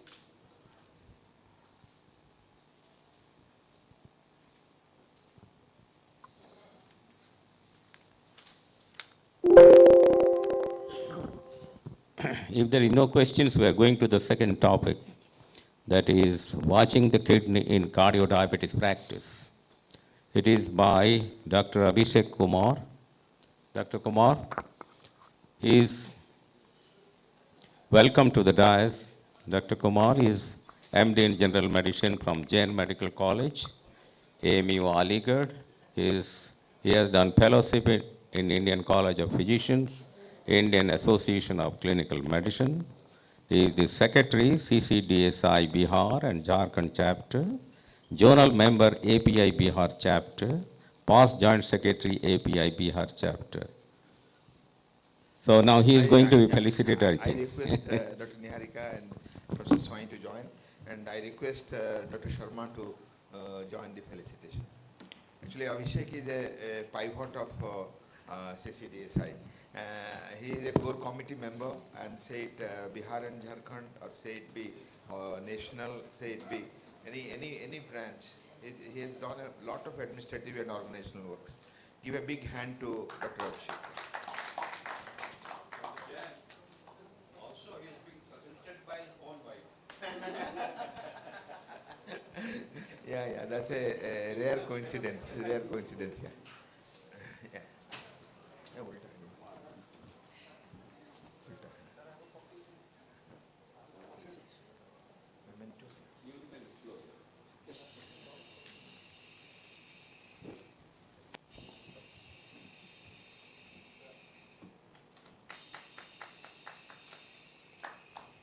Thank you.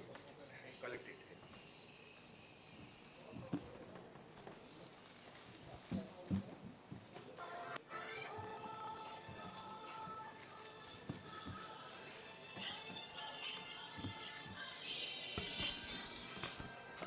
Thank you, Chairman, sir.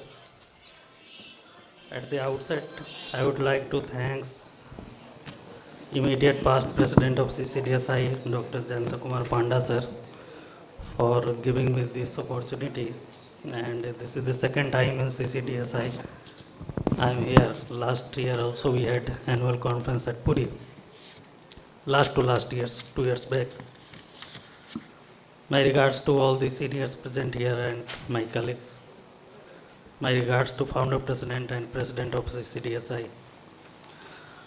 The topic given to me is watching kidney in cardio-diabetic practice.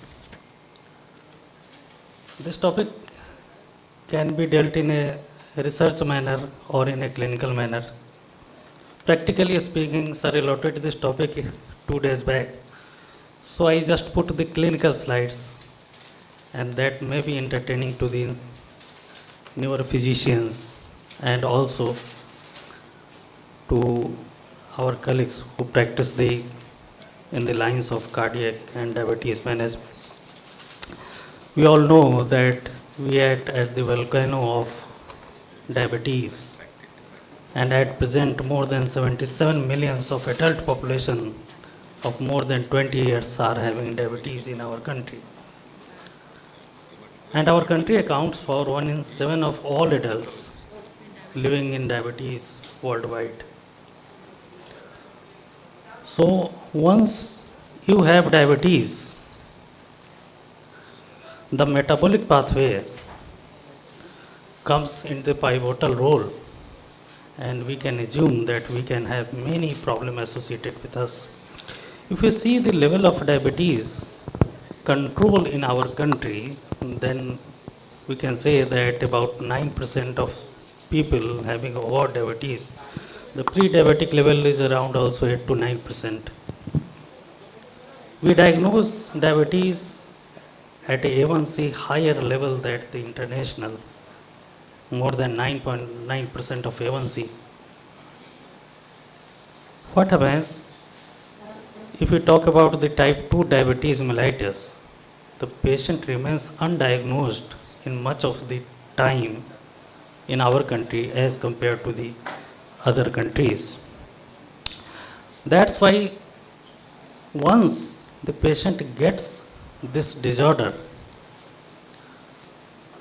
we should think that yes, all is not well, and we must think about the axis, what we call the cardio-renal and diabetic axis, that the one day or the other the patient is going to have all the complications in that axis. If you look at the metabolic interplay, then the metabolic system, and diabetes is one of the metabolic disorder, is closely interrelated with the cardiac and the renal systems. And these three systems share a symbiotic relationship in maintaining the homeostasis of the body. The heart is sensitive to the energy and the volume status.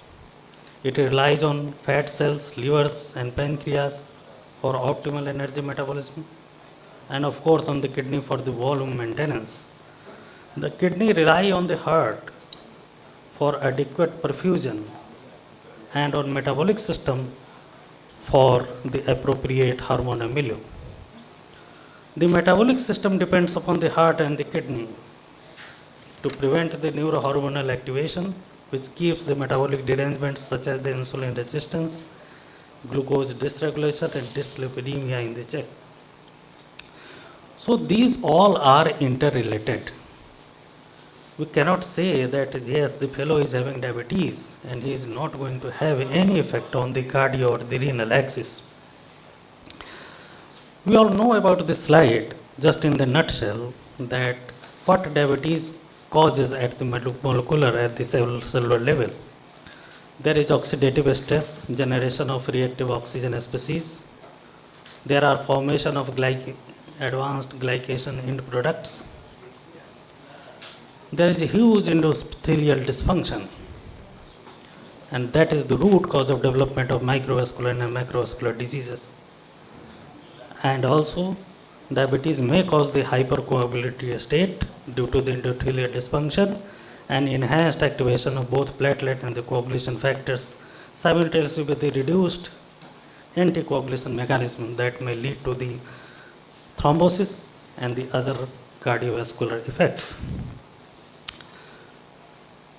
Now, what diabetes causes, what damage it causes to the cardiovascular system. The microvascular and the macrovascular complications like the coronary artery disease, stroke, peripheral artery disease, and the triopathy, we already know it.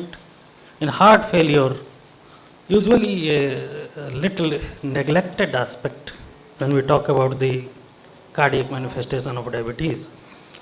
But if you see the data, then the heart failure in patients with diabetes is about 15 to 20%, and patient without diabetes it is just 4.5%. Likewise, the prevalence of diabetes in heart failure patient also very prevalent, it is about 40 to 50%. And mortality in heart failure is always high. In general, the mortality in heart failure is higher than the MI, if we see at the long term. But if heart failure is developing in the patient with diabetes, the mortality goes much higher than the non-diabetic subjects. And that has been proven in many studies. If you look at the Wikipedias, that has demonstrated that every 1% increase in A1C was associated with about 12% increase in the risk of the heart failure. So we must think about this entity, that is heart failure, also when we try to evaluate the cardiodiabetic patients. The two other entities, the diabetic cardiomyopathy and the diabetic cardiac autonomic neuropathy, especially the cardiac autonomic neuropathy is often overlooked complication, but when it is present, it is associated with the progression of the kidney damage, increase in the mortality. It may cause the silent myocardial ischemia due to impaired myocardial blood flow regulation. And the tests are very simple. बस आपको clinical suspicion रखना है. You can just suspect that the patient is having some kind of cardiac autonomic neuropathy. So please do not miss this type of patients. If you look at the diabetes and the complication of the kidney, we all know that diabetic kidney disease affects about 40% of the patient with the diabetes. And diabetes remains the leading cause, more than 70% of the patients of end-stage renal diseases. The basic mechanism remains the same, the endothelial damage followed by the albuminuria. There may be development of atherosclerosis in the renal arteries and its branches. Sometimes renal infarction and cholesterol emboli syndrome is also there. Increase in risk of upper and lower urinary tract infection. I just want to differentiate between the diabetes, diabetic kidney disease and diabetic nephropathy. Diabetic nephropathy is a relatively lesser term as compared to the diabetic kidney disease, because diabetic kidney disease includes all things. Nephropathy includes only the glomerular part. So, diabetes at the center, you can see in this slide that it is going to affect your cardiovascular system, your kidney, and the metabolic milieu of your body. So, this axis is round. Once you start from this place, you will come to this place with touching the cardio and the renal system both. That's why once we get any patient, whether the patient is having cardiovascular disease or diabetes or the renal diseases, this axis remains the same, and we have to think about all three components together in a particular patient. Now, why should we look and how should we look at the kidneys if we having some patient who is having diabetes or the renal or the cardiac diseases who is sitting in front of us? With type 1 diabetes, diabetes kidney disease usually develops after 10 years of the diagnosis. But in type 2 diabetes, the patient may present to you with the evidence of diabetic kidney disease because we do not know the exact onset of the type 2 diabetes in most of the cases. And to know this point that it does not remit spontaneously. Its severity gradually progresses to the end-stage renal disease in the absence of intervention. So please do not take it lightly. It may be clinically silent at the earlier stages. Sometimes the advanced failure of the kidney is also silent. Many a times the vague complaints like the weakness or the lassitude, polyuria or the polydipsia may appear, which if your mind is not open, you may not suspect. What are the risk factors for kidney in the cardio-diabetic patient? The involvement of kidney, the most important risk factor in cardio-diabetic patient remains the duration of the disease, that is the duration of the diabetes. Of course, the hyperglycemia, high blood pressure, obesity, lipid derangement, including the disease, are the conventional risk factor we already know for the development of the kidney failure in patient of diabetes or the any cardiac diseases. Genetic susceptibility is also there. If father or mother is having multiple cardiorenal factors, the patient may develop the renal damage in the early. Type 2 diabetes developing in young people, they have to remain with diabetes for long years. So they are at the high risk of the kidney diseases. If the patient is having the baseline albuminuria or the reduced EGFR, so we can think about this patient is going to end in end-stage kidney disease or the progression or the much higher stages of the kidney disease in your future. The other factors like the smoking, patient with preeclampsia, obstructive sleep apnea and non-alcoholic fatty liver disease are also independently associated with the diabetic nephropathy. So once the patient is before you, you have to think about all these components and just predict the involvement of kidney in near future. Then patient is before us, what to look about? The simple thing is just look for the albuminuria or the urinary albumin creatinine ratio, whatever, if it is possible in your center. And we can calculate the estimated glomerular filtration rate. We must know that both urinary ACR and the reduction in GFR are having the continuous variable for the cardiorenal outcome. ऐसा नहीं है कि 300 है तभी damage कर रहा है, 299 होगा भले ही वो आपके रेंज में हो लेकिन तब भी वो डैमेज करेगा बिकॉज जैसे ही उसका एक लेवल बढ़ेगा एल्बुमिनुरिया का that will create damaging your cardiorenal axis. That's why we consider it as a landmark, as a hallmark of the diabetic kidney disease. And once albuminuria is there, it is going to increase the risk of the cardiovascular disease, end-stage renal disease, and the associated morbidity and mortality. The guidelines are very simple. We have to look for the albuminuria in type 1 patients annually from the 5 years after the diagnosis, in type 2 diabetes annually from the time of diagnosis. And if patient is having any kind of albuminuria, whether the macro or the micro albuminuria, you have to look at more frequent manner.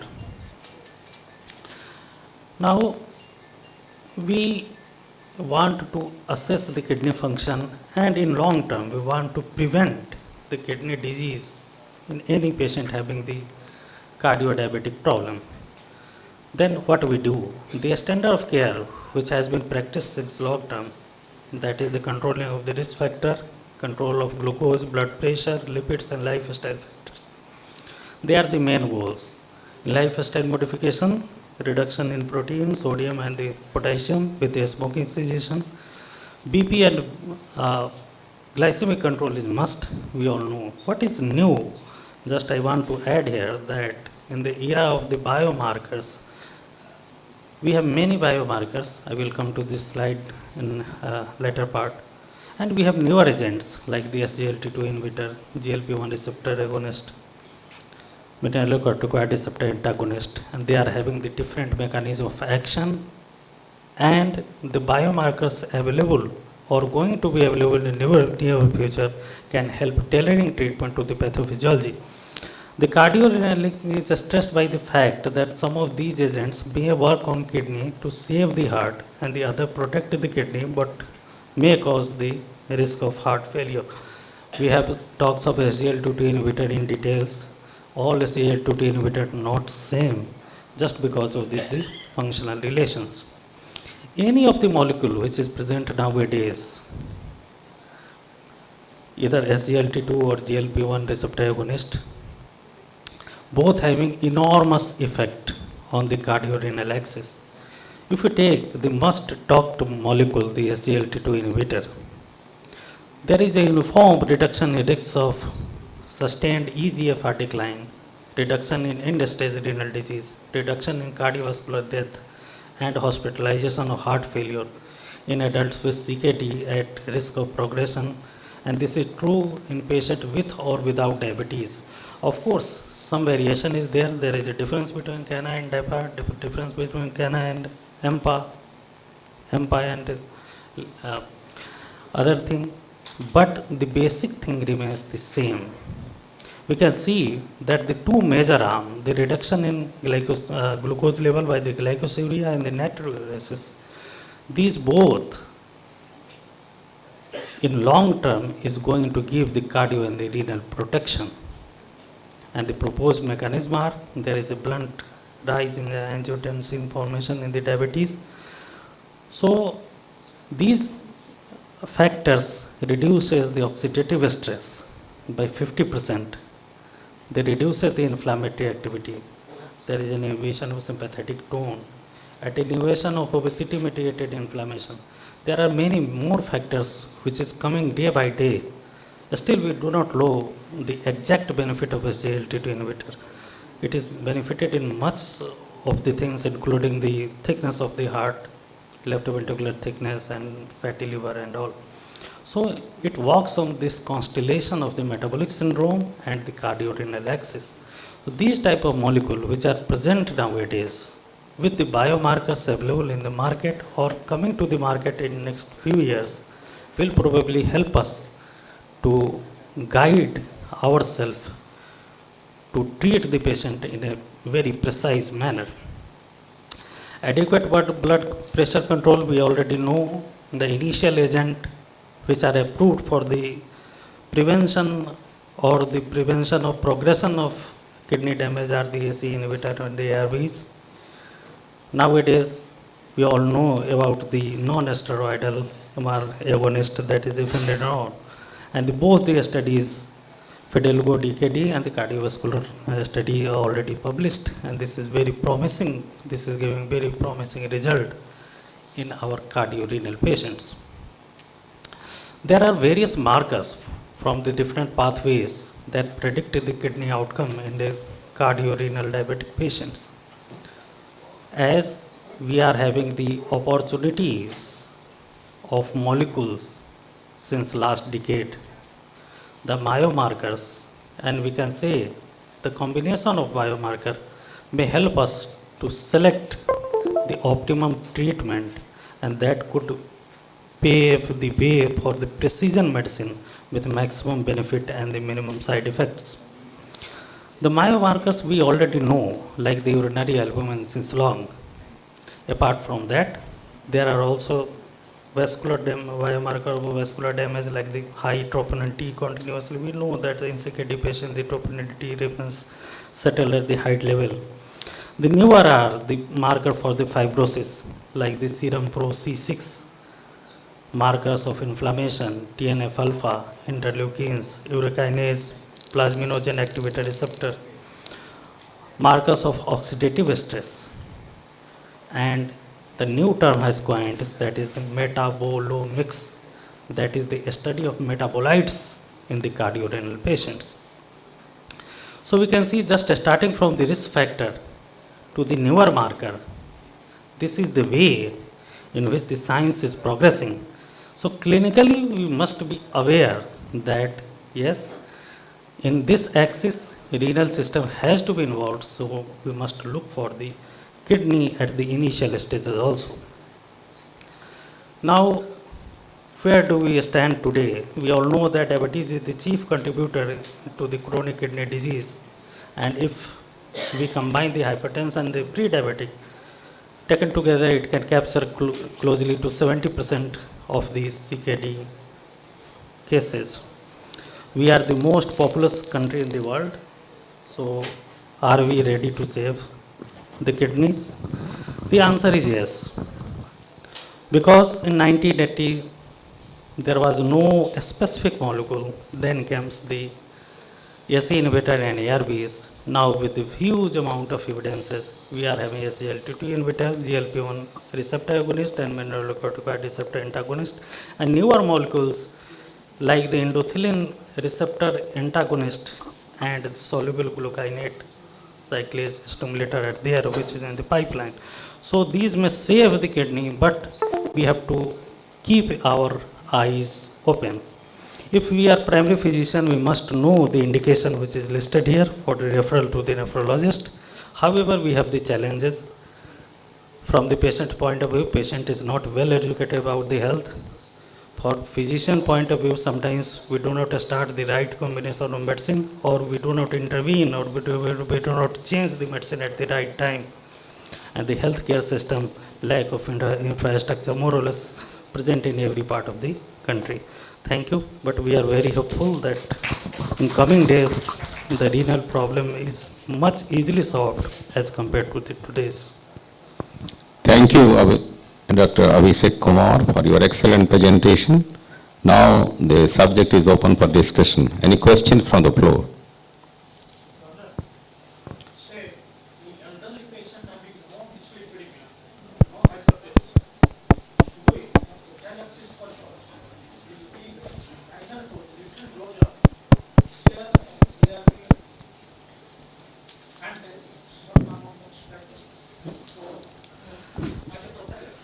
Sir, regarding statins, the recommendation is clear.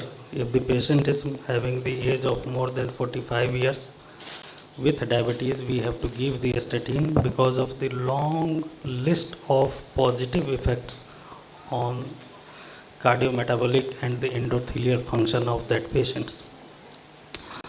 Regarding AC inhibitor, about 15 years back, when we were the student of medical colleges, our teacher used to give just 25 mg of losartan to the patient coming with diabetes. We used to ask, sir, why the patient is not having any hypertension. The answer was, it is going to protect the kidney, it is going to maintain the endothelial functions. So we must give it at the lower doses. However, losartan was not having the 24-hour action. Now telmisartan, olmesartan, or all other sartans are available. But the recent studies do not compel it to give the AC inhibitor or the ARBs. Evidences are not very clear that the low dose is going to benefit in the long term. So old age में especially recent studies में ऐसा कोई clear guideline में नहीं. Dr. Dimani.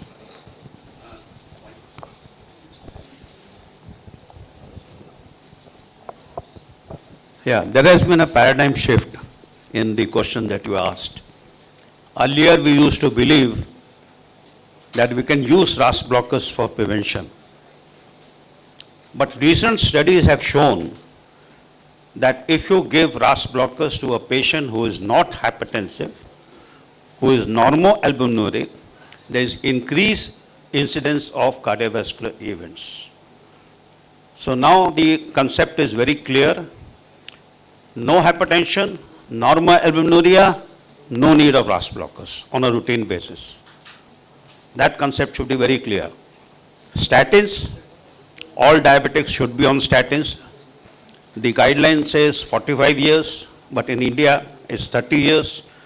We must remember that all diabetics are potentially, after the duration is more than 3 to 4 years, they are potentially having a cardiac problem. But most important, I want to reveal a secret here. Dr. Abhishek has achieved a tremendous feat today. Normally at home, she talks, he listens. Today he talked and she was listening.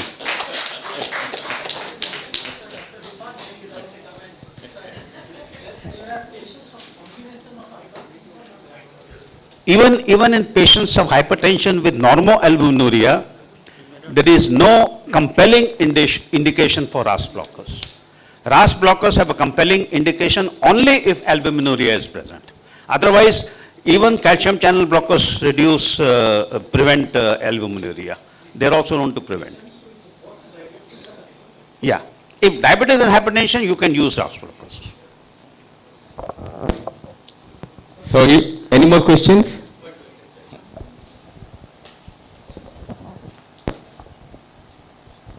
Even in diabetes with hypertension and without albuminuria, you are not compelled to give S inhibitors or ARVs. There is nothing. There is no recommendation like that. You can go with any antihypertensives or if just to bring down the blood pressure. But if albuminuria is there, then you can go with. Other without albuminuria, you are not compelled to. You may or may not give, but there is no. Yeah, you can use, but there is no recommendations.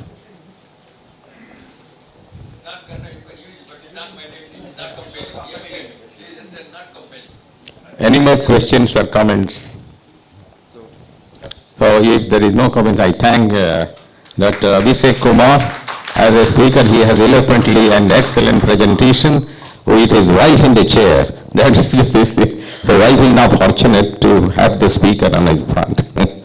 And thank to both of them, the chairperson and also the speaker. And then now we go to the next topic, Does RASI Save Lives? By Dr. Arun Kumar Kedia. Dr. Kedia, please.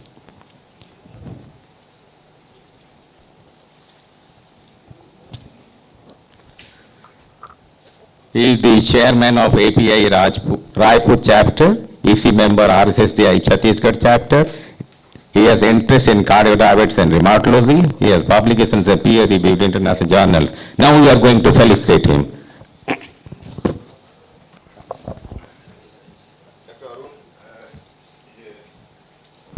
Very senior physician, and because it's a Odisha event from Chhattisgarh, from Madhya Pradesh, from Bihar, from Jharkhand, we wanted that all our neighbors should be here. He has taken all the pain. He has reached in the afternoon by train and then leaving in another 2 hours by train to Raipur back. And you know, Government of India is very happy to cancel the Bhubaneswar-Raipur flight from 1st of May. so now we are now back to road and train. So give a big hand for him. He has been a physician's leader from the East and he will be there throughout with us. I request Professor Rai to join us to fill. Yeah. He is a member, sir. All are here as members. Given the task for opening so he should open during your tenure. Yes, he has promised me. And Rajendra will open the Maharashtra. Thank you. Maharashtra chapter.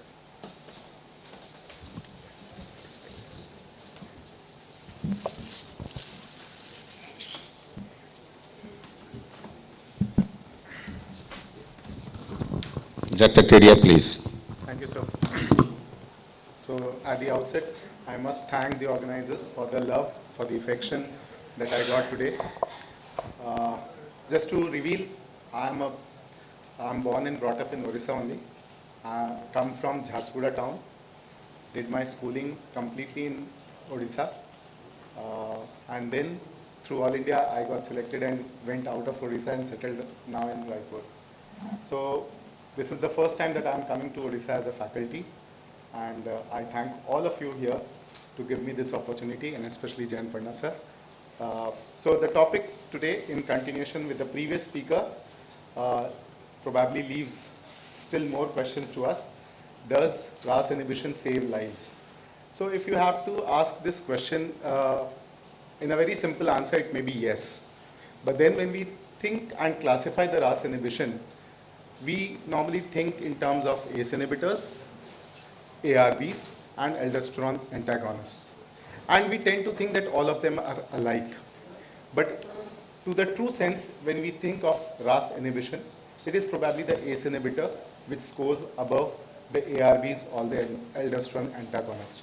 And probably we have all data which support ACE inhibitors over ARBs, and probably even in all the guidelines, if you see, the ACE inhibitors or ARBs are written, but always the ACE inhibitors are written before ARBs. So with that submission, I would go ahead. First, coming to the guidelines of hypertension. So if you see the guidelines of hypertension, they all mention the first drug to be RAS inhibition. And if the patient is uncontrolled, then probably the next drug is either a CCB or a thiazide diuretic as a cornerstone for hypertension management. And then there are two schools of thought. One is to start combination in half doses. And there is another school of thought where you go for monotherapy and then escalate to dual therapy or triple therapy. So you are free to use whatever guideline you want. But the idea is that if you see all the guidelines, the first drug is ACE inhibitor or ARB for managing hypertension. And it is a class 1 level A evidence that a combination of ACE inhibitor or a diuretic is probably the first choice of therapy in hypertension. Now coming to the guidelines which support the use of ACE inhibitors over angiotensin receptor blockers across the entire continuum of cardiovascular disease. If you see the US FDA, if you see the label for telmisartan, they say use for severe risk reduction if the patient is unable to take ACE inhibitor. Similarly, if you take the 2013 ACC guidelines, for stroke or TIA, the drug of choice is a thiazide or an ACE inhibitor. For CAD post-MI, it is a beta blocker and ACE inhibitor. 2013 ESH guidelines, they clearly mention ARB is inferior to ACE inhibitor.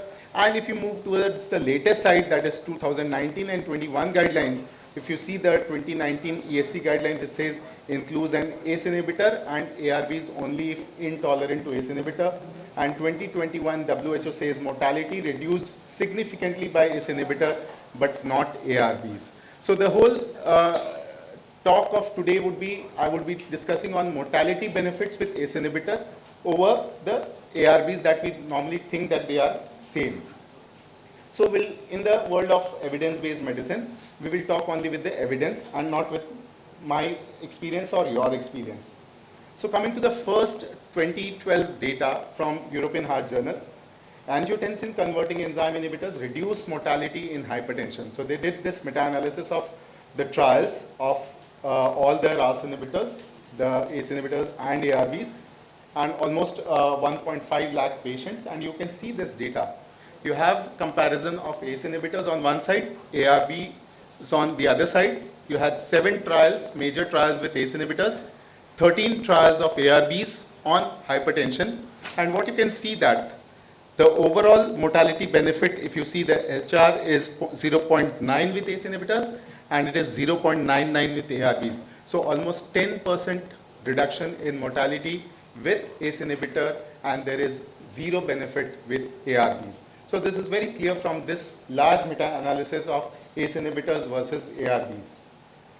Now if you see the mortality reduction of ACE inhibitors over ARBs, if you see across the spectrum of hypertension, diabetes, coronary artery disease and high-risk profile patients as we see in our day-to-day life, again you can see all the data from different meta-analysis done during the same time, that is 2012, 2009, 2013. You can see again the graph shows everything is in favor of ACE inhibitors, whereas it is not in favor of ARBs. So again, all these meta-analysis, they support ACE inhibitors over ARBs. Now coming to the use of ramipril versus telmisartan. Now these were the two leading antihypertensives which were used in the HOPE trial and the TRANSCEND trial. The HOPE trial and TRANSCEND trial, the patients were all high-risk patients.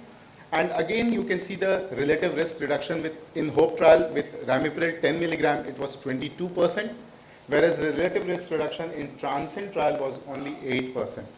And if you see the endpoints, both had the same endpoints. The primary outcome was an MI, a stroke or a CV death, whereas in the TRANSCEND also it was the same. So again, from these two large comparisons, which were almost of the similar duration and similar follow-up time, you can see that the reduction with Ramipril was 22% as against only 5% to 8% with telmisartan. And telmisartan here used was almost 80 milligrams. Similarly, if you see the benefits in terms of recurrent stroke, there were two trials, Progress and Profess. Progress was with perindopril, Profess was again with telmisartan.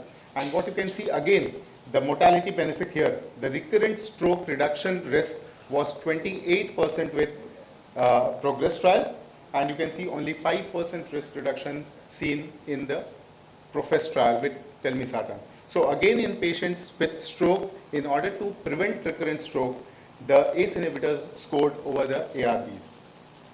Now coming to the functions of ACE inhibitors compared to ARBs in patients with kidney disease. Again, this was a meta-analysis of 119 trials of more than 60,000 patients, and you can see that across the spectrum of kidney failure or across the spectrum of cardiovascular events in patients with kidney failure, again the ACE inhibitors scored over the ARBs. So then comes this particular study which was published in 2014 in JAMA, which again was studied in patients with diabetes, and what they studied was to see the reduction of all-cause mortality and end organ protection. So 35 randomized clinical trials were included, 23 trials compared ACE inhibitor, 13 trials compared ACE inhibitors versus ARBs versus the active drugs. And what you can see the outcome, the ACE inhibitors significantly reduce the risk of all-cause mortality by 13%, CV death by 17%, and major CV events by 14%. As against you see the ARBs, it is almost neutral. So the outcome that was finally labeled was that ACE inhibitors reduce all-cause mortality, CV mortality, and major CV events in patients with diabetes, whereas ARBs have no beneficial effects on these outcomes. So that is why again ACE inhibitors were considered to be the first line therapy to limit the excess mortality and morbidity in patients with diabetes mellitus.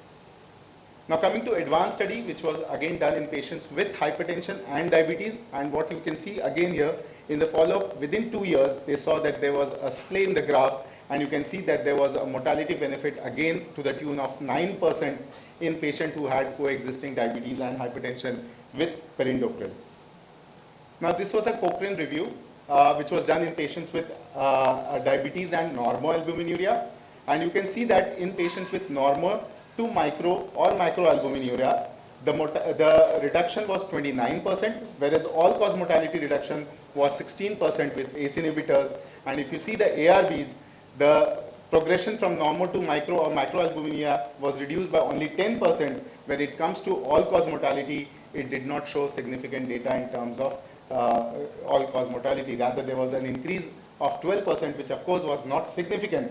But this data again is from 26 studies enrolling more than 60,000 patients. So it's not a small data. So overall, the ACE inhibitors were found to prevent new onset diabetes kidney disease and death in normoalbuminuric people with diabetes, and could therefore be used in the population. That was what the authors concluded. So coming to what is the mechanism of action by which ACE inhibitors score over the ARBs. So if you see the ACE inhibitors, on one hand they reduce the ACE activity, and thereby they reduce the production of angiotensin. On the other hand, if you see that they also are responsible for the degradation of bradykinin. So once you do ACE inhibition, the bradykinin is not degraded, and this bradykinin-kallikrein system is activated. And this bradykinin works as a vasodilator.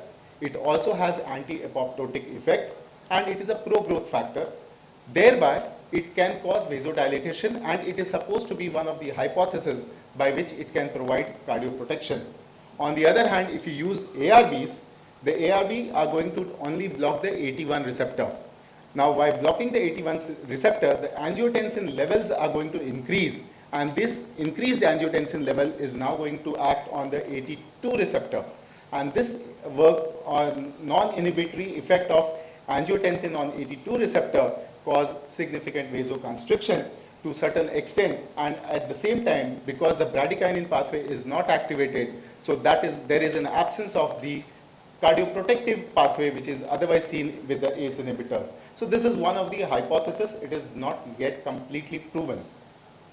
Then there was a very important trial called as VALUE trial in 2004, And after the analysis of value trial based on 15,000 patients studied, they found that there was a significant rise in cases of acute myocardial infarction in patients who were on angiotensin receptor blockers. And that is where the concept came of ARB-MI paradox. So they found that with ARBs there was an increase in MI, and the postulated hypothesis was again said that because angiotensin 2 attaches to the AT2 receptor, there is an increase in inflammatory change, increase in matrix metalloproteinases, which leads to destabilization of the plaque and leads to rupture and causes MI. Again, this is not proven, but this is very much there in the literature that there is something called ARB-MI paradox, and there are hypotheses which are supporting it. I'll come to another very important finding. This is the latest finding. This is a study in 2021, sphingosine 1-phosphate. This is a new marker that has been found. This sphingosine 1-phosphate, it is a cardioprotective sphingolipid, and it is released during platelet activation. Now what happens is, if you give ACE inhibitors, the S1P plasma concentrations become high because normally the ACE inhibitors also degrade the kinases which degrade S1P. Now with ARBs, these are not degraded, and so the S1P levels are high. So angiotensin 2 induces endothelial dysfunction via sphingokines activation, and that leads to decrease in the level of sphingosine 1-phosphate. And this is again supposed to be one of the markers which have been published in 2021, which explains probably the ARB-MI paradox, and that is why we need to be more precautious in prescribing ARBs wherever the patient can tolerate ACE inhibitors. So preferring ARBs over ACE inhibitors without any indication, probably we will not be right. Then we have another evidence of 2022, this paper published in Mayo Clinical Proceedings, the effect of RAS inhibitors on inflammatory markers, and what they found was, they did a meta-analysis and they found that ACE inhibitors showed a beneficial lowering effect on CRP, IL-6 as well as TNF-alpha, whereas ARBs were effective as a class only in reducing IL-6. So more inflammatory markers were reduced with ACE inhibitors compared to ARBs, which further support the anti-inflammatory effects of ACE inhibitors compared to the ARBs. So these are all the latest evidences that we have in favor of ACE inhibitors over the ARBs. Now we know the legacy of ACE inhibitors in heart failure, and we have already moved using from ACE inhibitors now to ARNI, but we must also remember that the legacy was long, be it the consensus trial, the VHF trial, the SALT, the ATLAS. So coming, if you to see the SALT treatment trial, we know this data that with enalapril therapy, there was a 16% relative risk reduction in patients with heart failure. So this again indicates that probably ACE inhibitors have a good mortality reduction data. So enalapril significantly reduced the risk of mortality versus placebo in patients with heart failure. Similarly, if you see the Europa trial, which was done with perindopril, here again addition of ACE inhibitor provided cardiovascular benefits in all patients of post-MI.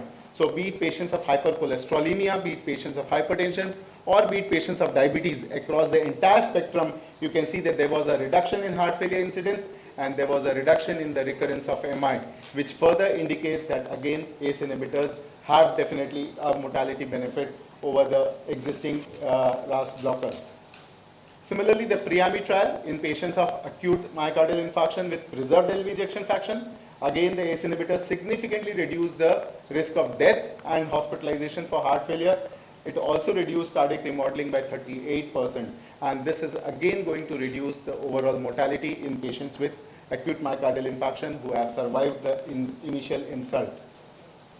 Then we have this data from the Brisigella study. This was a study in Italy, and this is a long study. Here they found the patients of hypertension being treated with multiple combination of drugs, and when they found that the combination included an ACE inhibitor, they found that there was a reduction in the number of patients with new onset diabetes.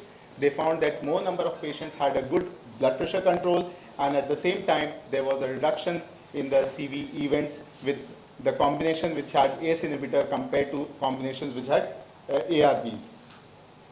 Now in patients with history of stroke, again they showed that the long-term ACE inhibitor provided evidence of benefit on mortality as well as morbidity, there was 46% reduction in the risk of disabling stroke, 44% reduction in the risk of recurrent stroke, and 36% reduction in the risk of ischemic stroke. So again, you have benefits in stroke patients also. These are the 4 studies which were published in the last 1 year. In the first one, this is Journal of Hypertension, January 2023. The meta-analysis done with 4 studies, the HIVIT, the ADVANCE, the PROGRESS, and the PATH study, included more than 24,000 patients of hypertension plus minus diabetes with a stroke history. They saw 15% reduction of total mortality and 21% reduction in CV mortality, 36% reduction in fatal stroke. So again, a new data with a lot of evidences. Then there is a Korean study on 4,827 patients. On the right-hand side, you can see patients of hypertension with acute MI. Again, in compared to ACE inhibitors, you can see the risk of with ARBs were higher. There was 81% increase all-cause death, 60% increase cardiac death, and 76% relative increase in recurrent MI compared to ACE inhibitors with ARBs. And in the same study, when they did further meta-analysis on 1,380 patients of AMI without hypertension, they found there was 63% reduction in stroke and 47% reduction in heart failure in patients who were given ACE inhibitors compared to ARBs. So overall, if you see the total benefit, there is a definite super cardioprotective effect of ACE inhibitors over the ARBs. So to summarize, ACE inhibitors are recommended as the first-line therapy in the management of hypertension, as well as in patients with compelling indications such as heart failure, left ventricular dysfunction, myocardial infarction, diabetes, or recurrent stroke. There is a strong evidence in favor of the benefits of ACE inhibition in secondary prevention of cardiovascular events in patients with coronary artery disease. The mechanisms of cardioprotection by ACE inhibitors are supported by a large number of clinical trials now, and we now also have some multiple hypotheses by which we can explain them, and there is definitely an assured renal protection seen with ACE inhibitors, which is more superior than the ARBs. So with that, I thank you all, and I would be happy to answer your questions. Any questions?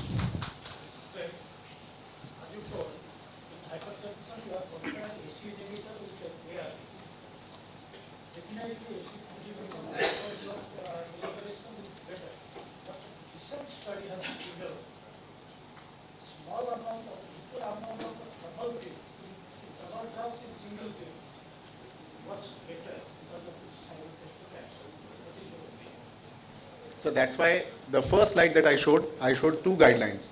In one guideline, they say that you start with half dose of a combination therapy.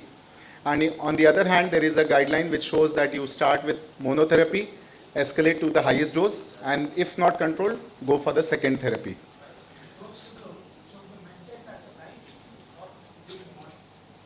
So it is for the 24 hours control. It is not only for the night or for the daytime. You need a 24-hour control.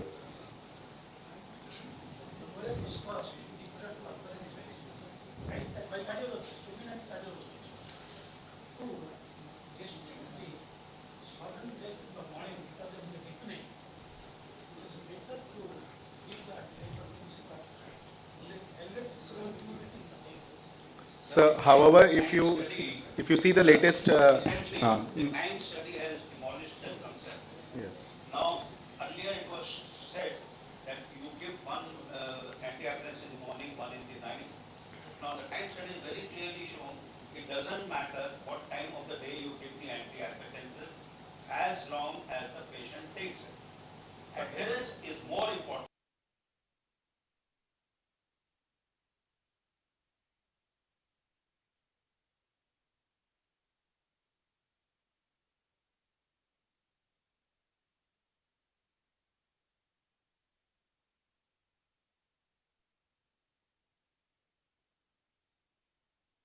One-sided debate, this topic should have been kept as a debate. Yes. Most of the evidence that he has given is ACE inhibitors versus placebo, ARBs versus placebo. You can't compare. It's a you can bring anything out of statistics. But the problem is, if you really want the truth, you have to have head-to-head trial between. That's right. Yeah. And there have been a couple of trials, I can't recall at the moment, but I have got at least, I remember 5-6 trials were done. There is no difference between ARB and ACE inhibitors. The only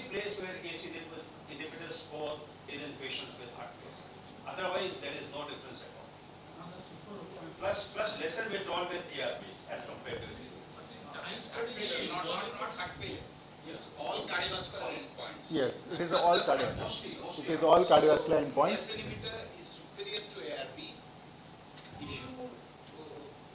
you want to really justify that it is superior, then take out the cardiovascular endpoints and analyze and prove.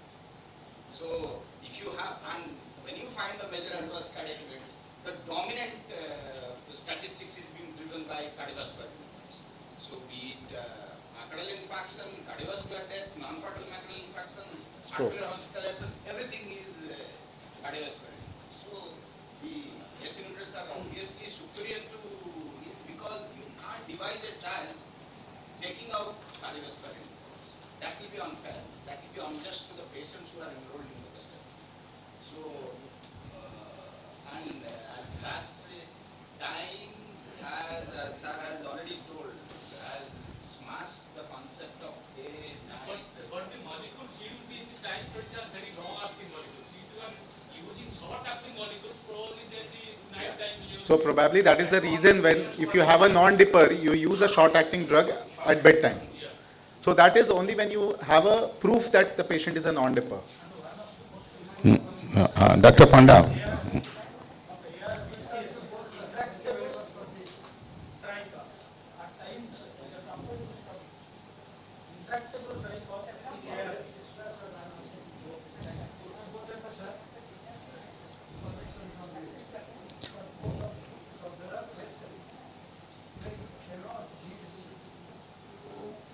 Cannot give us?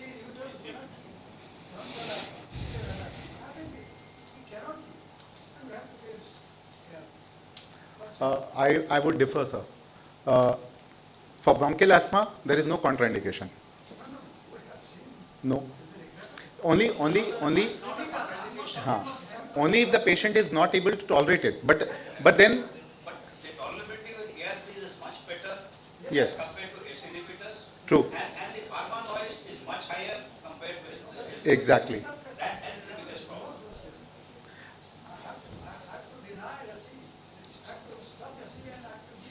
See, sir, I mean, if you talk to a cardiologist, Because of the intractable cough sometimes. you talk to a nephrologist, Again. he says ARBs are superior. But if you talk to a internist, he says both are equally good, but ARBs have got a better tolerance profile. I think And better heart and ARB marketing. nice summary. Sir. I feel if the potency of anti-hypertensive effect we want, I prefer ARB. But for cardiac comorbidity, for MI, for heart failure, all these for cardiac endpoints, we prefer SC. SC inhibitor. SC inhibitor for cardiac. Yes. ARB for either. For hypertension control, I think it is little more potent than SC inhibitor. So AC inhibitors for cardiac problem and ARB for renal problem. And for practical ease, it is ARB. And about Dr. Panda, there is intractable cough with AC inhibitors. Therefore, probably he is afraid to give any chronic asthmatic. Yes, yes.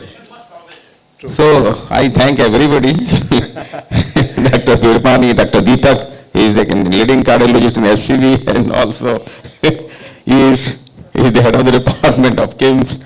And Dr. Roy's comment is also has to be adhered to by everybody.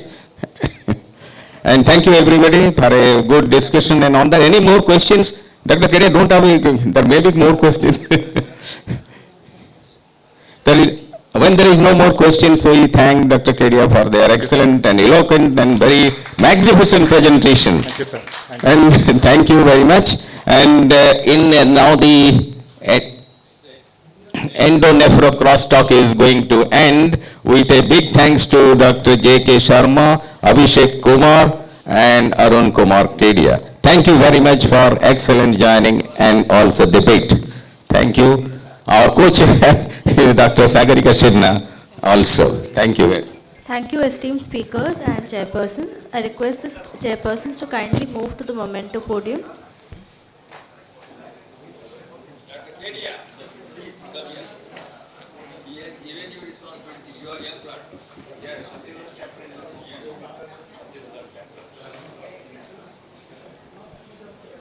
The next talk for the afternoon is Sweetheart. I would like to invite the chairpersons on stage. Dr. S.K. Panda, founder, member CCDSI, Bhubaneswar. Dr. Sarat Chandra Mohanty, retired professor and HOD of medicine, MKCG Medical College and Hospital, Berhampur. Dr. Sriprasad Mohanty, professor of medicine, MKCG Medical College, Berhampur.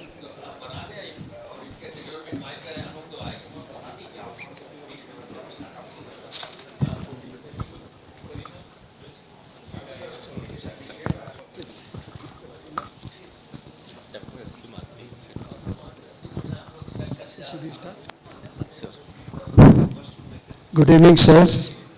It's a great pleasure and privilege to be on the dais today in front of such a galaxy of academicians. And I'm really thankful and obliged to the Odisha Diabetes Federation and its organizers in the form of Dr. Bharat Panigre, sir, Professor Jayant Panda, Dr. Sambit Das, Dr. Santosh Swai. He's a very quiet and very active person, Santosh Swai. He was also secretary at that time. And also I'm indebted to my professor, Professor A.N. Rai, Dr. Birmani sir, and everybody who are there. And indeed, today I was thrilled to see many galaxies of people in the guests, auditorium, having interacted on the floor. So nice. And we have been talking on and on clinical points. Anyway, to end, probably today is the last topic, but not the last, not the least. Anyway, the topic of today, because since we are talking about clinical cardio-diabetic society, diabetes can affect nook and corner of the body. Anything. You can talk in form of microvascular, macrovascular, whatever. So we have been talking. So naturally, in that or in the form of metabolic syndrome, when you have to have the ASEAN, and South Asia context, or Indians in particular, they have got a dyslipidemia, Indian dyslipidemia, diabetic dyslipidemia. So naturally, whether how low is LDL or high is HDL, or low and high is triglycerides, is a matter of juncture, lot of conversation. But there are some guidelines. So I had heard many people talking up to LDL 50 is good enough. Then I heard last time 30. Today I was thrilled to see, but really painful to listen, it was 10. Anyway, so I don't know. And so far as this triglyceride is concerned, I will be asking to our reverend speaker, Dr. Goenka is a genuine person. I know he's very active. I don't know him personally, but I've heard all about him. And he will be inspiring in form of whether high, how high and high low, and how much it is related to whether familial or congenital or say secondary hypertriglyceridemia. Thank you. It is over to you, Dr. Goenka. Thank you for now. Thank you, sir, To for the nice address- introduction of the subject also. It's really controversial to treat triglycerides. Always it's a matter of discussion and debate, whether to treat, whether not to treat. So we will just see what are the evidences we have. Hypertriglyceridemia is a common clinical condition most often identified in individuals having a lipid profile done as a part of severe risk assessment. Hypertriglyceridemia and triglyceride-rich lipoproteins such as chylomicrons and VLDL have been associated with increased danger of CVD and remains elevated in up to 25% of patients with established CVD. Severely increased level of triglycerides, more than 500, increases the risk of pancreatitis and due to the toxic effect of free fatty acid released by pancreatic lipase.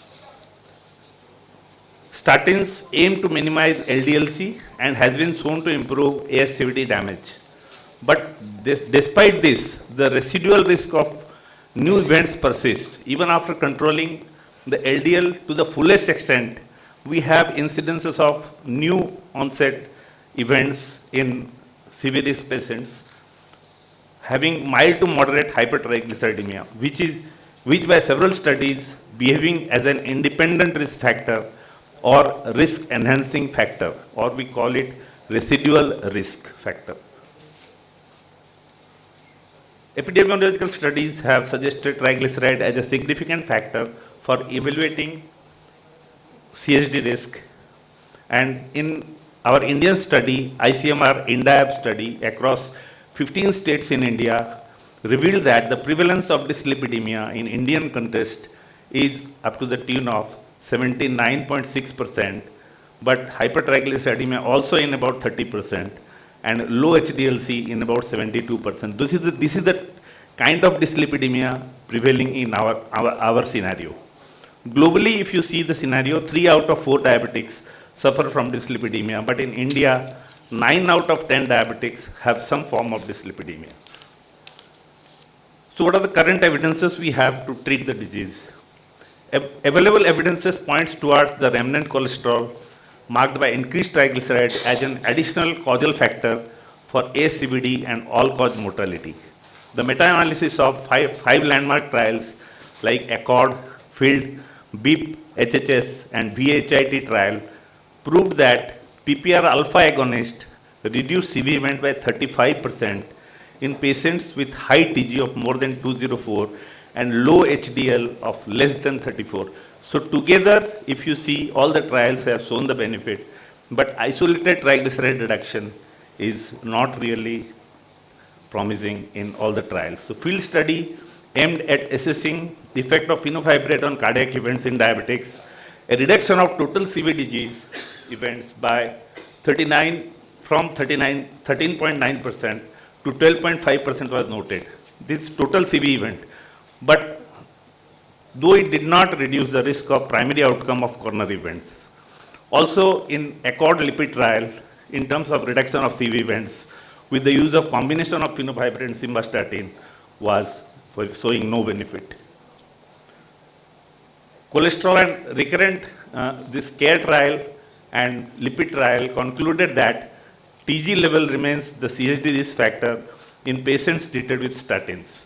So when the patients are treated with statins and to the fullest dose to reduce LDLC to the targets, and the residual risk remaining after the new events occurring after that is what they have shown, that for that the triglyceride are standing alone as an independent risk factor. So there was a consistent rise of CVD event rates in those with TG levels more than 150 in pravastatin group compared to placebo in both studies. This is BIP study, and registry concluded that the patients with established CHD with higher triglyceride levels are independently associated with increased 22-year mortality. The patients having triglyceride more than 500 were having 68% mortality compared to patients having triglyceride less than 100. So these are the evidences that this is significant. The pathogenesis, you all know that triglyceride readily metabolized to free fatty acid, which serves as a source of energy. Free fatty acid activates pro-inflammatory pathways and possibly contribute to insulin resistance and induces arthrogenicity. The triglycerides are metabolized by most cells and not taken up by macrophages, hence do not contribute directly to plaque formation. Although chylomicrons cannot enter arterial wall, VLDL and remnants of chylomicron and remnants of VLDL along with IDL are small enough to enter the arterial wall as identified from atherosclerotic plaques. So plaque analysis has revealed that the remnants of VLDL and chylomicrons are seen within the plaque. Plasma triglyceride represents the concentration of triglyceride-rich lipoproteins like VLDL, chylomicrons, and their remnants. As shown in the diagram, if you see, there are two sources within the vessels. These chylomicrons and VLDL, chylomicrons enters from enterocytes and VLDL enters from hepatocytes, and then VLDL, after getting releasing free fatty acids by lipoprotein lipase, that is converted to IDL and LDL, and chylomicron after releasing these free fatty acids is converted to chylomicron remnants. So the chylomicron VLDL are initially metabolized by lipoprotein lipase, releasing free fatty acids which are stored in fat and muscle. With normal lipoprotein lipase activity, the half-life of chylomicron and VLDL are 10 minutes and 9 hours respectively. The lipoprotein lipase activity produces chylomicron remnants that are small enough to take part in atherosclerotic process. VLDL remnants have two fates. They are metabolized by hepatic lipase, which further depletes triglyceride, producing IDL and then converted to LDL. If these lipoproteins are taken up by macrophages, it results in increased atherogenesis. So we must remember now that chylomicron remnants, VLDL remnants, and LDL are all atherogenic. Categorization of now fasting triglyceride level, what is the optimal level and what is high, what is very high. So optimal is desired level, optimal level is less than 100. Normal is, all of us know that it is 150 milligram per deciliter. Borderline high is 150 to 199. High is 200 to 499. And very high is more than 500. These are the secondary causes of hypertriglyceridemia. So when we control and say a persistent hyperglycemia, we must rule out these causes. You should adequately take care of these secondary causes like diabetes, obesity, metabolic syndrome, alcohol consumption, insufficient physical activity, acute pancreatitis, hypothyroidism, pregnancy, nephrotic syndrome, chronic renal failure, obstructive liver disease, autoimmune disorders, and certain drugs like steroid, beta blockers, protease inhibitors, steroids, estrogen, tamoxifen, retinoic acid, and some anti-cancer drug. How low we should go, what are the goals? LDL and non-HDL goals are shown, given by lie here. So it is less than 100 for CHD risk equivalent for LDL, and less than 100, or now we are discussing less than 70 or 30 or whatever low we can achieve. And 2 or more risk factors, but no established CVD, we can manage with 130 and 160, and only one risk factor, 160, 190. To whom you call persistent hypertriglyceridemia? Persistent hypertriglyceridemia is defined as fasting triglycerides more than equal to 150 following a maximum of 4 to 12 weeks of lifestyle intervention with a stable dose of maximally tolerated statin therapy when indicated, as well as evaluation and management of secondary causes of hypertriglyceridemia. So when you take care of everything, all the factors, if the triglyceride level persists, then only you call it a persistent hypertriglyceridemia. And then think of adding some measures like lifestyle or pharmacotherapy. Before initiation of triglyceride risk-based non-statin therapy, a fasting lipid panel should be obtained. It is recommended that the clinical decision making be based on the result of at least 2 measurements of fasting lipids, preferably at least 2 weeks apart. Lifestyle intervention is the first thing in the management, and it remains the foundation of management of patients with hypertriglyceridemia, like adherence of heart-healthy diet, regular physical activity, avoidance of tobacco products, cessation of smoking, limited alcohol consumption, and maintenance of healthy weight. While statins are the mainstay of therapy of antilipid, all dyslipidemias, so while statin can reduce triglycerides modestly, 1/4 of the patients still have borderline elevated triglyceride. That's what I call persistent hypertriglyceridemia. After achieving adequate LDL-C reduction, indicating the need for additional lifestyle or, if indicated, pharmacotherapy. The pharmacological agents, whatever we have, are some conventional agents and some newer agents. Conventional I have tabulated here as per lie. The fibrates, they reduce triglyceride up to the tune of 30 to 50%, niacin 20 to 50%, omega-3 fatty acid 20 to 50%, statins 10 to 30%, ezetimibe 5 to 10%. So high doses of strong statin, let's say it is simvastatin, atorvastatin, rosuvastatin, lower triglyceride by approximately 50% and increase HDL cholesterol. The greater the baseline TG, the greater is the TG reduction with statin treatment. All the conventional drug reduce triglyceride numerically, but has no benefit in terms of CV risk reduction. So this is what is the conclusion from all the trials. But the newer agents, especially this eicosapentaenoic acid, EPA, especially icosapent ethyl used in 2 trials has shown real benefits in terms of CV risk reduction and is now recommended by all the organization. After all the measures are taken care of and you have residual risk, you must use this molecule. Ipanova is another PPR agonist, pemafibrate is another dual PPR agonist that saroglitazar we are already using. Antisense oligonucleotides, gene therapy, MMTP, and DGAT inhibitors. So EPA, we have 2 trials, JELIS trial and reduced IT trial, that shows clear benefit in terms of CV risk reduction. Both trials use eicosapent ethyl, a prescription grade purified EPA. This eicosapent ethyl is a EPA alone. It doesn't have DHA. So it is a purified form of EPA. So it is not the same as over-the-counter fish oil, whatever we are using. So JELIS trial looked at more than 18,000 individuals and showed the EPA reduced major coronary events by 19% compared with control group. Whereas the reduced IT trial included more than 8,000 patients with ASCVD or diabetes with additional CV risk factors.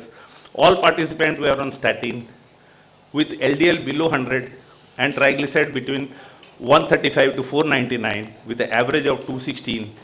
The patients were randomly assigned to eicosapent ethyl 4 gram daily and or mineral oil. The composite cardiovascular endpoint was reduced by 25% over 5 years. So with that, AHA revisited the criteria and probably 2018 they amended that you can use this molecule. Ipanova omega-3 carboxylic acid. Ipanova is a combination of omega-3 fatty acids and can lower TG up to 31%, but clinical CV benefit trials were prematurely terminated because it was not showing any benefit. PPAR alpha agonist, pemafibrate, the study were going on. This year only the study completed and it didn't show any promising result.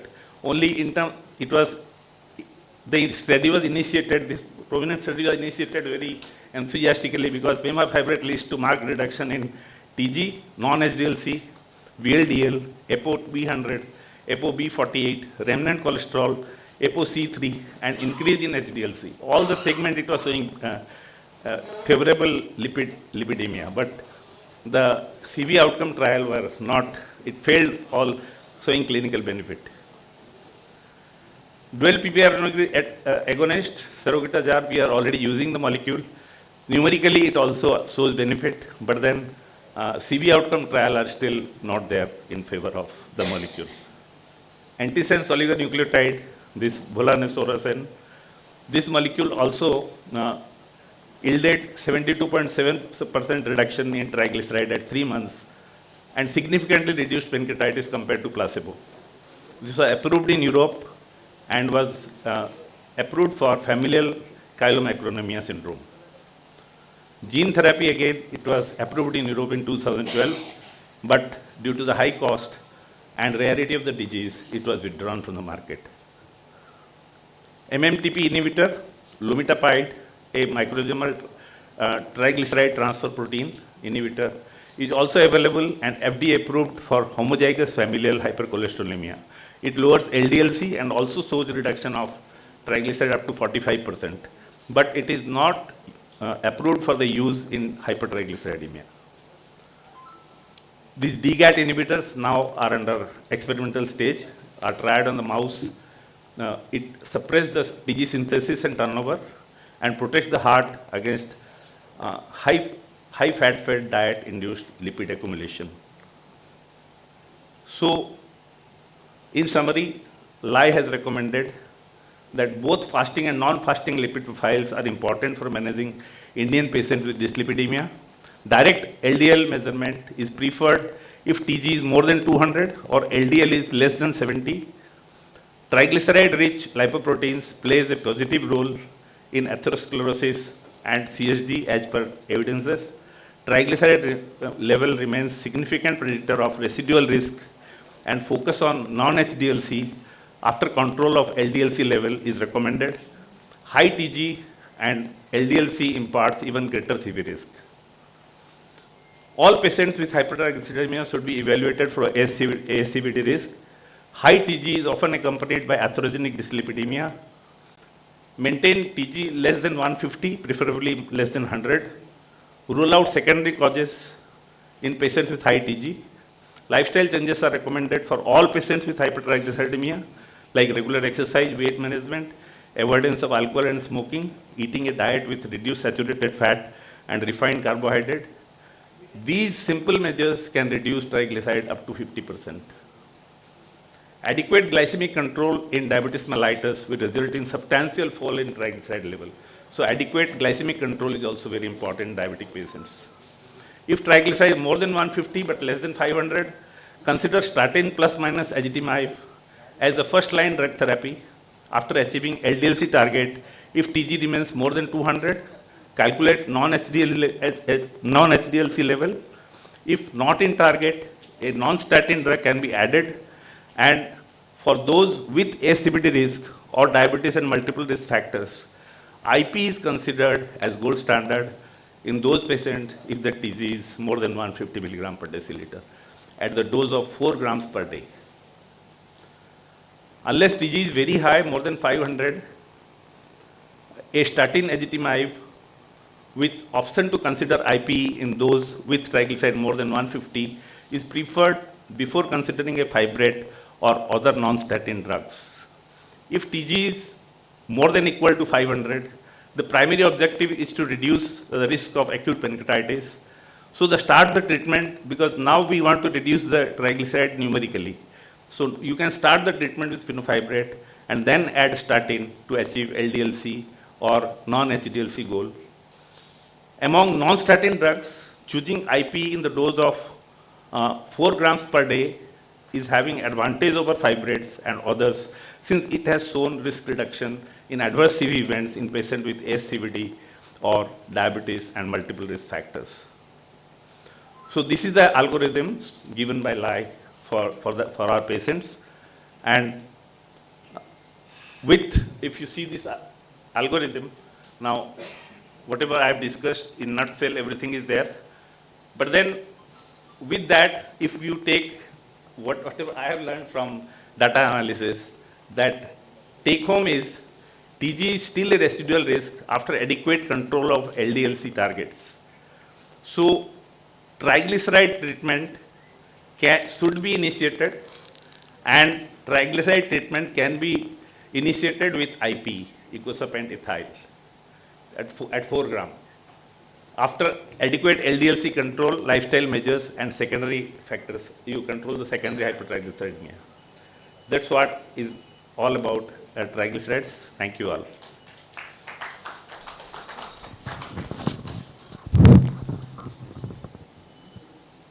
Thank you, Dr. Goenka, for beautiful, very nice, and very abrupt according to Lai. Any questions? One or two? As per guideline, if it is triglyceride less than 500, I think statins should be used. But if it is more than 500, 800, we are using saroglitazone. It is very effective. We have used several cases and it is coming down. But it is not mentioned in your, probably it has not come because it is from the eastern side. The molecule coming from the eastern side, they find late. Even telnigiptine, it is not mentioned, but we are using, you are using. So remugulfazine, similarly, all these molecules, since they come on from this side, western literature, they are usually absent. That's what sir, I said. But our practical experience is that saroglitazone is really very good drug. To reduce triglyceride numerically. Yeah. But the benefit trials are not there, sir. Benefit, they have not shown CV benefit, but they have shown reduction in triglycerides. That's what I have already said. I told about field trial. No. I am saying that if you compare fenofibrate, this saroglitazone is reducing more. More, yes. We have used it. And See, I 100% agree with Professor N. Rai. I do agree, sir. See, if the triglyceride is more than 500, the primary objective is to reduce triglycerides. Not because of cardiovascular benefit, but to prevent acute pancreatitis. There the drug of choice is fenofibrates, according to the guidelines. But in our clinical practice, we have seen that saroglitazole is a much superior drug in reducing triglycerides. To reduce pancreatitis, not for cardiovascular outcome. If the patient is non-diabetic. I'm coming to it. Non-diabetic. Yeah, it's available. If it is non-diabetic, then Even still you can use it, doesn't matter. Because the effect on glucose is very less. Because when it was first introduced as an anti-diabetic agent, I called these people from Zydus and told them, please don't blame this drug. It is not for control of glucose, it is control of hypertriglyceridemia. Yeah, but there is a caveat, sir. Now Recently, there have been reports of deteriorating renal function with saroglitazole, and we must be very cautious. We know fenofibrate does the same thing. It also is contraindicated in deteriorating renal function. Below 500, no role of fenofibrates at all. Please, I know everybody is using fenofibrates when the triglyceride is 200, 300, 400, because the patient panics and the doctor panics. There is no role at all. And what is the treatment? We come back to square one, intensive lifestyle modification. Yes. Rule out the secondary causes. Usually it is hypothyroidism, alcoholism, and whatever it all.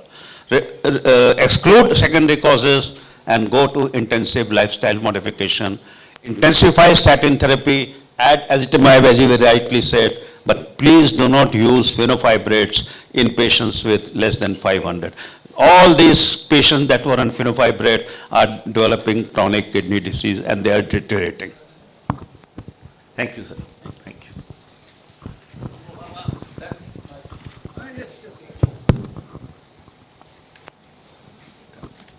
Any more question?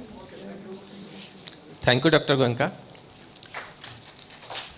The next talk is on diabetes and heart failure. To deliver the talk, I invite my colleague and friend, Dr. Deepak Das, who is Associate Professor in Cardiology, SC Medical College, Cuttack. He is a great academician. He is the reviewer of Indian Guidelines on Hypertension 3. He is the principal investigator of COVID AMI India style by CSI. He has contributed many chapters in Monogram. He is a good orator also. Let us listen Dr. Deepak Das.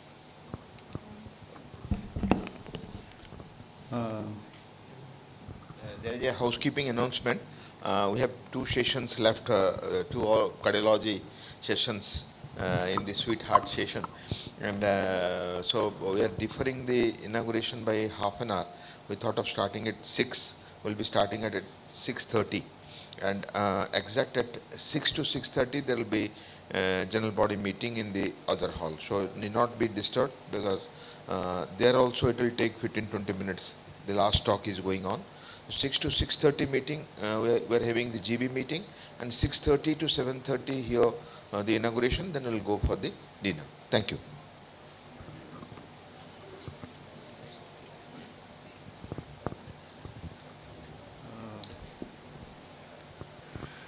A very warm good afternoon to all the august audience present here. I have been assigned to discuss on diabetes and heart failure in next say 15 odd minutes.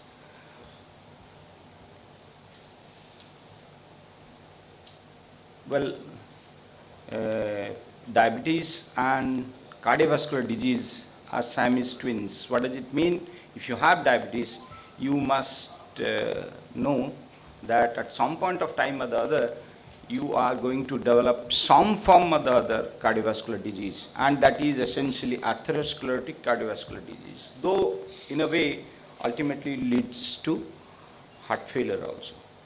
And this is the puzzle of diabetes and its associated disorders. We know they essentially hover with microvascular complications and macrovascular complications. Now, just to have an overall idea of patients with diabetes mellitus have a 2 to 5-fold increase of risk of developing heart failure than individuals without diabetes mellitus. Now, the key word is the risk. Now, why risk is being given so much of thrust, that we will come to know when we know how actually a patient of heart failure evolves in the natural history of the disease. There is an 8% increase in heart failure risk for every 1% risk increase in HbA1c. And for every 1% reduction in HbA1c, the risk of heart failure fell by 16%. Now, just a corollary to my previous talk, there have been lot of evidence incriminating triglyceride to coronary artery disease. But why? Recommendations have never been so strong about treating triglycerides per se to achieve cardiovascular endpoints. The fundamental is, these are concepts which need to satisfy Cox hypothesis. Now, what is a Cox hypothesis? If A is thought to be the cause of B, when you increase A, the B has to increase. When you reduce A, the B has to come down. That satisfies Cox hypothesis. And the only molecule which has satisfied this hypothesis is LDL. And that's why the drugs which have been the cornerstone of treatment for reducing atherosclerotic heart disease have been statins. So, patients with heart failure have marked insulin resistance, which increases their risk of developing type 2 diabetes mellitus. Essentially, it's an interplay between diabetes and heart failure. So we'll like to have a viewpoint on how to address diabetes in heart failure and how to address heart failure in diabetes. And insulin resistance in heart failure patients, even in absence of overt DM, that is, means say pre-diabetic range, means impaired fasting glucose or impaired glucose tolerance, is an independent predictor of worse prognosis. Now, this is about a diabetes prevalence in Asian patients compared with Caucasian patients with heart failure. And we know heart failure currently is not a single disease entity, it's a spectrum of disorder. And in that spectrum, one end is heart failure with reduced ejection fraction. By essentially we mean an ejection fraction less than 40%, and heart failure with preserved ejection fraction, we mean that ejection fraction is more than 50%, and of course there is a mid-range ejection fraction. This is an analysis of all patients with heart failure, and the red is the diabetic population, and this is about Asian and white. And when you cut across all subsets, all heart failure patients, heart failure with preserved ejection fraction, heart failure with reduced ejection fraction, and you compare the Caucasians with the Asians, you find that diabetes is overwhelmingly present in patients of heart failure. Now, this is the key factor. When you think of heart failure, its management, diagnosis, or treatment, you have to know A, B, C, and D. And what is A is a patient who never had an episode of heart failure or a clinical identification of heart failure, but is at high risk for developing heart failure. What are the subset of patients? Hypertension, coronary artery disease, diabetes, and family history of cardiomyopathy. So here is your role as clinical cardiodiabetology society. So you have to catch them early and treat them so that you can prevent a disease from which a person not only suffers, but he carries it to his graveyard. And say 3 decades ago, people used to think that diabetes with heart failure is diabetic cardiomyopathy. But that concept has been completely transformed. Now, when you think of diabetic cardiomyopathy, then this man actually gave the first concept, and in 4 diabetic patients who had heart failure but no evidence of coronary artery disease. Now, that's why he described a distinct entity characterized by the presence of abnormal myocardial performance or structure in the absence of epicardial coronary artery disease, hypertension, and significant valvular disease, because these were thought to cause heart failure in patients, and they were categorically absent. Despite that, the patient had heart failure, thought that it is an independent entity, diabetic cardiomyopathy, and devised 3 different phenotypes: increased left ventricular end diastolic pressure, normal left ventricular end diastolic pressure, and decreased LV compliance. All these are no more considered. Now, currently, if you think of a patient of diabetes with heart failure, they will basically will be of these two. One is diabetes mellitus with cardiomyopathy, which has a heart failure with preserved ejection fraction phenotype. Now, almost all things you will see same in the next slide, except there is interstitial reactive fibrosis here. And when you go to the next slide, this is a heart failure with reduced ejection fraction phenotype. Almost same things here, except this is a replacement fibrosis. So what is a fundamental difference? Once there is a replacement fibrosis, the cardiac myocytes are being replaced by fibrous tissue which are not going to regenerate, which are not going to come up. But in the reactive fibrosis, there is always a scope of regaining the function of the myocardium. That's why they exist in a spectrum of illness, from completely reversible to partially reversible to completely irreversible. And these are the different diagnostic criteria. I will not go into detail. But how to manage heart failure in patients with diabetes? Now, if we think of primary prevention, because that's our aim, we are trying to pick up the patients in stage A of heart failure. So primary prevention, it is a well-known fact that number of patients with diabetes and heart failure have associated cardiac risk factors. So risk factor modification. And when we discuss about risk factors, the concept of risk factors in cardiovascular disease were first propounded after the data of Framingham cohort came up. And that has been more than 4 decades. And 5 important things were considered. That is diabetes, hypertension, smoking, dyslipidemia, and positive family history of coronary artery disease. After almost 35 years of Framingham cohort data, another study was conducted by an Indian scientist, Dr. Salim Yusuf. About him, so many discussions have been done in S inhibitor and ARB trial. That study was called Interheart study. They tried to analyze the risk factors. So many risk factors were analyzed. Those 5 factors still continue to play their dominant role in more than 85% of instances. Rest, so many factors did not have statistical significance except one, that is role of stress. So these 5 risk factors we have to assess along with assessing diabetic in patients, and adequate control of these by TLM, therapeutic lifestyle measurements or modifications, could prevent coronary artery disease, which could be in microvascular form and subsequently leading to heart failure. And this is the interplay between diabetes and heart failure. There are factors in diabetes which will lead to enhancement or decompensation of a patient of heart failure, and a heart failure can have a deterioration of his diabetic status. So these are AG, fibrosis, all these things you must have been, must have been discussed so many times during my previous talks. And then we come to the important things about which everybody is concerned. So what about drugs? The first drug, the prototype drug, and in JAPI there is an article 50 not out. So metformin, so-called gold standard. So what's the take-home message? This is 2017, and after that I don't think there is a large meta-analysis of using metformin in patients of heart failure in diabetes. And what does this say? That with type 2, actually this was a meta-analysis which included studies to analyze the controversial role of metformin in congestive heart failure, chronic kidney disease, and chronic liver disease. And they found that metformin use was associated with decreased mortality in all these 3 groups. That's just to clarify the confusion which exists in many people's mind.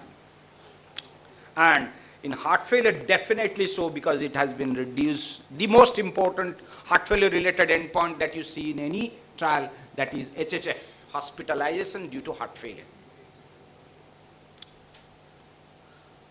So that's why metformin use is beneficial in type 2 diabetes with any of these situations.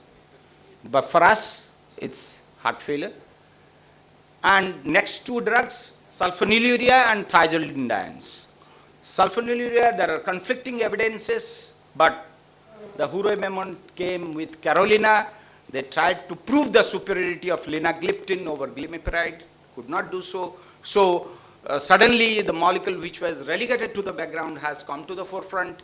So glimepiride has come to the forefront. So you have now evidence to say if you are using at all using, and that's because they are the cheapest molecules, you are not doing any harm to the patient. And thiazolidine, definite answer is you should avoid.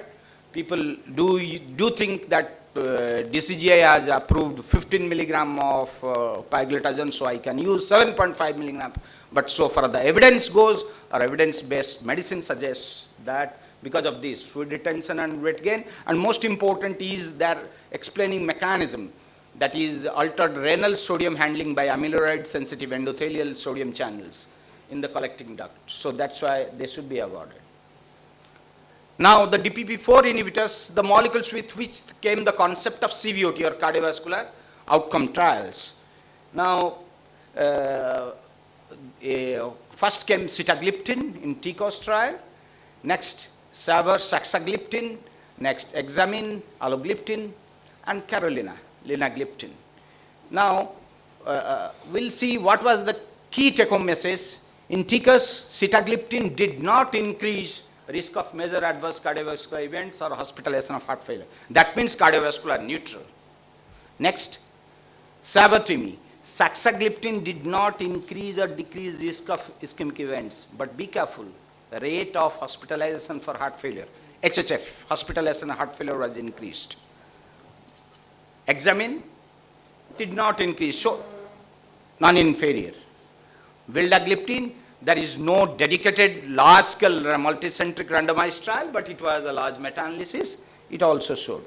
So what you can say, based on all published CV outcome trials, except saxagliptin, other gliptins are considered to be CV safe.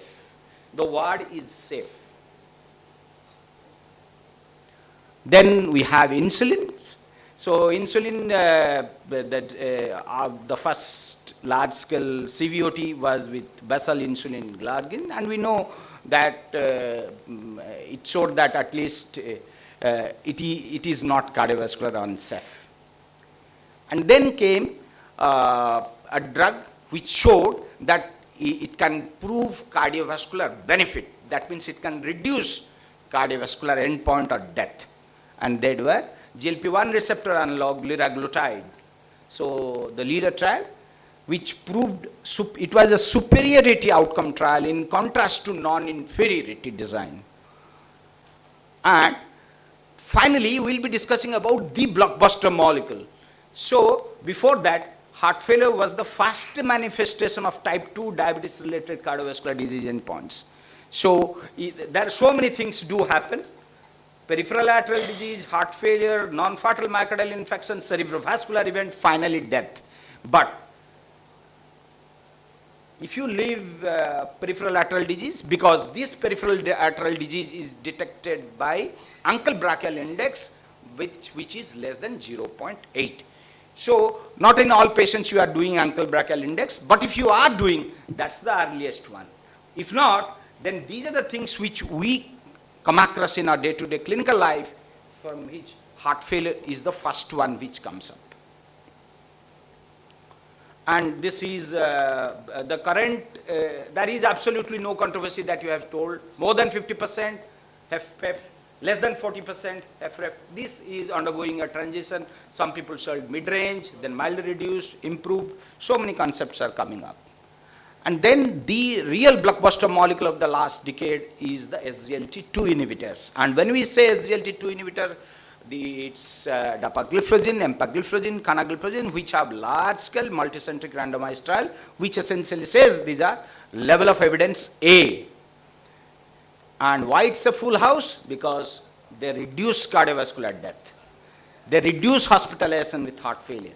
They improved symptoms burden. So both not just mortality benefit, but significant morbidity benefit as well. And all with a favorable safety profile. And there are multiple mechanisms which are proposed why these drugs have been such fantastic drugs. But you can start with decreasing blood pressure and you can end with decreasing steatohepatosis. And now we'll come to how to manage heart failure in diabetes. Now, we have been harnessing that diabetes starts at the origin of this spectrum. In this whole spectrum, you could have myocardial ischemia, subsequently infarction and remodeling, LV dilatation with heart failure, but it starts with diabetes and hypertension. And it can take two different pathways. The major pathway is this, and of course, it is a coming up pathway, the heart failure with preserved ejection fraction, and a patient can be symptomatic from this side or that side. But we need to realize that heart failure is a progressive condition. What do I mean by that? Every time a patient of heart failure gets decompensated and hospitalized, he recovers. But don't forget that this line will never come up to this line. He will come up, but this line will never come up to this. So it is a continuous process of deterioration, and with every episode of decompensation, he is actually nearing his graveyard. So what are the goals of therapy in heart failure? You have to increase the survival, reduce hospital admission. So hospitalization for heart failure is an equally important outcome, unlike just considering death, and make people feel better. Because you are diagnosed with heart failure, you remain to be in heart failure or at risk for heart failure till the end of your life. So you should be comfortable taking the drug, and as Sir has rightly pointed out, the compliance to the drug has to be excellent so that you continue to take it till the end of your life. And that's why there is a change in concept which I would like to highlight, because heart failure therapy is always there. There has new things have come up, but the concept which has just emerged during last 2 to 3 years, during the COVID pandemic in fact, is discharge is the start of the journey. So previously, somebody was telling that hypertension, you start with one drug, then upscale, then you add drug. That is no more valid. That is no more valid, neither for treatment of hypertension, nor for treatment of diabetes, nor for treatment of heart failure. So you have to give multiple drugs in combination for the simple reason that each drug has a different mechanism of action, and the extent of benefit produced by two different class of agents is synergistic rather than additive. So this concept came that when a patient is hospitalized, he is decompensated, that's the time you should optimize the range of drugs. May not be given at the highest dose, but you must initiate the drug. So that is the concept of treatment of heart failure. So that's a key moment to optimize the medical therapy. And we know in heart failure, the neurohormonal pathways are activated, and these are deleterious in a patient of diabetic, whether it is renin-angiotensin system, sympathetic nervous system, endothelin system, which has come up in a very big way after the molecule RNA and the natriuretic peptides. So this is the recent change in our approach to treat a patient of heart failure. Previously, you think whether I will start ACE inhibitor or ARB, whether I will start with beta blocker, then I will add MRA. So current concept is you should start 4 foundational pillars. Patient of heart failure, whether he is decompensated, not decompensated, chronic heart failure, anywhere. If you start therapy today, by the end of 4 weeks, he should be receiving 4 drugs. 4 foundational pillars in 4 weeks of initiation of therapy. And this is what is proposed. I don't say it's, here have come SGLT2 inhibitor in a big way. And why it is that? Because they are hemodynamically neutral. If you initiate that drug, you can initiate with a systolic blood pressure of 90 or a systolic blood pressure of 100, but you will think 100 times to initiate the brilliant molecule of ARNI if the systolic blood pressure is 100 to 110, or even beta blockers, because they do reduce blood pressure. So a patient of heart failure, hemodynamic considerations are of paramount importance, and that's why this is a proposed sequence, but ultimately say, however you use it, but you use 4 drugs by the end of 4 weeks. So finally, my take-home message to the August House: RAS activation, SNS activity, these have been discussed, they must be discussed in so many issues. Diabetes increases heart failure by 2 to 5-fold. Coronary artery disease, hypertension, valvular heart disease, cannot explain the incremental risk of heart failure in diabetes. That's why came the concept of diabetic cardiomyopathy. It's a definite entity, and you have to consider it in absence of conventional risk factors. Management of heart failure in presence of diabetes is no way different from management of heart failure without diabetes. And in fact, it has been amply proved by all recent trials about the SGLT2 inhibitors, that is where almost 50%, you say DAPA-HF trial or Emperor-produced trial or Emperor-preserved, everywhere 50% diabetics, 50% non-diabetics, the outcomes are exactly similar. So blood glucose control, this is one area of caution. Don't be too enthusiastic about bringing it out to 6.5, which is the ideal, for the simple reason, one episode of hypoglycemia is 10 times deadlier than 10 episodes of hyperglycemia, because one episode of hypoglycemia is going to activate your sympathetic nervous system, which is definitely deleterious in a setting of heart failure. So be careful, you can safely keep it around 7. And drugs to be avoided, uncontroversial are thiazolidines, no controversy. Other things, there will be controversy. Drugs with definite mortality advantage, SGLT2 inhibitor and GLP-1 receptor analog. And future game changer, these are in pipeline, Lixilan, that is insulin plus GLP-1 receptor antagonist. So the riddle of diabetes and heart failure remains unsolved, expecting your active involvement in reducing this syndemic. So diabetes is a pandemic, heart failure is a pandemic, and diabetes with heart failure is a syndemic, combined pandemic. Thank you for your patience here. Thank Deepak. The deliberation are clear cut and crispy. The topic discussion open for discussion now. Any question? Dr. Deepak Das, the only conclusion I can draw from your excellent talk is that as an interventional cardiologist, you can treat diabetes also. In fact, my interaction with Dr. Virbani goes back almost 2 decades.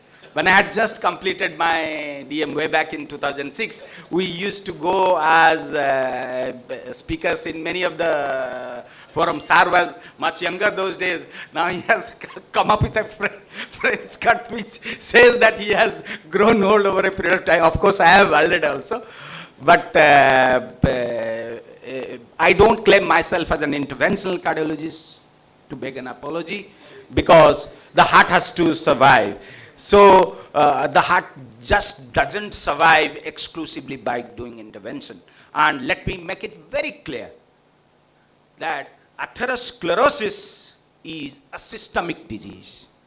And by doing intervention, we are trying to treat a systemic disease at best, locally or focally.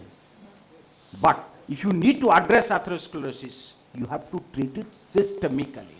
So if you need to treat it systematically or systemically, I beg your pardon, the only option is by drugs. You put a stent, the stent addresses only a focal part of the lesion, or at best a local part of the lesion. It doesn't address atherosclerosis. So people who claim that they are, of course, they have a privilege. Everybody in India is a democracy. Everybody has a freedom to profess or claim whatever he does. But at least I don't claim that.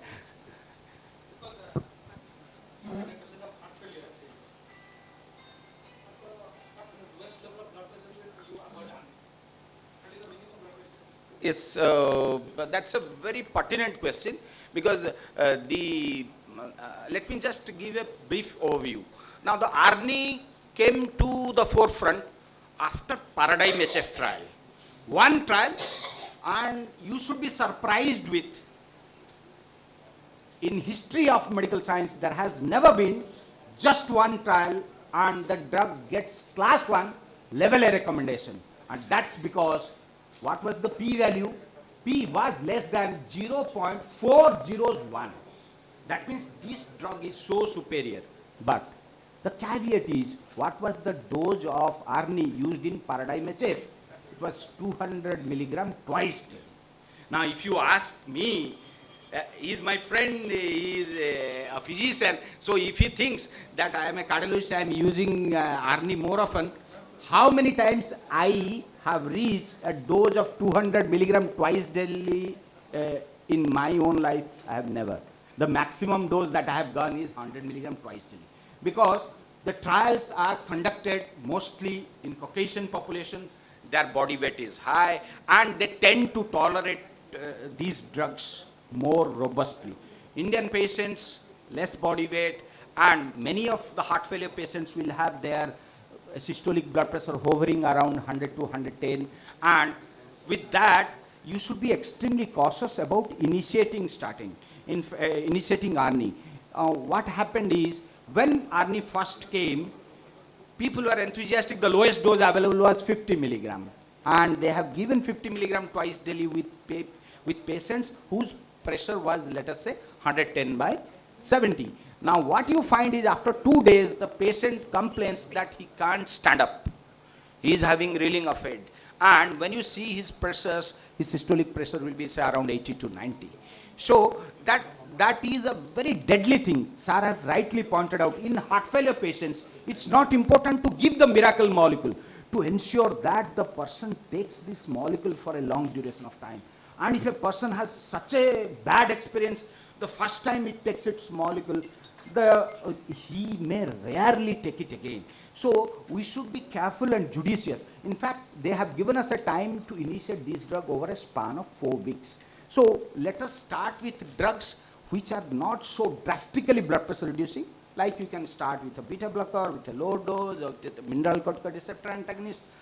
It is many a time seen, as they tend to tolerate these drugs, their systolic blood pressure gradually comes up. Say it was, earlier you saw it with 100, now it moves to 120. It gives you a sense of freedom to start with a low dose of ARNI, see how he responds, and if he responds, it's a brilliant molecule. No person, I personally feel, no patient of heart failure should ever be deprived of that molecule.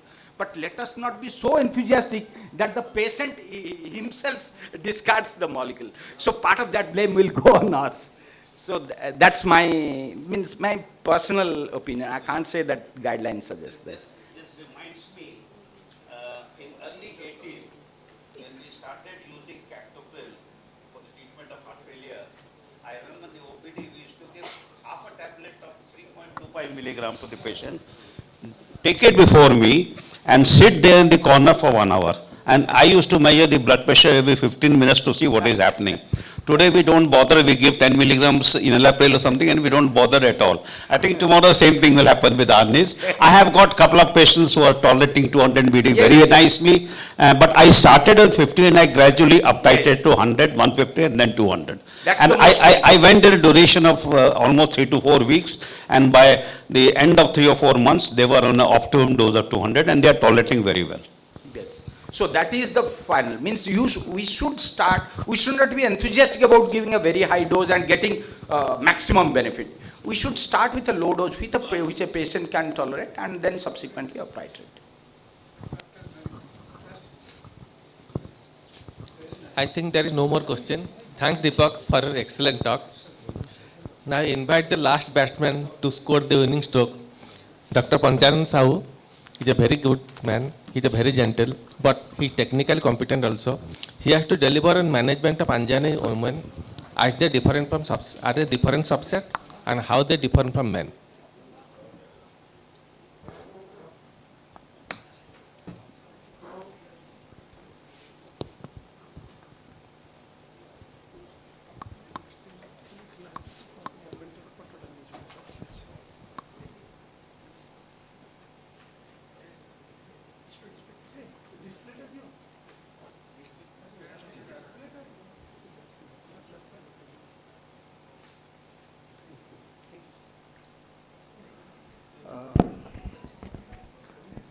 Esteemed chairpersons, at the onset, I am thankful to all the delegates, the whole audience, for staying so long patiently hearing from 10 a.m. till now.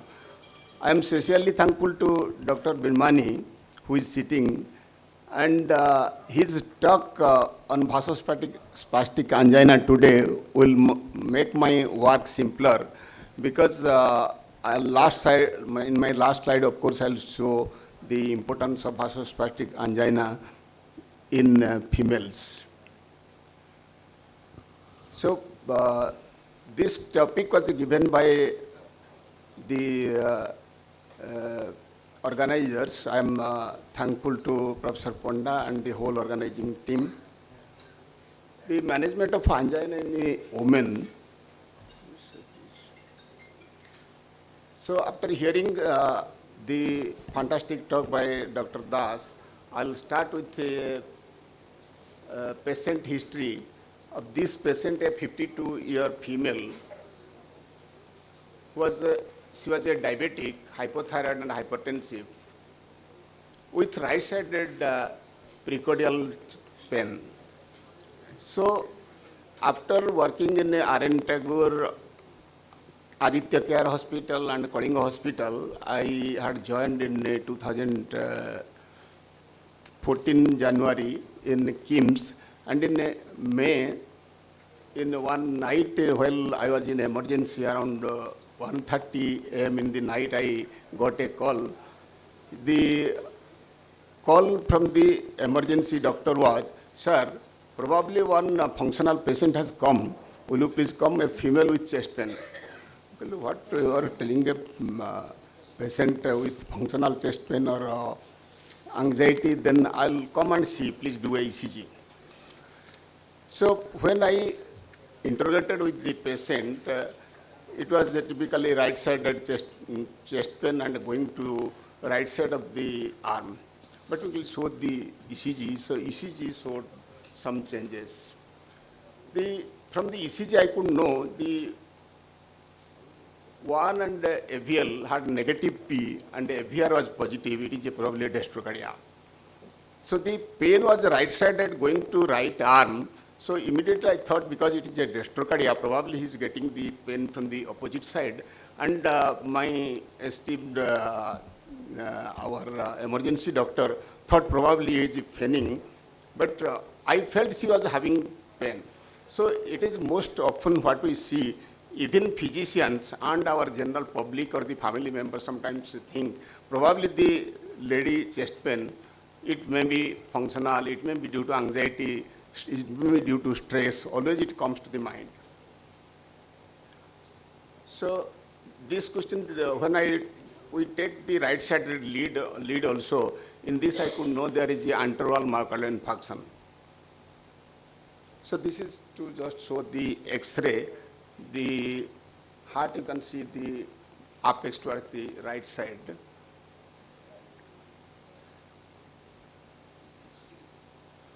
So I took for a primary angioplasty, because when I thought there is a anterval myocardial infarction, I took him to cath lab, and this is the first shot. As you can see, the LAD, left anterior descending, is the stump we can find in the. And this is after putting a stent in the LAD. This is just the before. We can see the stump, LAD stump. Sorry, I can. Where point? Acha, okay. This is the LAD stump here, and after opening the artery right side. So the post-PTCA, this is the final result. The LAD which was occluded totally is opened up. And this is the ECG of the lady.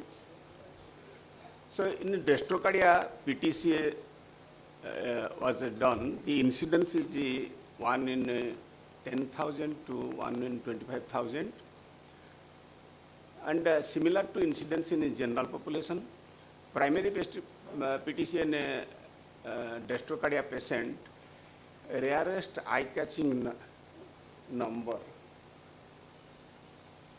So this is in females. In women we see atypical chest pain, more frequent in women. The pain is atypical.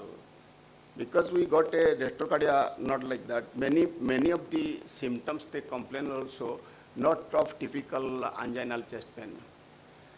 So the angina, what is typical and is atypical, the anginal chest pain, the location, it is retrosternal and it is radiate to the left side and there is a relief with rest or nitroglycerin, then it is a typical angina. And when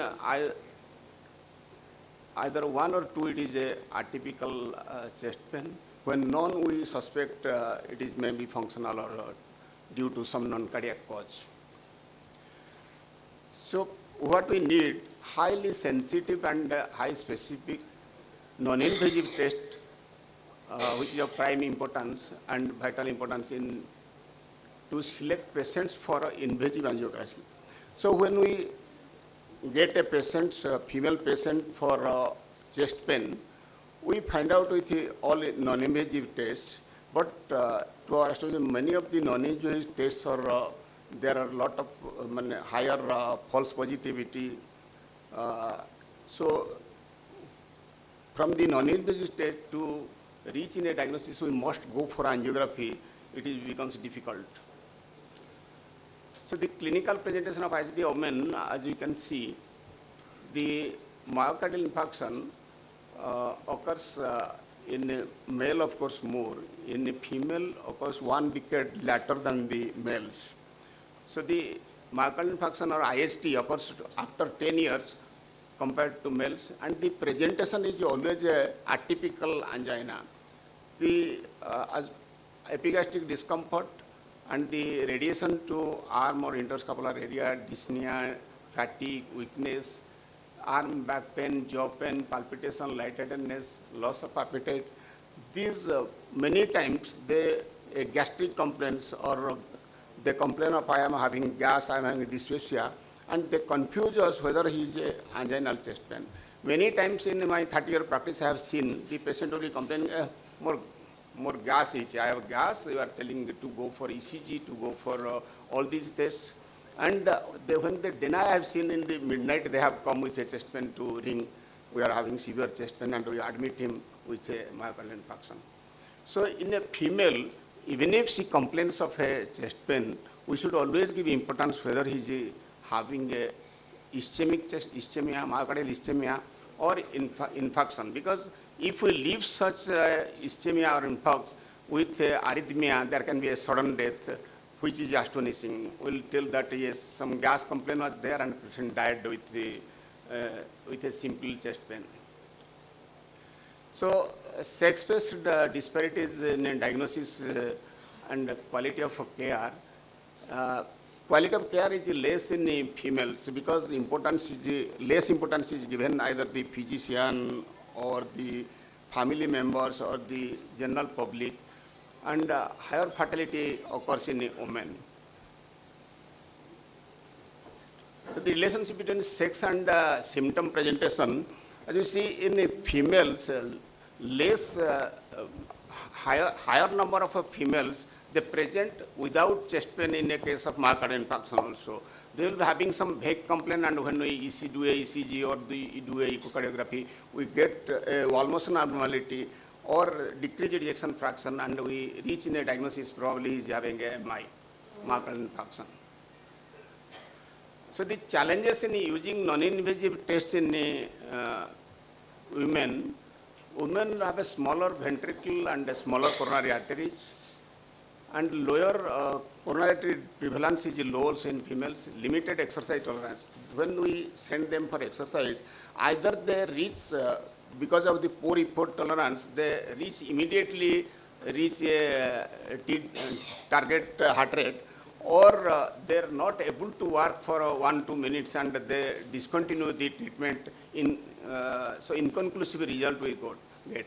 So for doing TMT also in females, to get a good positive or negative remark becomes difficult. The false positivity is more.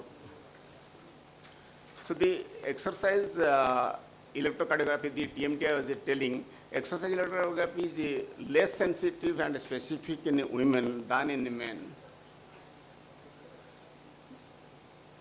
there are anatomical differences, autonomic and hormonal influences.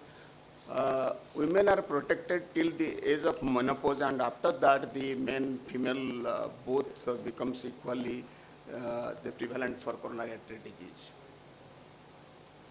The higher prevalence of microvascular disorders in vasospasm, as I was telling, vasospastic angina or microvascular angina is more common in females. The sometimes long 4 or 5 years back, angina in the normal coronary arteries. So it is more common in female to get angina, chest pain with normal coronary arteries. When we go for angiography, many times I have done in females, in 50% patients, almost 50% I get normal coronaries. It is not that I was not knowing, but sometimes for therapeutic purpose, because they are not satisfied, they will be having so much anxiety that I am having chest pain, I am having chest pain. When do a angiography and get a normal coronary artery, that satisfies them, and we are able to explain them, don't worry, there is no significant coronary artery disease, there is no danger for your life. So the computerized tomography, CT angiography, CT coronary angiography has come, which is superior to our classical TMT, treadmill test. So it has particularly multi-size CT is good, and they have to achieve a heart rate of 60 to 70 to give good result. It gives high negative predictive value. So when we see that CT angiography is normal, we are convinced that there is no at least dangerous disease. Multi-stage computer tomography, coronary angiography may be the ideal for excluding CAD in selected women with low to intermediate probability of disease, and for whom a false positive stress test result is suspected.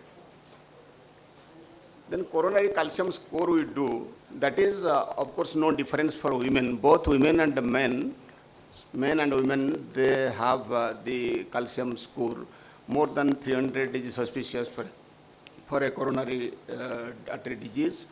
So this is no different, but when we get a coronary calcium score higher, we suspect whether there is a coronary artery disease.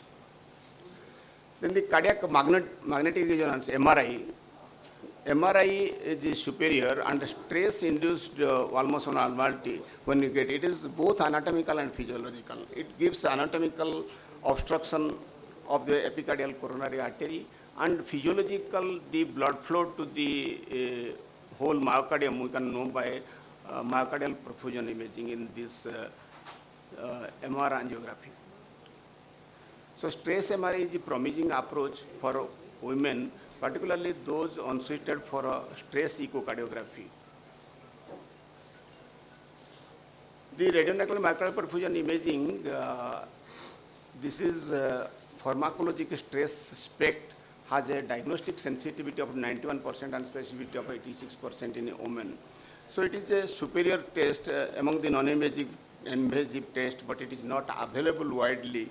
So to do a stress myocardial perfusion using special centers only can do that. So the take-home message about the non-invasive test, clinicians and general public aware of atypical symptoms in women to ensure prompt evaluation and treatment in symptomatic women. Female gender with the ischemic heart disease present about a decade later. Less frequent use of stress testing in the females. Women less likely to undergo exercise and less likely to be referred for coronary angiography. Then coronary calcium score is equally give evident in both sexes. Stress MRI is a promising approach for women. Multi-slice CT angiography, at least negative predictive value is very good. And less stressless utilization in female leads to under-detection of coronary artery disease in women. So the guideline-directed therapy less commonly utilized in women. The drugs we use, suppose antiplatelet agent, aspirin, clopidogrel, ticagrelor, prasugrel, or the newer parenteral engine congealer, they are used less by the females. Anticoagulants, the parenteral anticoagulants also, the use is less. These coronary dilators, isosapine mononitrate, dinitrate, nitroglycerin, they are important in treating the female patients. Beta blockers are used less by the females, and of course useful the second line anti-angiogenic drugs like ivabradine and trimetazidine.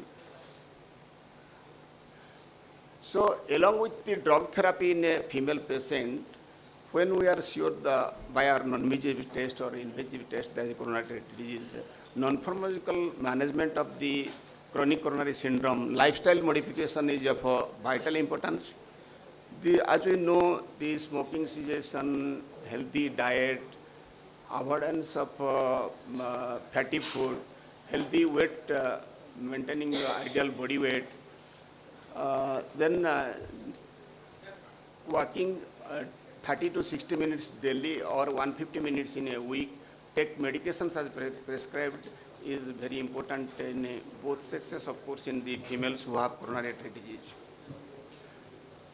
In this slide, just I was telling, Dr. Bhimani had explained so nicely, broadly about vasospastic angina, which is more common in the females. As I was telling, the angina or myocardial infarction with normal coronaries, vasospastic angina is more common in females. The INOCA and MINOCA study has been very important. The ischemia with non-obstructive coronary artery and the MINOCA is myocardial infarction with non-obstructive coronary artery. These have shown open eyes about the vasospastic angina or microvascular angina, which is more frequently seen in the females. Of course, the test for vasospastic angina, the acetylcholine test, which morning Dr. Bhimani had mentioned, though we know the test less, very unlikely we go for the test because it has to be done in the cath lab. And acetylcholine, when we administer for vasospasm, even 5 to 10% cases we are in danger of getting a arrhythmia, getting a severe chest pain. So the patient has to give a consent to go for this test. So less frequently we are using the acetylcholine to induce vasospasm, to diagnose a case of vasospastic angina or microvascular angina. So in females, what I wanted to show, not the, in a case of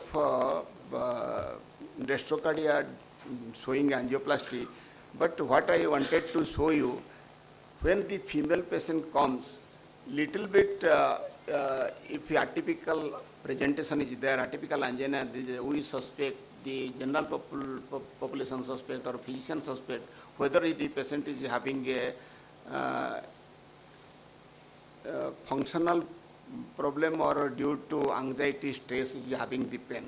But my advice is always we should assess the patient to the best of our capability, and if we don't get anything organic, then only think of whether the patient having a normal coronary artery or vasospastic angina or microvascular angina.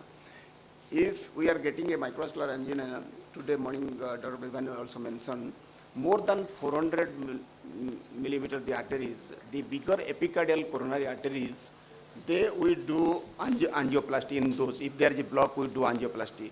Those vessels, microvessels, less than 100 micron, in those we use drugs like nicorandil, which works very good in the microvessels. So we have to diagnose the patient, even a female patient, with coronary arteries, whatever she had, and treat accordingly. Thank you. The topic is open for discussion now. Any question?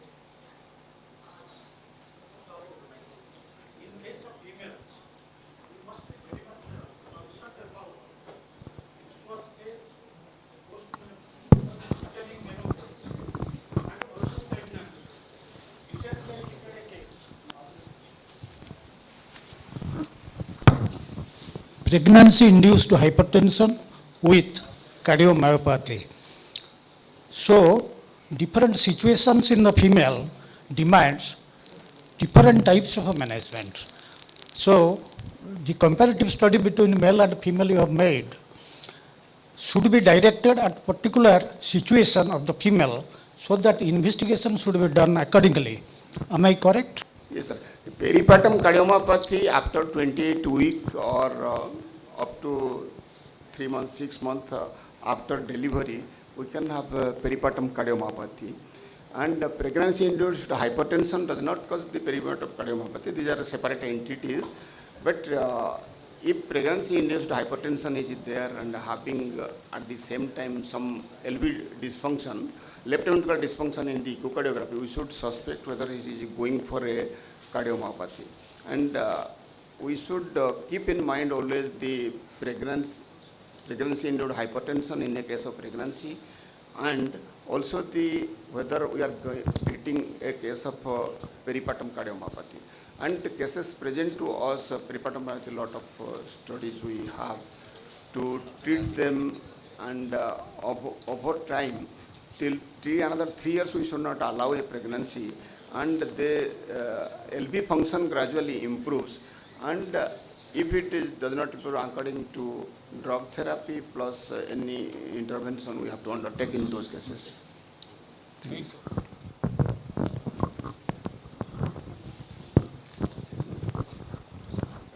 Thank you very much, Dr. Sahu. It's an excellent one. And now, thank you very much.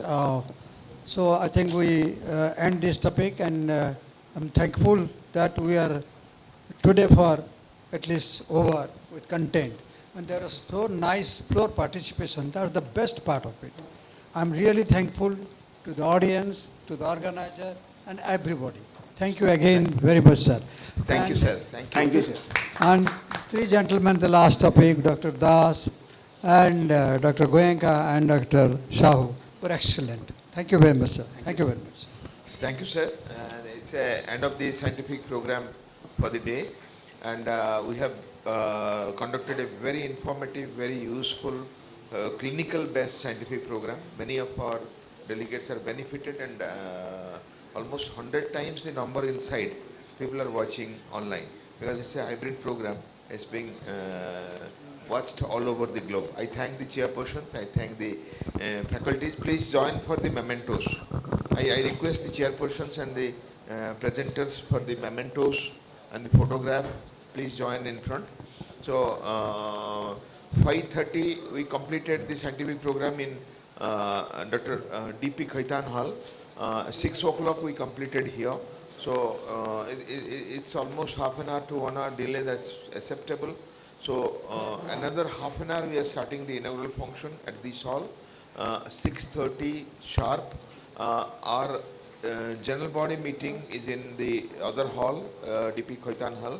So I request all the members to proceed to D.P. Khaitan Hall. Those who are not members can go around the stalls. Stalls are all open. We have half an hour break. Please come back here at 6:30.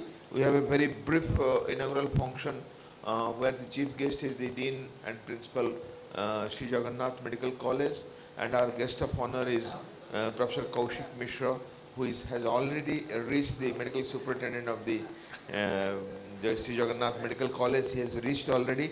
I invite him, and quickly having a cup of tea, moving around the stall or finishing the general body, we'll come back in half an hour, and that time will be required to shed the stage for the volunteers.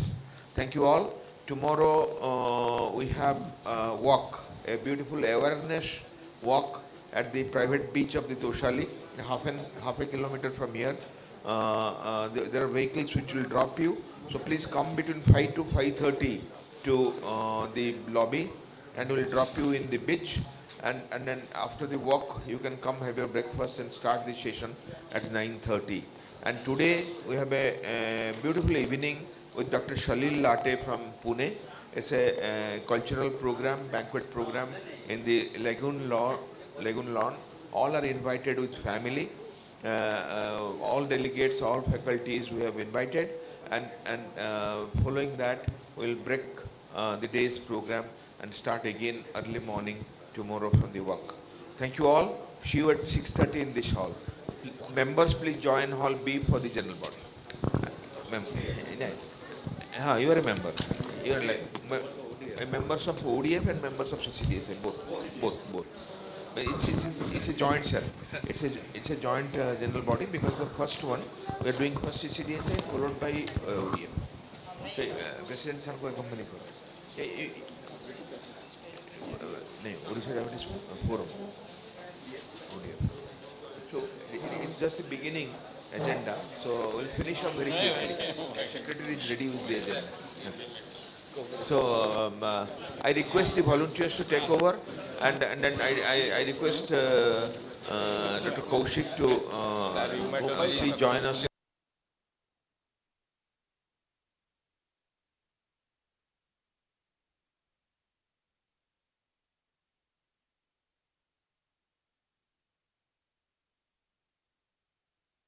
Diabetes. To face this tsunami, our physicians need to groom up and spread awareness among people about healthy lifestyle which can prevent the cardiometabolic drive.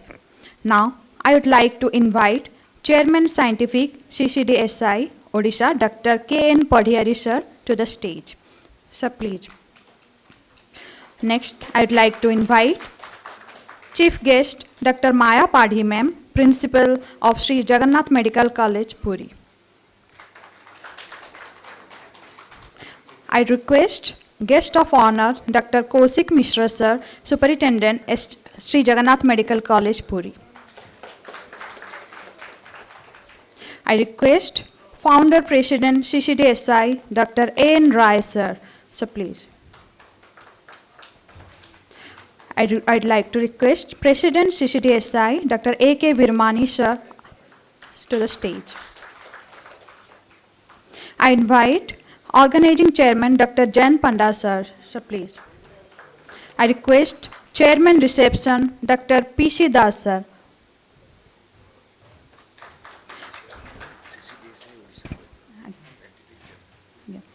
I'd like to request President ODF Dr. Bharat Panigrahi sir to the stage. I request Organizing Secretary Dr. Santosh Kumar Swai sir.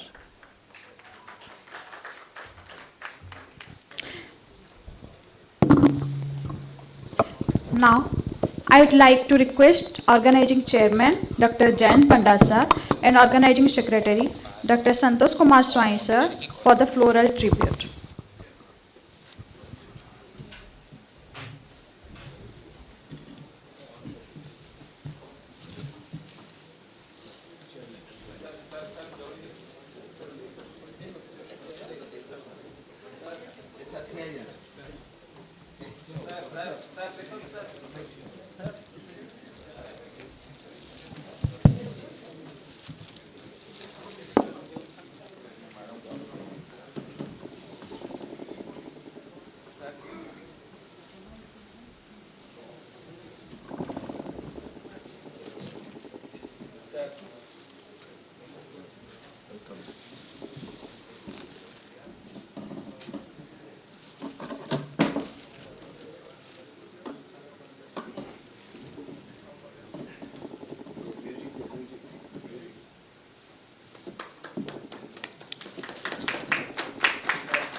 त्वमेव प्रत्यक्षं तत्त्वमसि त्वमेव केवलं कर्तासि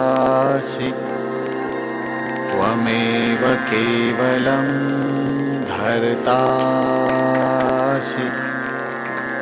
त्वमेव केवलं हर्तासि त्वमेव सर्वं खल्विदं ब्रह्मासि त्वं साक्षादात्मासि नित्यम् घृतं वच्मि सत्यं वच्मि अवत्वं माम् अववक्तारम् अवश्रोतारम् अवदातारम् अवधातारम् अवानुचानमवशिष्यम्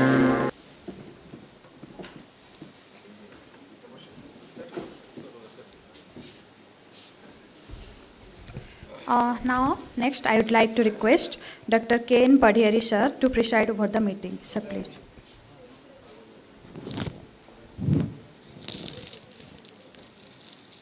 Thank you to the organizers. And now, what agenda out there? I said, so to one jo. Tapak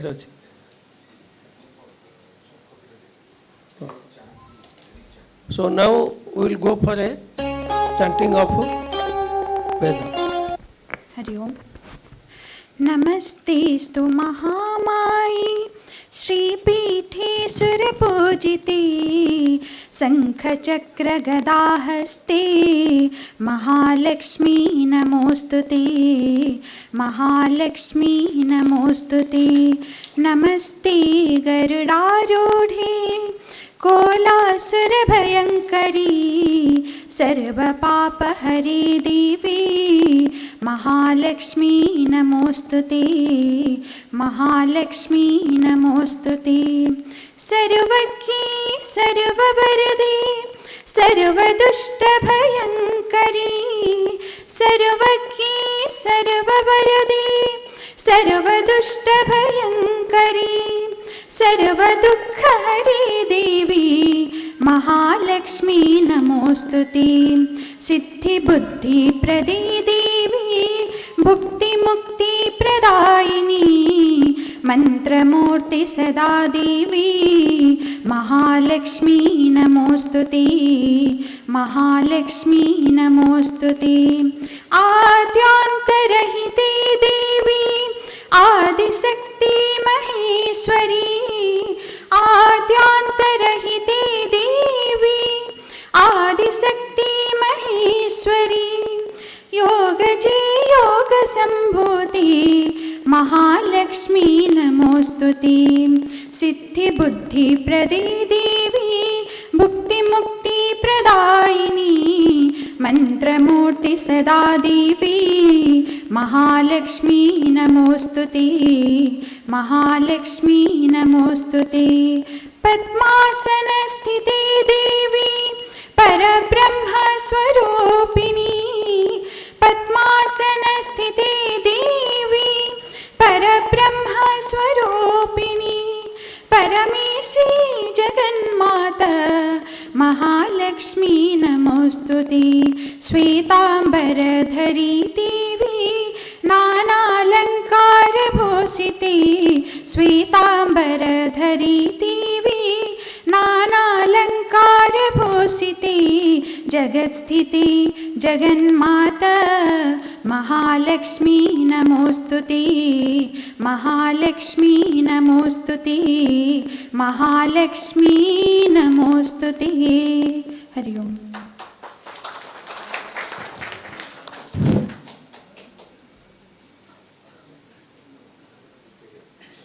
Now, moving forward to our next program, I would like to request Dr. P.C. Das sir, Chairman Reception of Scientific Committee, for the welcome address. Sir, please.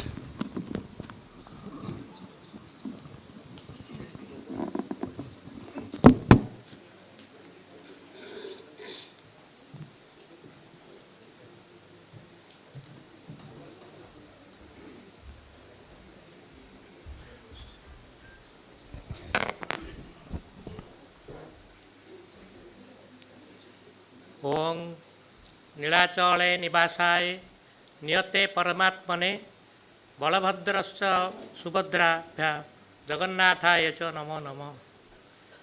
So welcome to all of you to this holy city of Puri. Good evening and warm greetings to all of you.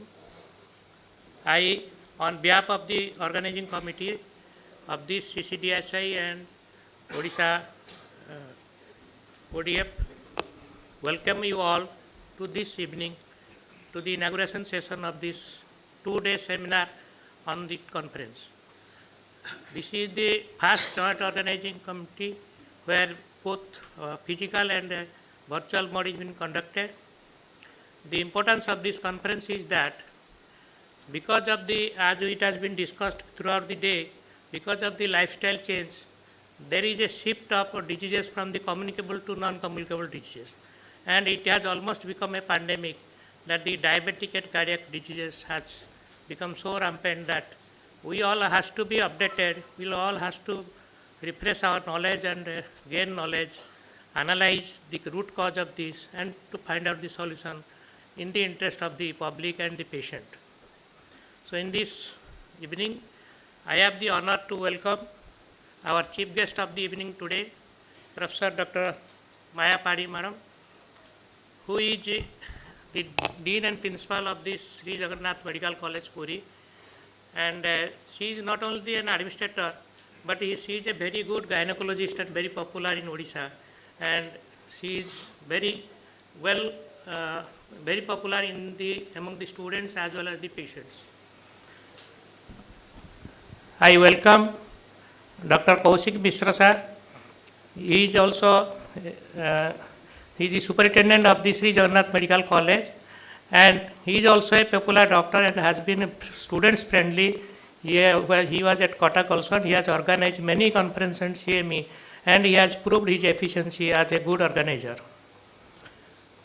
I welcome Dr. A.N. Rai, the founder president of the CCDSI, who has been the pioneer in the concept of this clinical cardio-diabetic, because this is a cardio-diabetic, but the word clinical is more important because nowadays in the present era of investigations, many people are ignoring the clinical things which he has been stressed.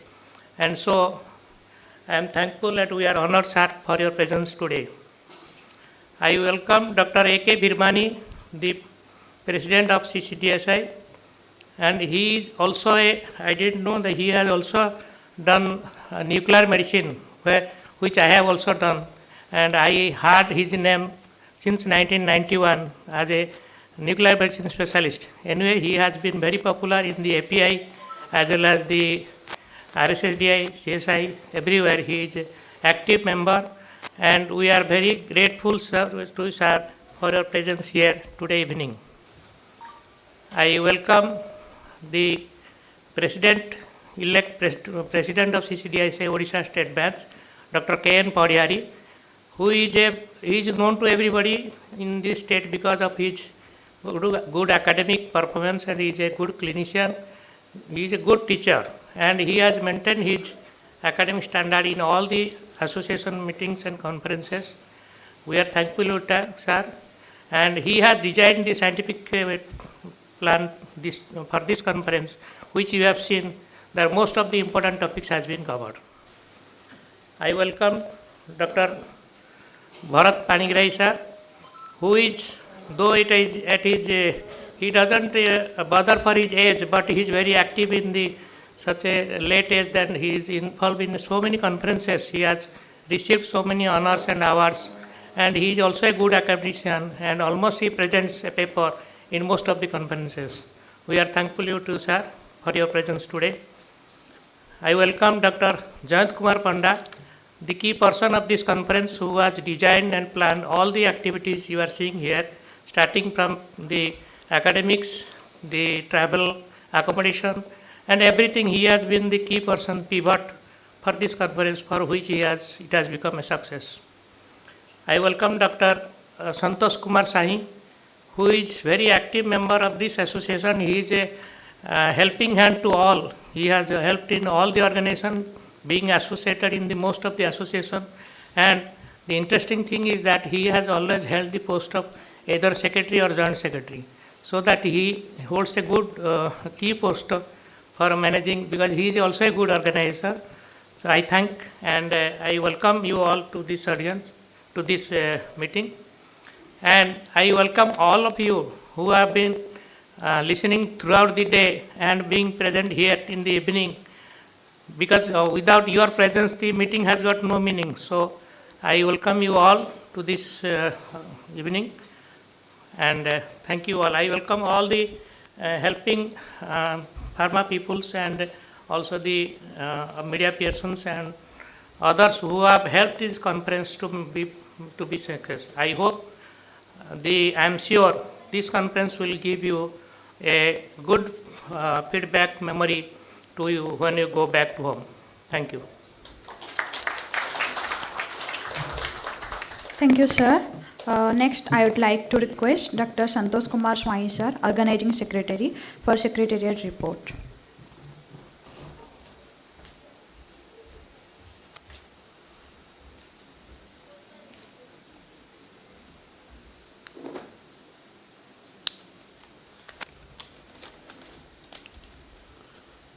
All the respected dignitaries on the dais, my fellow colleagues, delegates, esteemed faculties, supporting staffs. Today, we are pleased to announce that we are launching the Clinical Cardio-Diabetic Society of India, Odisha, and hosting the first conference jointly with the ODF, Odisha. The CCDCI Odisha chapter has evolved as a strong team after the Bihar and Jharkhand chapter, and the members from the state have prominent role in maintaining the organization and are looking ahead. Now we have around 60 members. During this conference, the enrollment is on, and we expect the number to reach 100. We are proud to have our founder, National President, Professor Dr. Abhay Narayan Rai sir, and many leaders from different states during this conference, and we have their blessings for our growth and functioning. I am sure in future days we can evolve our organization, academics, as well as awareness activities. Thank you, sir.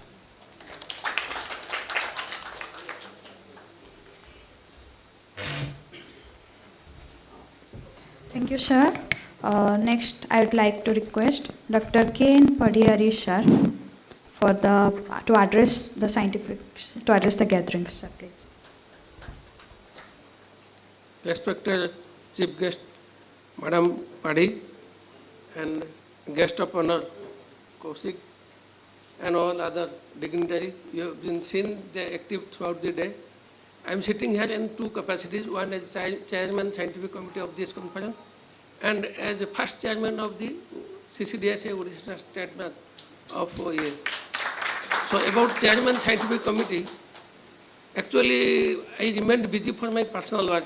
There are a lot of problems, so I could not concentrate too much. I only prepared the skeleton, and Joyanto has made everything. The fine tuning has been done by them. So I have little contribution for this. In comparison to the RSDI conference or EPICON, I had a significant contribution. So I think I have also seen the final touch, that a lot of things has been covered, and I think all of you will enjoy today as well as tomorrow's scientific program. The speaker choice, the chairperson choice, we tried to cover as many people as possible from different parts of Odisha, and we have also invited guests from outside the state. So that we exist, let the whole, we should know, as many as branches should know that Odisha state branch has taken its birth. That is why we invited people from other branches. That is the objective of preparing the scientific committee, so a scientific program. About Chairman State Branch, now it is a very big thing in the sense, it is very difficult to grow a child. So it is a child, it is very difficult. We have to take a lot of troubles, all the troubles growing a child. Once the child is grown, it becomes very easy, and he can take care of it. Now this is because, for example, we had some problem in RSDI state branch this year. This was only because there were loopholes in the bylaws. So we have to first see that such problem, when it becomes a big organization, at that time we will not be there, we will be dead. But such problem will not that we will be taken to the court of law. Some of the members will take us to court of the law. Our bylaws should be very perfect. That future there should not be any confusion related to any matters. And the second part is the accounts. Any organization, the accounts must be very clear. Already government has put lot of restrictions over the accounts, the PAN card, audit, all these things have been there. But very severe now government has become, so we will try to make the accounts part very clear from the beginning. Let it be 5 rupees, we should be very clear about that. So these are my first objective, and I told in the meeting where we are doing the general body meeting, I proposed that any organization there should be, if there is a chairman, there should be a vice chairman. Suppose the chairman falls ill, who will take care of it? So very soon we will sort out it, that we have not posted, we have not elected the vice chairman, we will keep somebody vice chairman. Similarly, secretary, if the secretary is ill or goes somewhere, who will take care of the organization? There should be a joint secretary. That is the rule. These two posts are remaining vacant. We will sit together and try to now, at the present moment, our primary objective will be to increase the membership. We will try to increase the membership and increase a little bit academic activity here and there. Let it be a small gathering.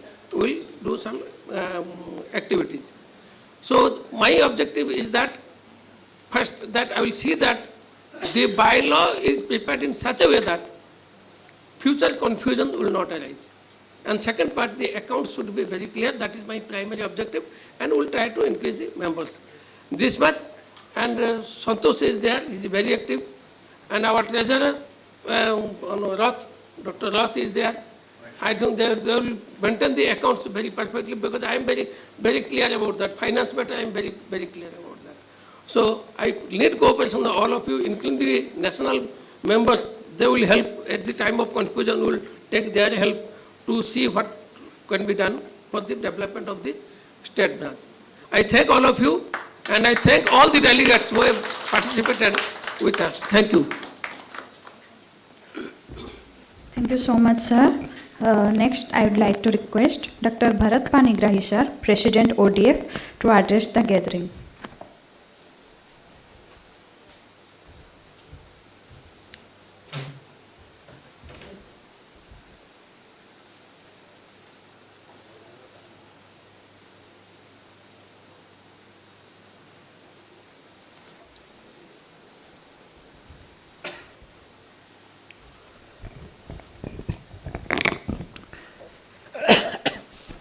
Good evening, friends. So, I welcome you all again, and the chief guest of this evening, Dr. Padi, and our guest of honor, our president, and our founder president of CCDSA, and all the guests on the dais and off the dais. I feel privileged to be here because I belong to both the organizations. Not only I am the president of ODF, I am also a founder member of CCDSI. So really I am privileged.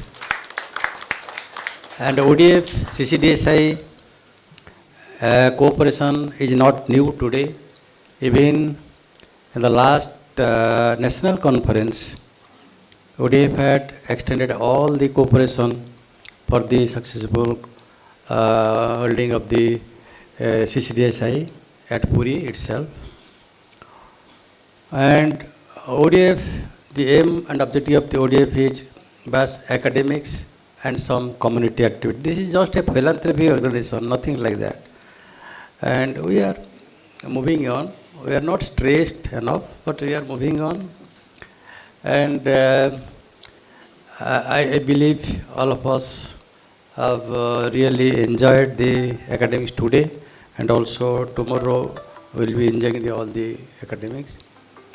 And we'll be always with both the organizations, whenever possible, we'll work together. Thank you all. Thank you, the organizers. Thank you, sir.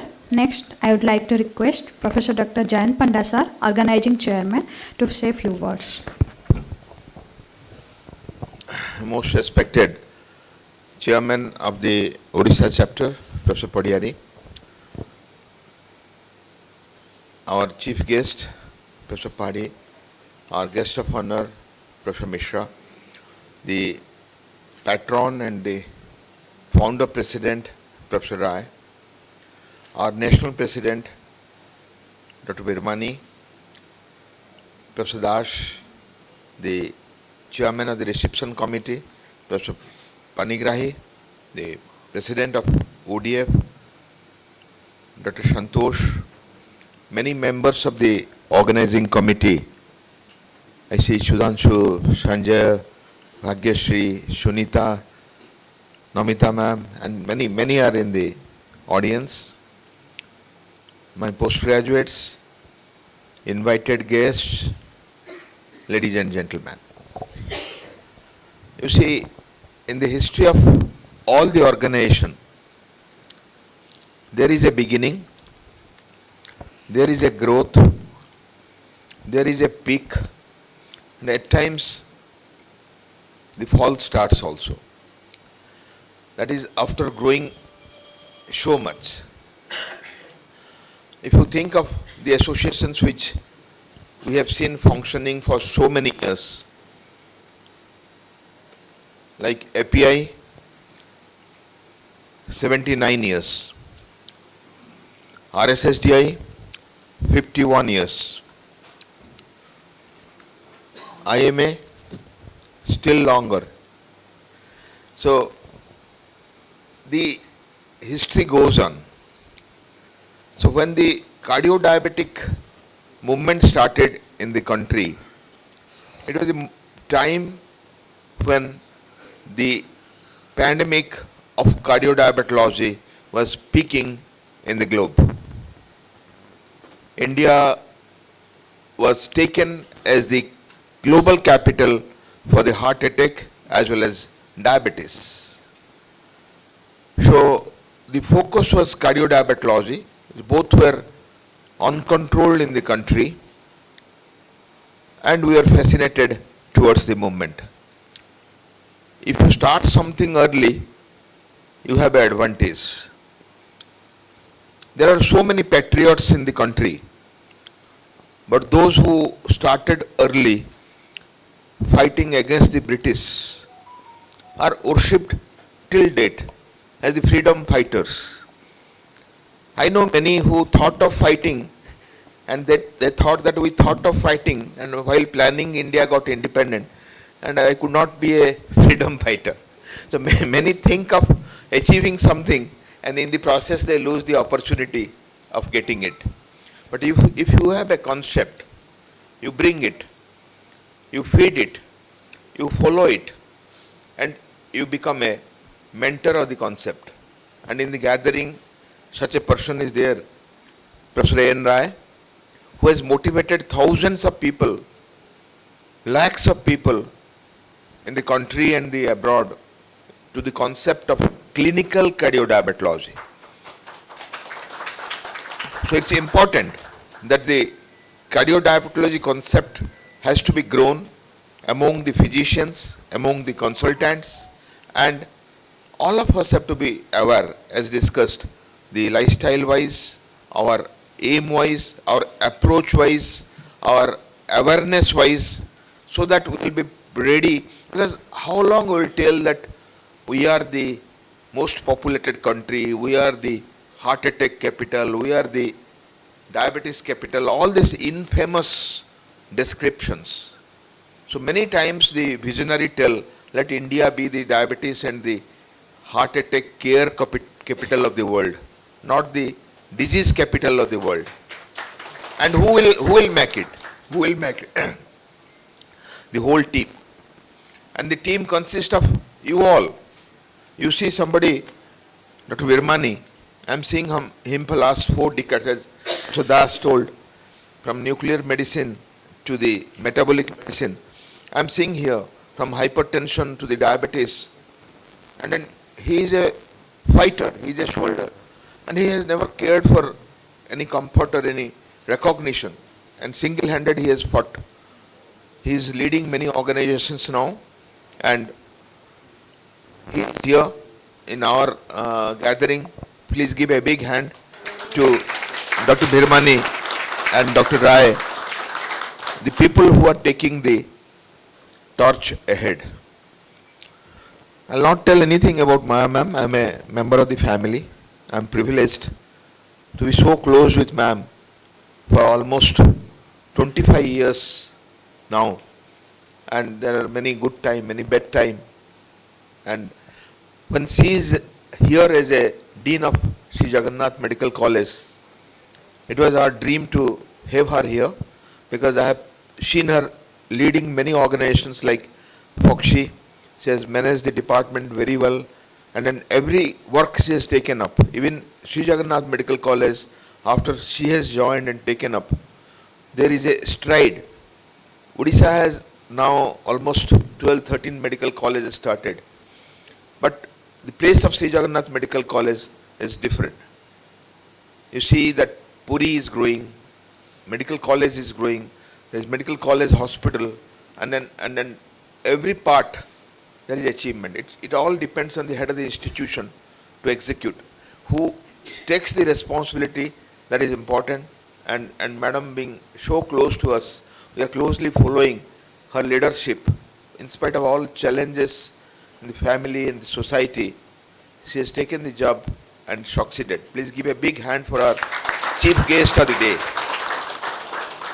And as a policy, we have decided in our conferences, we'll have a scientist, we'll have a doctor, we'll have a technical man with us, not from other professions or other class of the society, because that matches our growth and test. So both the peak professionals, Professor Kaushik Mishra and Professor Maya Padhi, are here today. I know Professor Mishra from my beginning days of the profession. We have been shared many moments together. We have worked in SCB, we have worked in SLN, we have worked in many COVID pandemic when so much of challenge was there in the society. He is like a elder brother to me. And not only he is a leader and dedicated scientist, but he has a humanitarian touch. He never forgets that whatever position we are, that's because of others, because of our gathering. So give a big hand for our guest of honor. And besides these 4 giants, we have a team which goes with all of you. Professor Padhiyar is my teacher. I have learned medicine from him. Professor Das is my teacher. We have worked in the same family for years together. Dr. Panigrahi has been encouraging the physician movements in the state since long. So this is a dream team when you have so many close people, people who are dedicated, people who love the movement have come together, and we have started a mission to fight out a pandemic, that is cardio-diabetic challenge. So ODF is a partner, CCDSI is a partner, and we have taken all organizations, API, RSSDI, ESI, ARROW, IMA. You see, the API chairman is here, the IMA president is here, and the RSSDI secretary is here. Chairman could not come because of health issues, he may join tomorrow. So there is no difference, no ego here in our state. The concept is to go together and fight out the disease, give the benefit to the state, work for the doctors of the state, for the profession, and to put our alma mater, our soil high before the country, before the globe. So I congratulate all of you who have become part of the movement. I see many senior physicians, towering personalities, my friends from other states, the pharma people, my postgraduates. So this is a movement, and forgetting everything, if you have the spirit of taking the movement ahead, the day will come. As I tell, we tell in Oriya, Pratas Smaraniya, the people who worked so many years before, we remember them for his vision, for his contribution. For such a time has come, if we start, if we move together, if we achieve, the society will remember the moment, and day will come when the cardiodiabetology will give world a solution that what I talked today, that we can, by lifestyle modification, by timely intervention, we can get rid of these problems and plan our life better. Thank you all for your presence, and I'm sure with all your cooperation, we'll move forward. Thank you all. Thank you, sir. Now, I would like to request Dr. A. N. Rai, sir, Founder President, CCDSI, to address the gatherings. Chief guest, Dr. Maya Padi, other dignitaries on dais, delegates, faculty members. Really, we are honored to be here. The central team is honored to be here for having such an excellent arrangement. I congratulate the organizing team, especially Dr.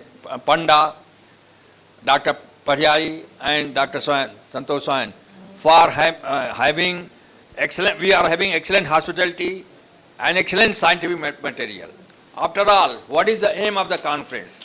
Aim of the conference is to update the clinician, and I think all of us will agree that today's conference was the real theme of the Clinical Cardiothoracic Society of India. We have covered clinical side everything, starting with the obesity, dyslipidemia, heart disease, diabetes. We have covered everything. No hi-fi. It was actually this was the theme of this CCDSI. We recently we met the president. The core team of CCDSI met the president, and you conveyed the message, which I have given this message to this souvenir also, but I am reading the message what we gave, and that is really important. The mankind is facing unprecedented rise in non-communicable diseases, which are partly related to lifestyle. These diseases includes obesity, diabetes mellitus, hypertension, heart and kidney diseases. As per a WHO prediction, by 2030, these diseases are going to affect more than 2/3 of the Indian population. This can be prevented by mass awareness of the importance of the lifestyle modification. Clinical Cardiodiabetic Society of India has taken responsibility for mass awareness of importance of lifestyle modification by arranging regular screening camps for diabetes, hypertension, heart disease in rural areas, and updating rural doctors by regular CMEs. So this is our the motto. I am happy that today's conference, the program of the today's conference has covered all these things. And why it is important? You see, our members, though we have got, our live members are MD medicine or allied subject, but we have got associate live members who are having MBBS and having 10 years experience. They are the ones who are practicing in rural area, and they should be made aware. Suppose a patient of acute myocardial infarction comes to him. In today's era, he can do the ECG. When he cannot read, he can send to the doctors. You can form a core group on WhatsApp. He can say, what is the diagnosis? He can tranquilize the patient. With the time in the muscle, myocardial infarction, even if the patient has angioplasty after 24 hours, myocardium is dead. So time is more important. So in rural area, if the diagnosis can be made and thrombosis can be given there, which is not a problem, then you can save the life. So this is the motto of this organization. And I am glad, I must again congratulate Dr. Jan Panda. I am active participant of the local, I think, such a good attendance. After all, what we want, a politician wants, whenever goes in he speak, audience, here also we are very happy. I think hall is full with both hall A and B. So I must congratulate that team again, and I wish a great success of the conference. It will be a memorable conference. Thank you. Thank you, sir. Now, next, I would like to request Dr. A.K. Virmani, sir, President CCDSI, to address the gatherings.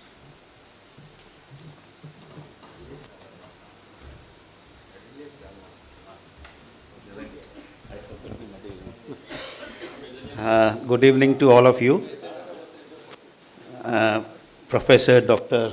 Maya Padi, Dean and Principal SIMC, our Chief Guest, Dr. Kaushik Mishra, Superintendent, Guest of Honor, Professor A.N. Rai, the Founder, President of CCDSI, Dr. Parihari, Chairman, CCDSI Odisha Chapter, Dr. Panigrai, Chairman ODF, Dr. Dash, my brother from Nuclear Medicine, the Chairman of the Section Committee, and the dynamic Secretary, Dr. Santosh Soy, members of the Odisha Medical Fraternity, and the lone leader from the pharma industry.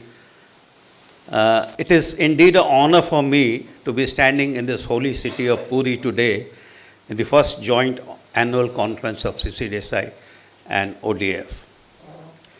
Odisha has been very close to my heart, ma'am. I come from a state called Jharkhand, which was carved from the parts of Bihar and Odisha. Very few people know here that in 1977, I started my career as a medical officer in district Keonjhar and Joda, where I worked for 3 years in Odisha. And when I left when I was transferred after 3 years, I could feel the loss the patients had, the love and affection they had given me for 3 years. Since last 3 decades, I've been invited as faculty to the various conferences in Odisha. And the post that I have now, the President of National CCDSI, has been handed over to me by none other than a person from Odisha, Dr. Jayant Panda. So you can know how close Odisha is to my heart. And Dr. Jayant Panda just mentioned that we in Odisha, the doctors in Odisha, work as a team. There is no ego problem. Sir, this is quite manifested, very well manifested. You go any part of the country, the doctors from Odisha medical colleges are at the top of academic excellence. And there is no doubt about it. I have seen so many doctors from Odisha working in AIMS, PGI, Chandigarh, Delhi, you go south, you go west, everywhere they are the top of academic excellence. And the conference that was held today, the scientific sessions organized by the scientific chair and the Dr. Jayant Panda and this whole organizing team was just superb. As Professor Ian Rice said, it was purely clinical, and I'm sure a lot of delegates must have taken a good lot of take-home messages. And that is what we want. And I'm sure this is going to continue till tomorrow afternoon. With the blessings of Lord Jagannath, I wish all of you good health. And once again, thank you. Thank you, sir. Now proceed forward. I request all the dignitaries for lamp lighting.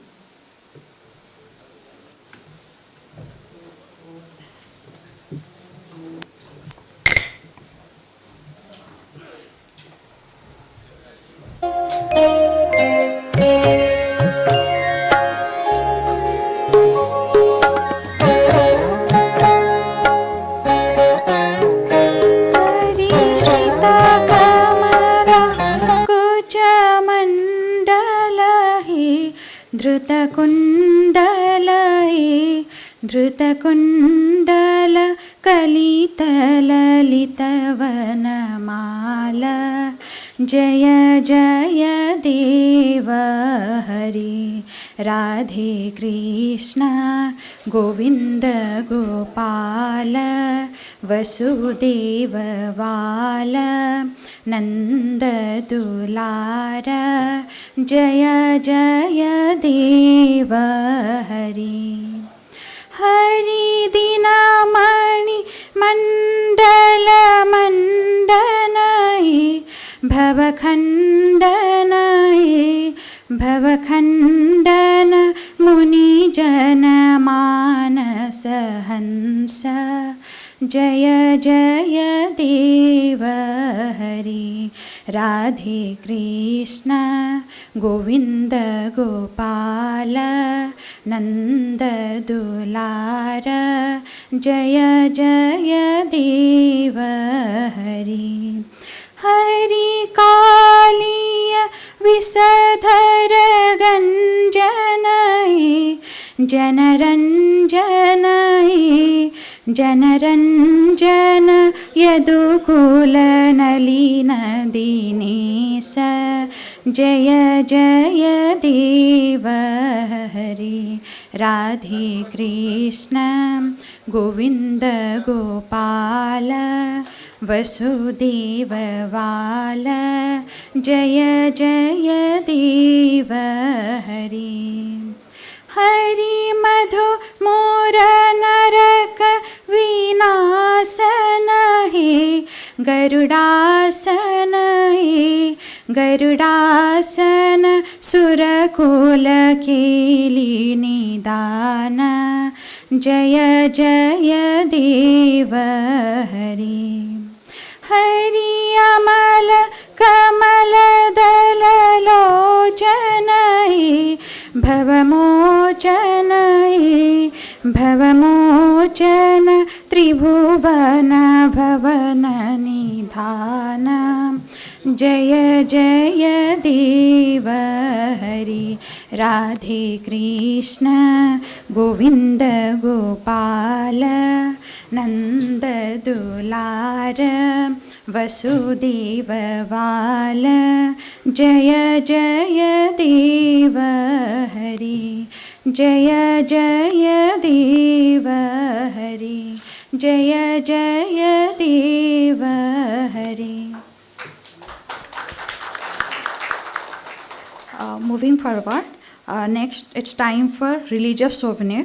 For this, I would like to request Chief Editor Dr. Namita Mahapatra ma'am and Editor Dr. Sunita ma'am to come up on the stage.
Thank you, ma'am. Next, I would like to request our guest of honor, Dr. Kosik Mishra sir, Superintendent, Sri Jagannath Medical College and Hospital, Puri, to address the gatherings.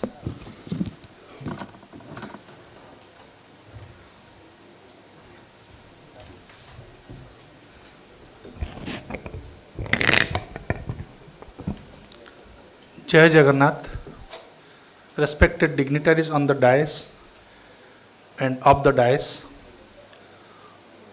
I deem it as a great honor on my part to be involved in this event, because when we got the invitation letter from Professor Jayant Panda through Dr. Santosh Swai, both madam and myself were there in the same room to discuss about some college matter, and I told madam, you are clinical person, so it is most befitting to be there as a chief guest. But me, as a non-clinical person, how can I be fitting into that gathering? Because I belong to community medicine department, and our work is always in community. And in clinical medicine, patient used to come to the doctor, whereas we in community medicine, we go to the patient in the community. So somehow, but after coming to this place and having interaction with other dignitaries, and just I was at the fag end of the academic session when Dr. Deepak Das was giving his deliberation, followed by Dr. Panchanand Sahu sir. So I had some knowledge about this particular society, Clinical Cardiac Diabetes Society of India, and Odisha Diabetes Foundation, we knew it. So both of them have joined hand together to highlight one of the most important health issues that our people are facing, coexistence of both diabetes and heart diseases. So both of them taken together are the leading contributor of morbidity and mortality in most part of the globe as well as in India. So now time has come to look into the matter in an integrated manner. So I thought that what benefit I will accrue from this particular academic event that is being organized by our key architect, Professor Panda, and his team. So somehow I agreed very hesitantly that what I will go and speak as a guest of honor. I am just a superintendent in a medical college, new medical college. I am looking after a hospital which is not our hospital. It is located in the district headquarter hospital. So many limitations are there. And now we have started the early clinical exposure of our first year students. As per the NMC guideline, right from first year, the medical MBBS students will attend the clinical classes. So next important NFC adoption is, that is family adoption program. Each student from first year will be allotted 5 families at the rural health center and urban health center. And he will or she will look after the well-being of the family. There is a structured format that is to be used across the professional years. In first year, they will be collecting information about socio-demographic factors, environmental factors, and some existing diseases that is there in the family or not. Then they will ask about their health-seeking behavior. They will collect information about that. Then they will present it in a seminar right from first year. So during the presentation of the students in seminar, we came to observe one of the best thing that many of the families are having these chronic problems, heart diseases as well as diabetes. They have received prescription from very eminent clinicians of the state. But one of the most important observation was that by those students that most of them are not adhering to the prescribed medications in time. So there is a gap. So sometimes they forget. So they don't have money to buy. So many factors are there. That was the observation. So what I thought, I was also discussing with Dr. Santosh Swai sir, that the junior resident are the backbone of our emergency medicine department. These junior residents are the fresh MBBS graduates. We don't have any PG students, so they used to manage the emergency medicine department. And hopefully, and also we are thankful to Dr. Swai that he has also trained him in such a way that they are able to address the problems when a patient come in emergency, particularly cardiac emergencies and related emergencies. So these are the things that what we observed, that yes, this coexistence of or amalgamation of the clinical cardiac and diabetic society as well as that Odisha Diabetes Foundation is very rational and relevant at this point of time. And definitely had it been there in our college, our young students, there are 2 batches of students are there. We are just neighbor to this particular social science. So had it been there for few sessions, could have given them an exposure that yes, things are moving in this direction. So really, I am honored to be here. Second thing is that I am honored because my esteemed teachers are here with whom I am sharing the dais. Professor Padiyari sir, Maya madam, and Punna sir. When we entered MBBS clinical years, they were lecturers. So they are our esteemed teachers. Similarly, here our students are also there. Dr. Swai is there. Then Dr. Swai's students are also there in the dais. So your CCD SI and ODF is a 4-generation family. It is a 4-generation family, and each member of the family are mutually mentoring each other. Say for example, our younger generation are more comfortable and competent in soft skill, so we are learning from them. Similarly, our very experienced and very eminent mentors are there, senior mentors are there, we are learning a lot of things from them. So it is a beautiful amalgamation, and that is the credit entirely goes to Professor Panda and his team. And I hope that in days to come, this particular association will be more helpful for the patients. All the eminent towering personalities are here. Why I say so, that whenever as community medicine person, we used to conduct many surveys. We are involved in surveys. When we visit Bonda Hills in Koraput or some other remote areas in Malkangiri or in Mayurbhanj, in some families we see prescriptions of our teachers or our colleagues that is from our own fraternity. So they know them, that "Hey, you have come from this place." So we are showing them. So that is how our prescribers, our eminent clinicians are so much well acclaimed across the state, so far as my exposure is concerned. So really again I am thankful to the organizer to invite me here, and I am also grateful to them. I feel honored to be here, and with the hope that in next futures, I was talking to Dr. Panda, that in our medical college also he will be having some sessions for our young students. Because actually what happens, from 2019 the MBBS curriculum was changed. It was shifted to competency-based curriculum. So now they have to develop the competencies, they have to appear in the national exit test. So we have to build them in such a way they will not be lagging behind at the national level. So thank you again. Thank you everybody. Jai Jagannath.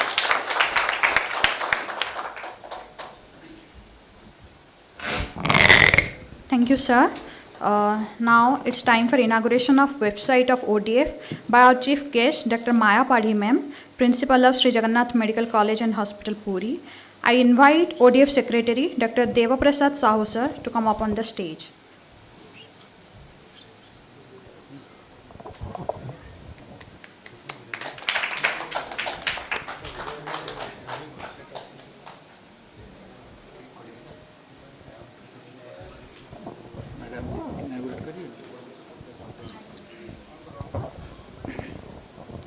All the august dignitaries on the dais and all the gathering persons in the hall. As a secretary of Odisha Diabetes Foundation, we are planning by launching the website which is going to be inaugurated by Ma'am Professor Padhi. So we will have a e-consultation. So from all over Odisha and outside Odisha, anybody can write his history, what is the difficulties, and our diabetologist panels, they will give an answer. So by this e-consultation, we will disseminate the awareness for diabetes. And I believe diabetes, those who have diabetes, they are the best teachers. They know the drugs very well and how it acts and where are the difficulties with them. So we will have a direct contact online with them. So with this purpose, actually we are going to design this website.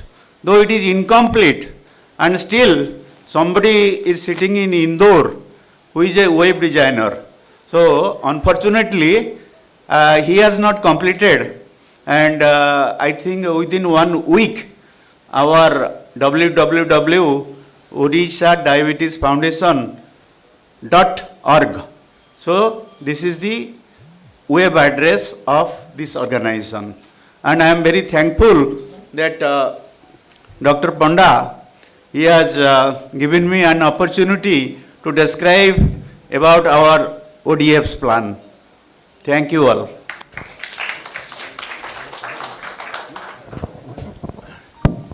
Now I request ma'am just to click the button. Any side. Tap.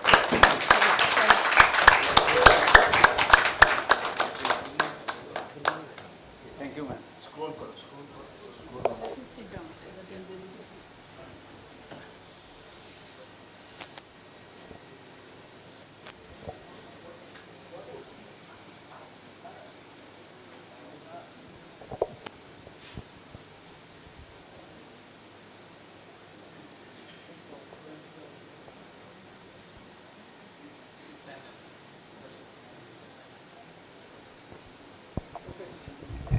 So it's a good effort that a e-consultation has been planned by the ODF. Please give a big hand. And nowadays, in the era of technology, without a website, you are nothing. So they have updated that. That's a very nice thing, and it's inaugurated in these conferences. This will be a landmark for this activity. I congratulate the team ODF and thank ma'am for this opening. Now I'd like to request our chief guest, Dr. Maya Padhi ma'am, Principal of Sri Jagannath Medical College and Hospital, Puri, to address the gatherings.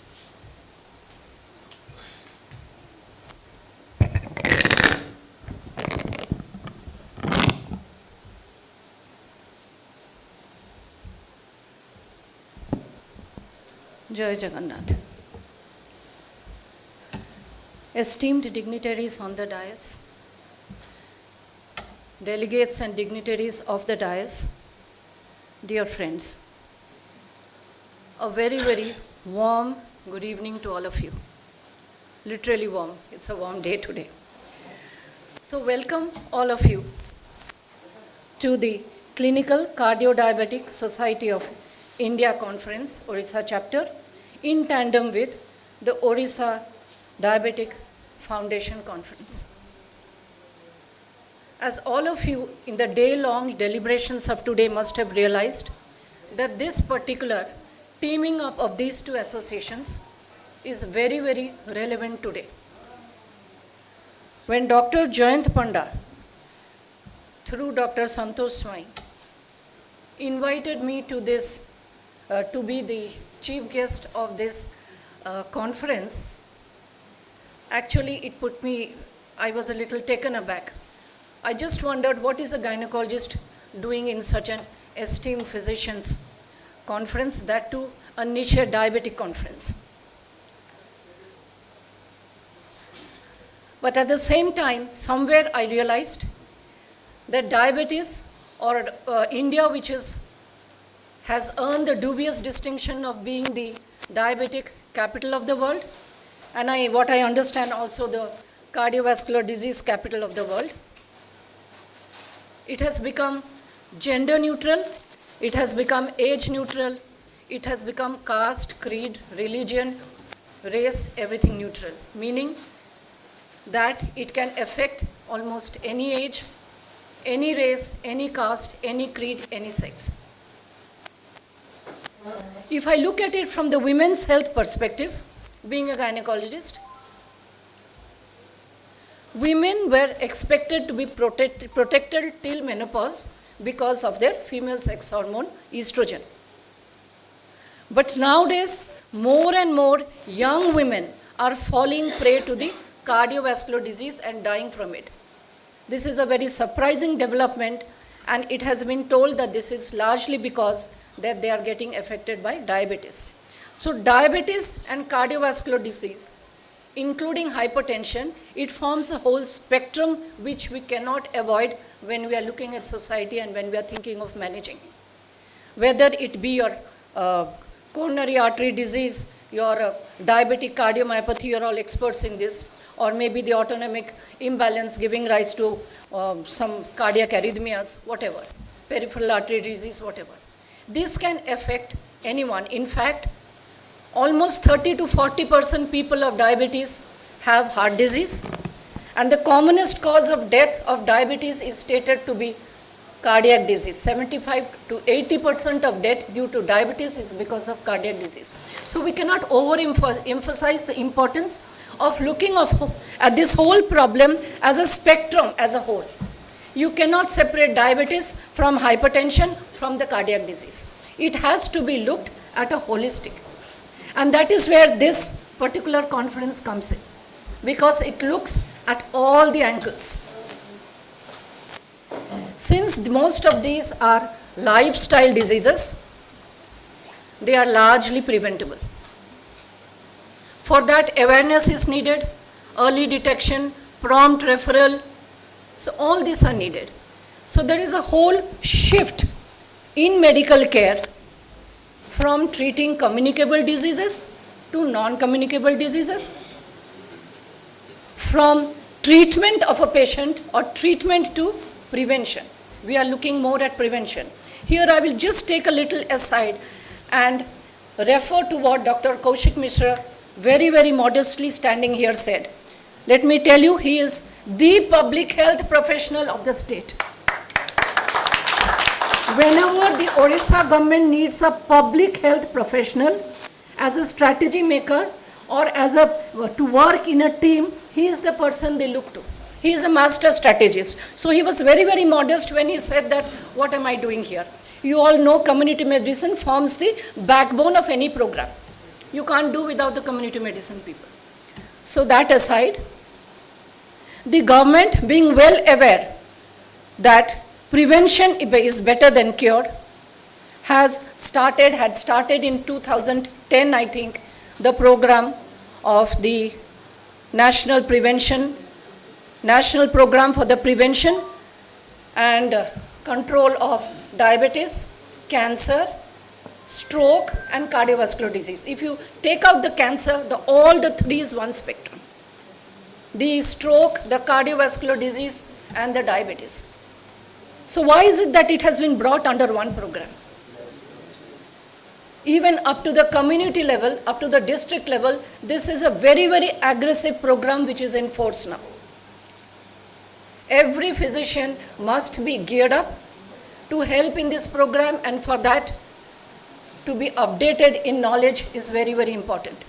A diabetologist can no longer say that I'm only going to treat your diabetes part, you please go to the cardiologist for the cardiac part and go to someone else for the hypertension part, go to the someone else. No, it won't work like that anymore.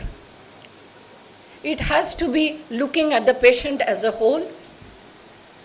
It has to be treatment and awareness, and if you look at the prevention, so educating the patient, educating at the community level, educating at the individual level.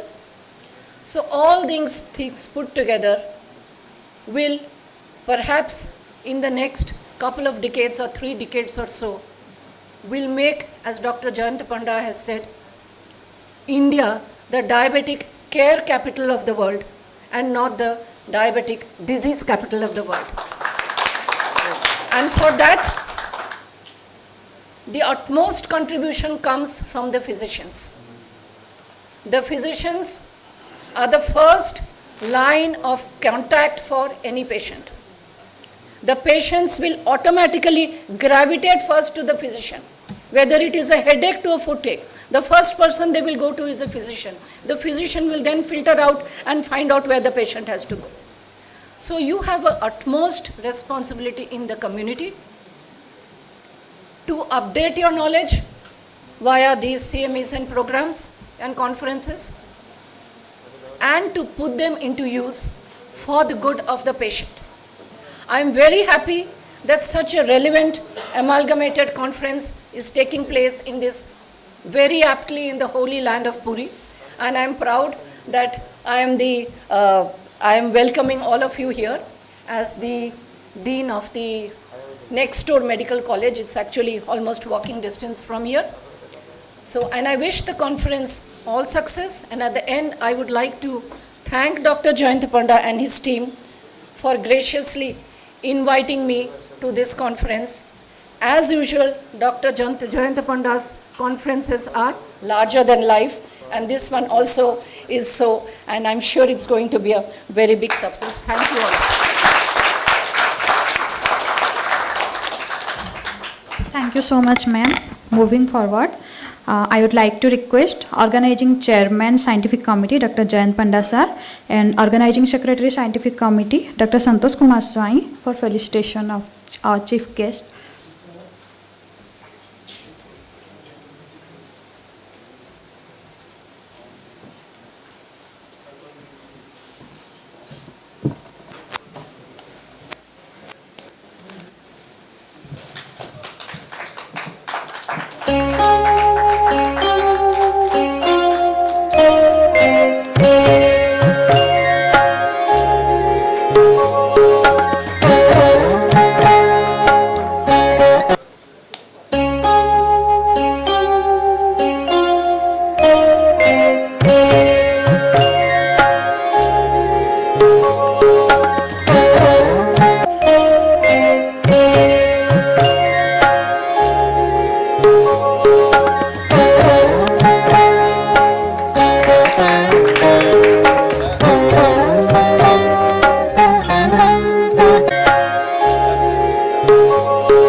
Bhagyashree Panda ma'am for vote of thanks.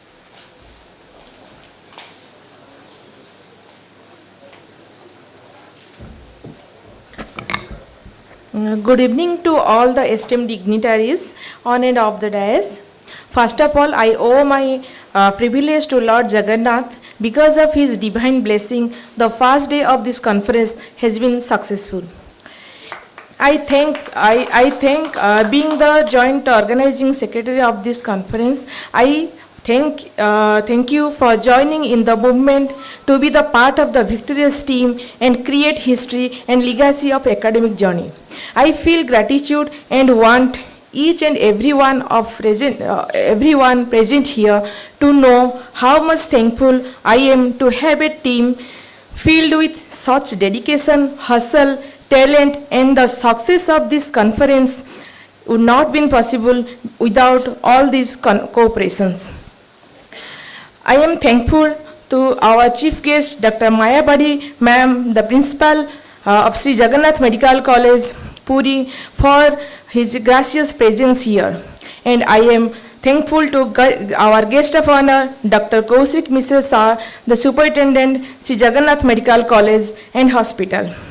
I am very much thankful to our beloved invited guest, Dr.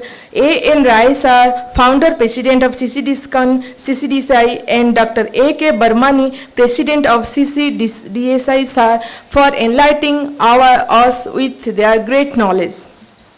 I am thankful to Dr.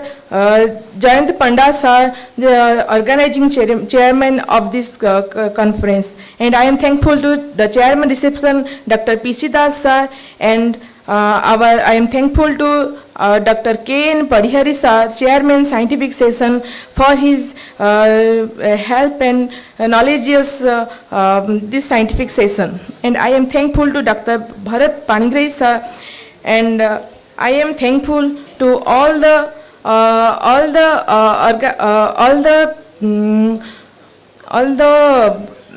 persons of scientific committee, co-chairman Dr. Manoranjan Mehra Sir, and scientific secretary Dr.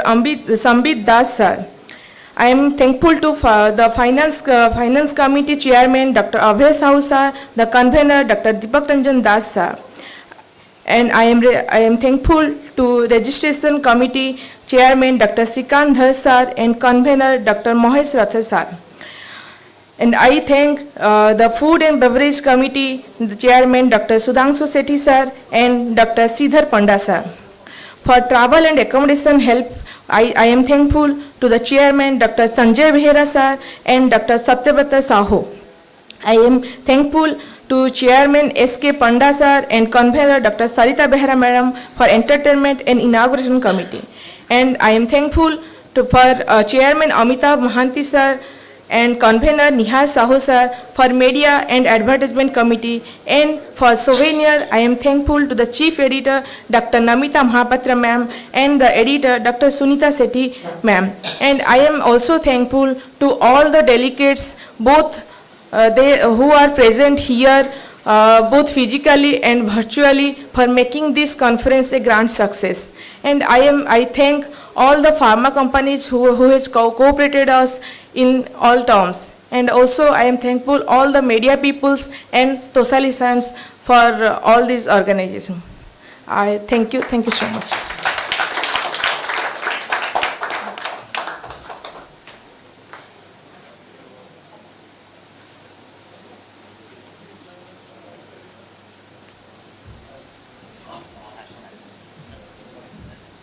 Last one is our national anthem.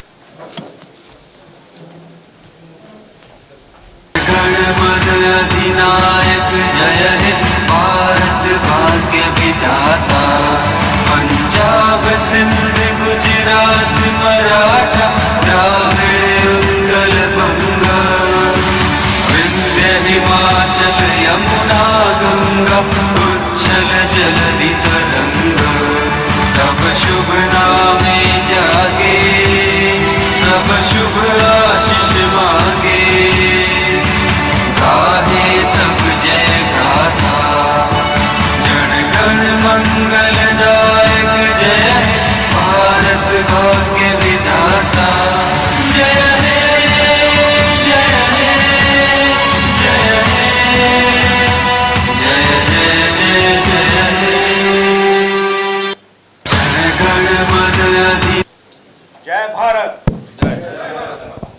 Bharat. I request all to please join for the banquet dinner. It's just the lagoon lawn. The dinner is ready for last half an hour. Once you go there, it will start. And then please come. There's beautiful music by Salil Latte.